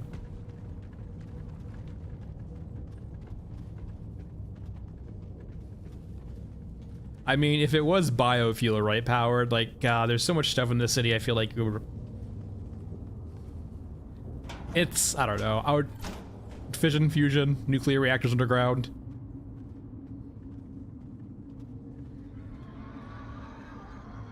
Considering the amount of skulls and meat around and, like, flesh around, it definitely feels like it'd be very wasteful. No, yeah, it's a good foundation for sure, Henslet. For them to build up from. I guess that's true, right? Because, like, yeah, the Orgamech's powering our innards, right? So they have some power plant.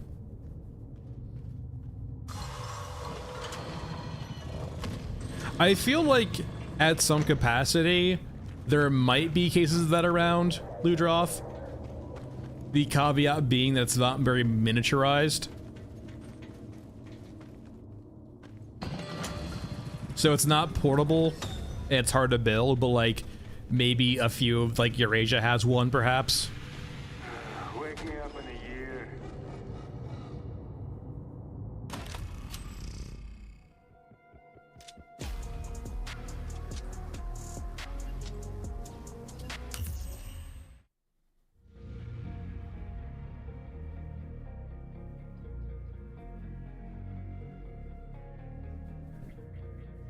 Most definitely, yeah. Spawning is way better now in regards to, like, things not spawning in front of you. The aggressive instances where spawns would hurt you are mostly fixed. There's still plenty of instances where spawns can happen, or rather not spawns, but despawns happen. And there's definitely instances too where you can kind of get the sense that things are spawning around corners, but not in a way that will, like, directly murder you like before. There's still definitely issues though with, like, the issue I just raised in regards to that, like, things spawning around corners. Like, sure, they spawn out of sight now, which is nice, but, like, the prevalence and the need for silencers still makes it like the spawns happening around corners are still quite bad.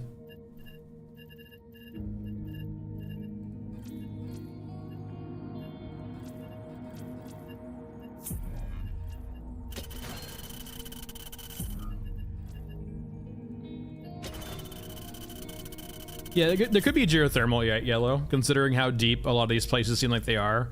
Geothermal could definitely be a thing.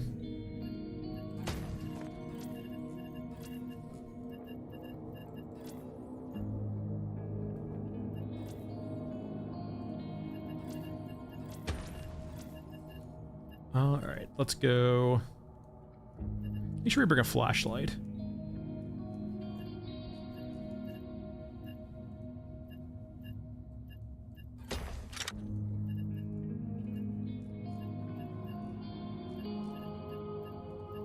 Where's my AK at? Do I like not have an AK? No,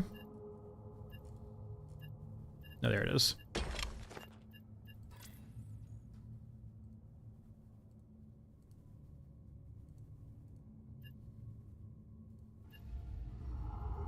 Alright, 545. I do have plenty of cryo. I have so much 545 ammo, oh my god.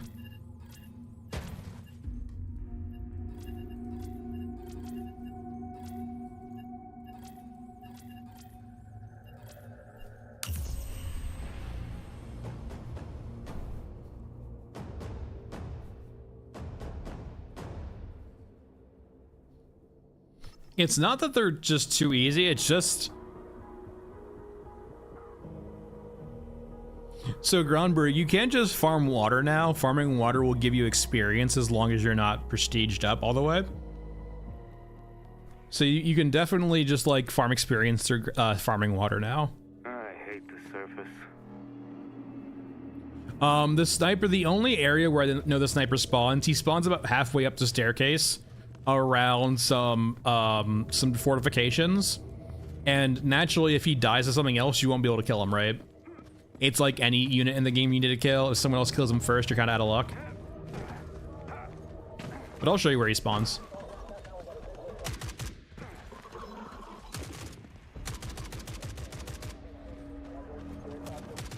But, like, so the problem I have with silencers and no silencers, it's binary, right? It's either you have a silencer or you don't. There's no gradulation. There's no gradient, if you will. There's not better or worse silencers. There's not degrees of sound. It's just literally either you have a silencer or you don't.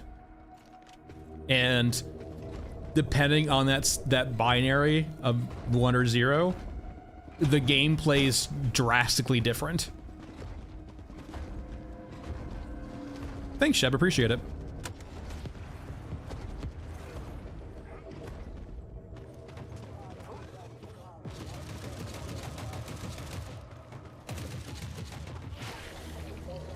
So the one area, hold on, let me get up there.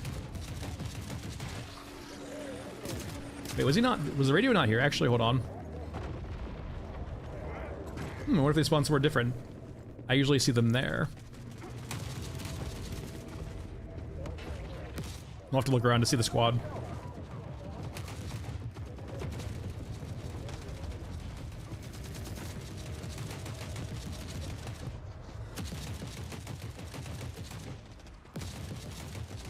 And the problem with, like, it's weird too with unsilenced guns also, because there could be a lot going on.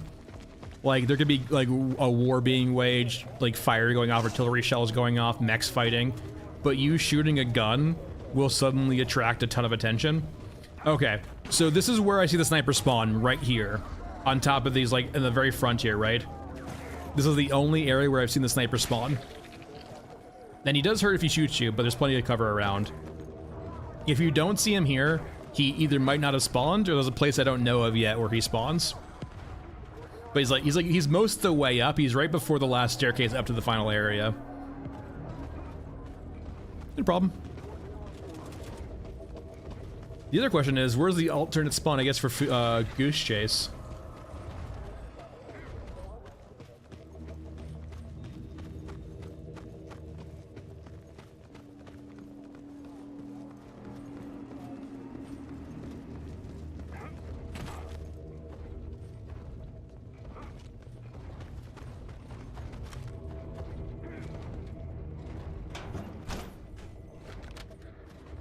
I believe this is off limits, right? That's not, just nothing up here. So we can come up here, there's nothing up here though. We can go down. I think desperately new guns, new units. Or rather, as opposed to new guns, like fully fleshed out guns and like guns kind of solidified, right? Like, if the guns aren't placeholders, or sorry, if the guns are placeholders, I would want to see the new guns in the next patch. The biggest thing though, like naturally, but like among everything else, before anything else really, the biggest thing is just new units. It's been 6 months now without new units, and it's just kind of rough.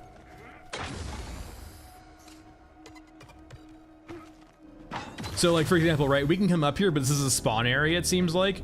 So there's a wall here for us, right? We can't go any further, despite us having pneumatic jump. It's actually an invisible wall too, we can't even shoot him.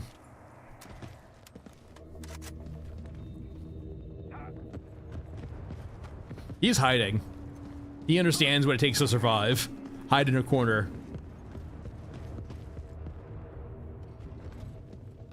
Okay, that's good to know. So it's just the staunch bleeding keeping you constrained on that. That's good to know, Wayward, thank you.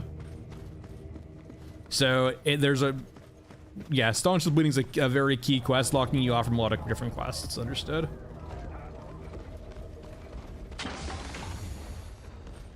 I've done Goose Chase, I've done both Goose Chase and Brothers once, but I think once you do it once, you can't do it again, it seems like, perhaps. But I've done, I think, Goose Chase a few times now, I think.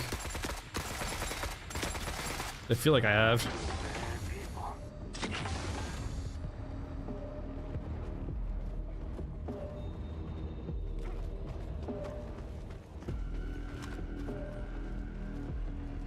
Don't mind the FPS drops. I wonder if they're just low chance, but I think I got Bonded Brothers on my very first one.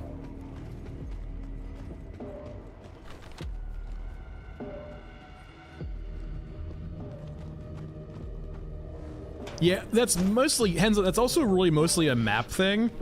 When you're getting stuck on terrain on maps, a lot of that, like, it could be done on the model side, but a lot of it's really on the map side though, right?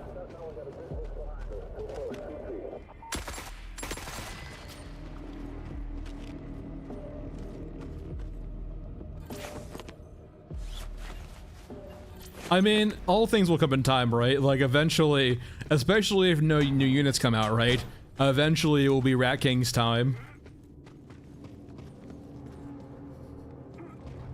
And right now, the next deep dive is going to be definitely on an infantry of one of the factions. I'll just go ahead and spoil that out of the way. But it's definitely going to be infantry focused.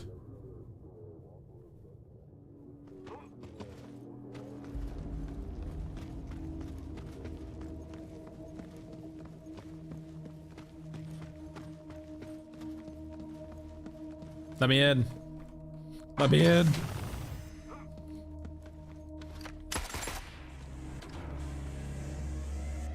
Did that just make it?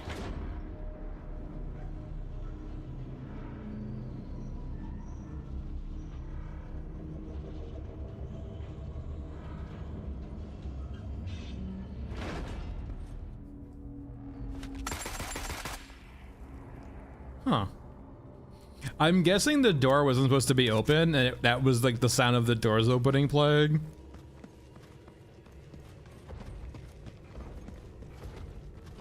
Okay, so before entering the gate, yeah, so up here's the catwalk, right? This is a spawn area over here. A classic example of not being able to go into an area. Like up here, there's a catwalk. If you try to go up, it clips you off. You can't get up, but you can't get up there. There's literally an invisible wall in the way, and like if you jump up and like look in, it's an empty like square void. It's just a spawn area. However, I do have that for Ash and Mesa, but it really comes down to of when I conceptually, or when I feel like the maps are in a solidified spot, and I really just don't know when that's going to be the case or not. And there's like all of these weird instances too, Wiver, where depending on how many people you have in your party too, things will change. And so it's really hard to get all of the particular scenarios down right of what could possibly happen on a map. I'm not saying no, just I want to feel a bit safer about making one before I do one, right? Because I don't want it to like quickly come out of date.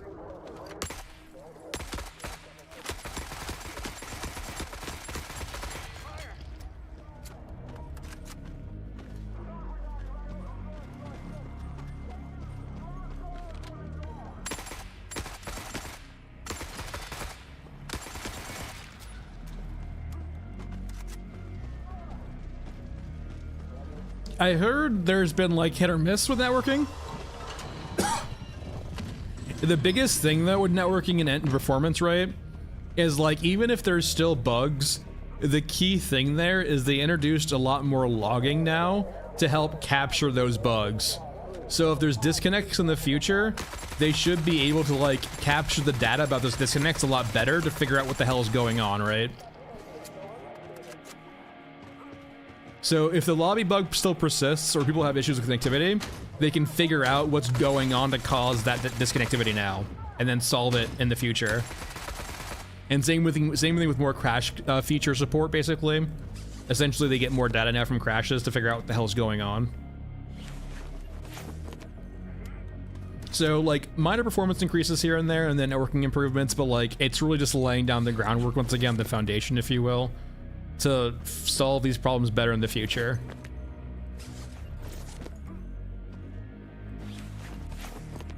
True, it's fine. It feels very bare bones for now, so hopefully we'll see more stuff in the future about it, but it feels like, I don't want to say just like half-baked, right? But it feels like we're not all the way there yet.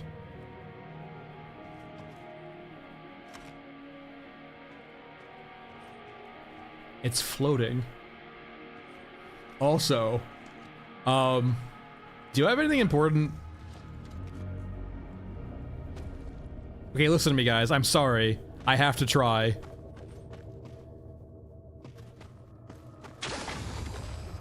Okay, it's real. Oh, thank God. The camera's really weird over here, though. Like, I am like naturally zoomed in. Now, unfortunately, I think I gauged the distances wrong. I was trying to get over there. That is way too far away, though, I feel like.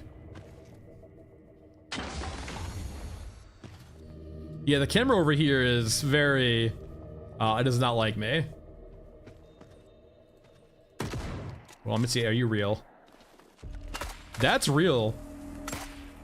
That's real over there too, hold on. No, wait, I shot you! Wait. I'm alive. I'm alive. I'm alive. Huh.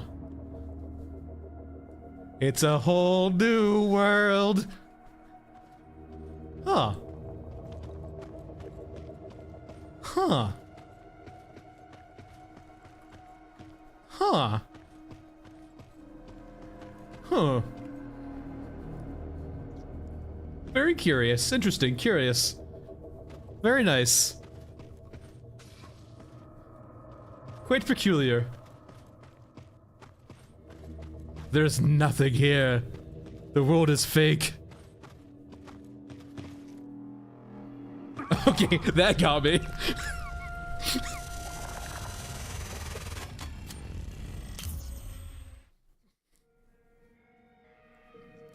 I guess they forgot the kill box there.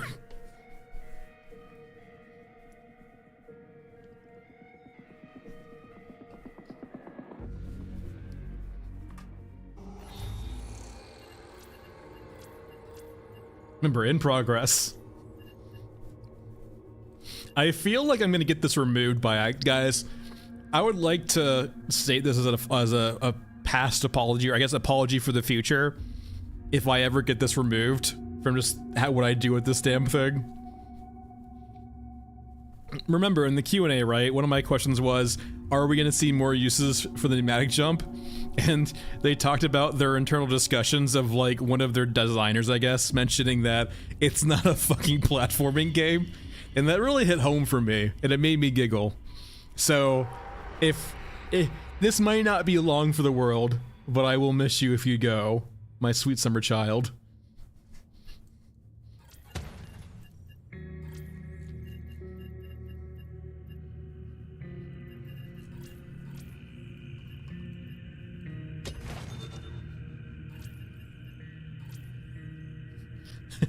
Exactly. If not platform game, why platform shaped? Truer words have never been spoken.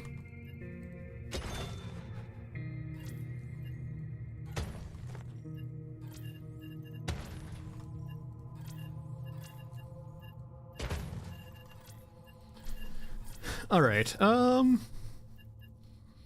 are we looking at? Trenches, scrapyard, trenches.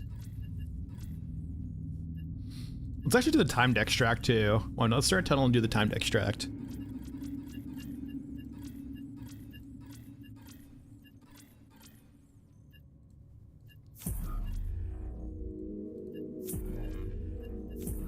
Sure, plug pull, why not?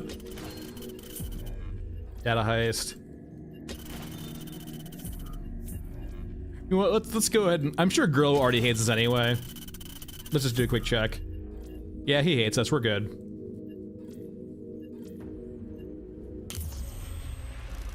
Yeah, like, it's statically speaking, you sit at rep 1, and like, you just don't sell anything, and when you actually want something, you sell your stuff, and then you buy a lot of what you need, and then you just play the game normally again.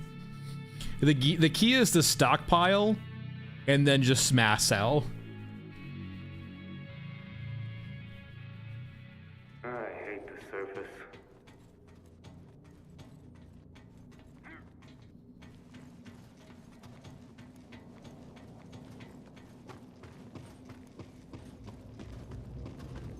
And like, I don't mind the new rep system. It just directly conflicts with so many of the quest designs, right?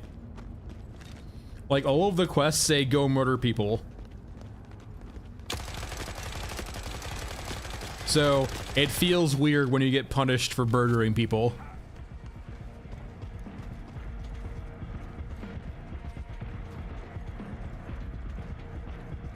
Well, thankfully, Ludra, their ammo, well, most of their ammo isn't locked behind their level. Leo, I've never like sat down and did an actual analysis, but anecdotally, the lower rep, they are said to aggro to you faster. I don't know how true or accurate or how much it is because I've never sat down and tried to quantify it. But like anecdotally, people say that like if you have lower rep, you are much more likely to aggro things of that faction. Like they have like a threat modifier essentially. And once again, I never tried to quantify it really, so I don't really know how accurate it is.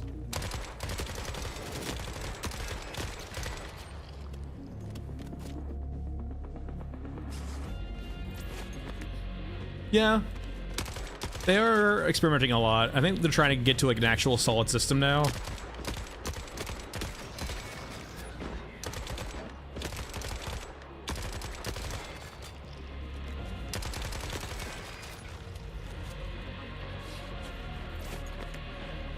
And like, that's one thing too though, Lutroff. I wouldn't mind the lethality and like, I wouldn't mind the threat of the units going at like, if soldiers were actually kind of scary. If they made them not respawn so often too, right? Like it would make coming across a squad an actual threat. It's a different philosophy though too, right? You make much smaller instances of infantry or other units, but you make them deadlier and tankier and so on and so forth, right? You don't make them chaff. Shooting is nicer. Like, for all the criticism I'm making right now, like, the shooting is improved. Everything is basically improved. It's just all got its own quirks still.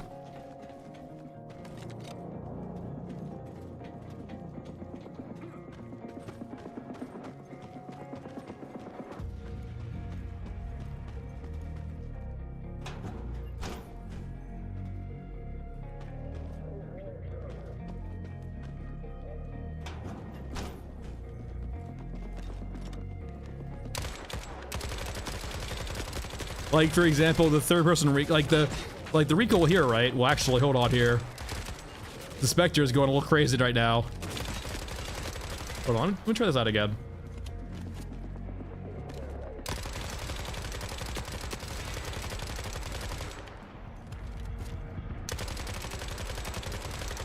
I mean, it's not bad once you get used to it. It's very spready, right? It's got a pretty decent first burst and then hits pretty... Oh, I forgot, this is not silenced.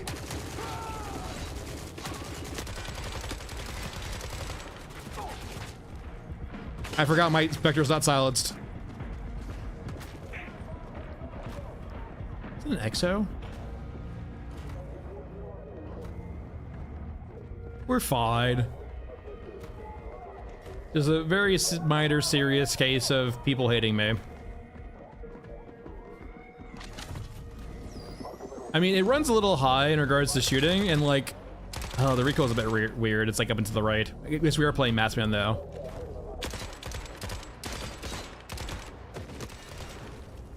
Check those corners. Oh, I feel like I'm in danger.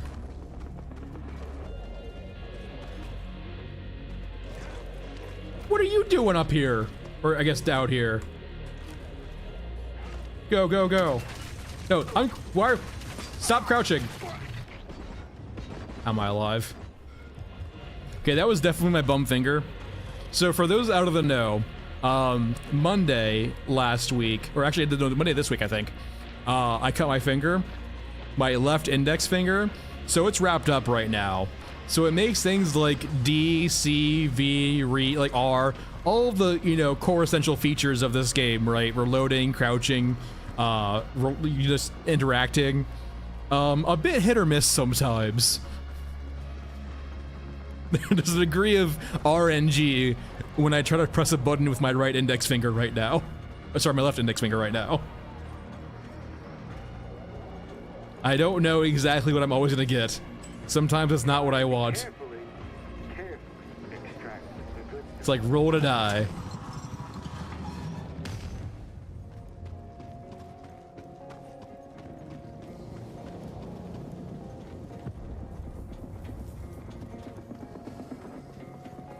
All right, we're good here. Man, those exos have gotten very mobile recently too. Walking down that staircase it's too big for. Oh no, I do think they probably need like an actual key for vaulting. There's been so many times where I've accidentally killed myself by accidentally vaulting because I hit space to jump, but it vaults me instead. Like, I want to jump on the railing. And if I wasn't on that particular corner, I would have vaulted over.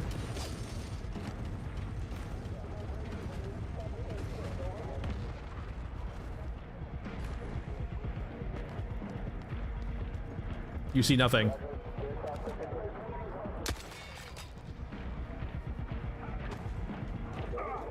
I said you see nothing.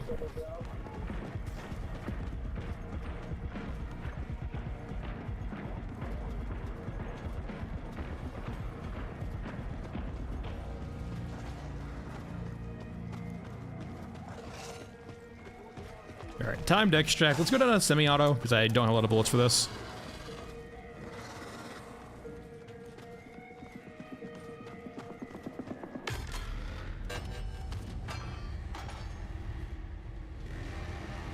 The world's slowest elevator.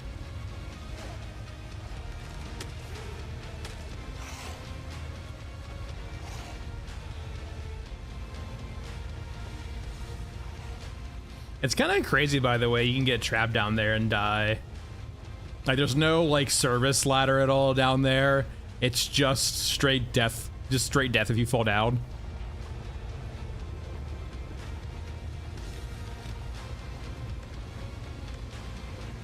Thankfully, I guess the cyborgs that spawned got distracted.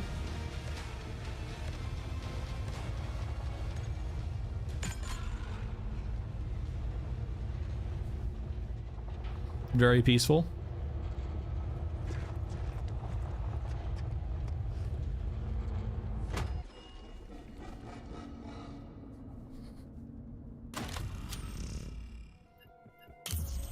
All right.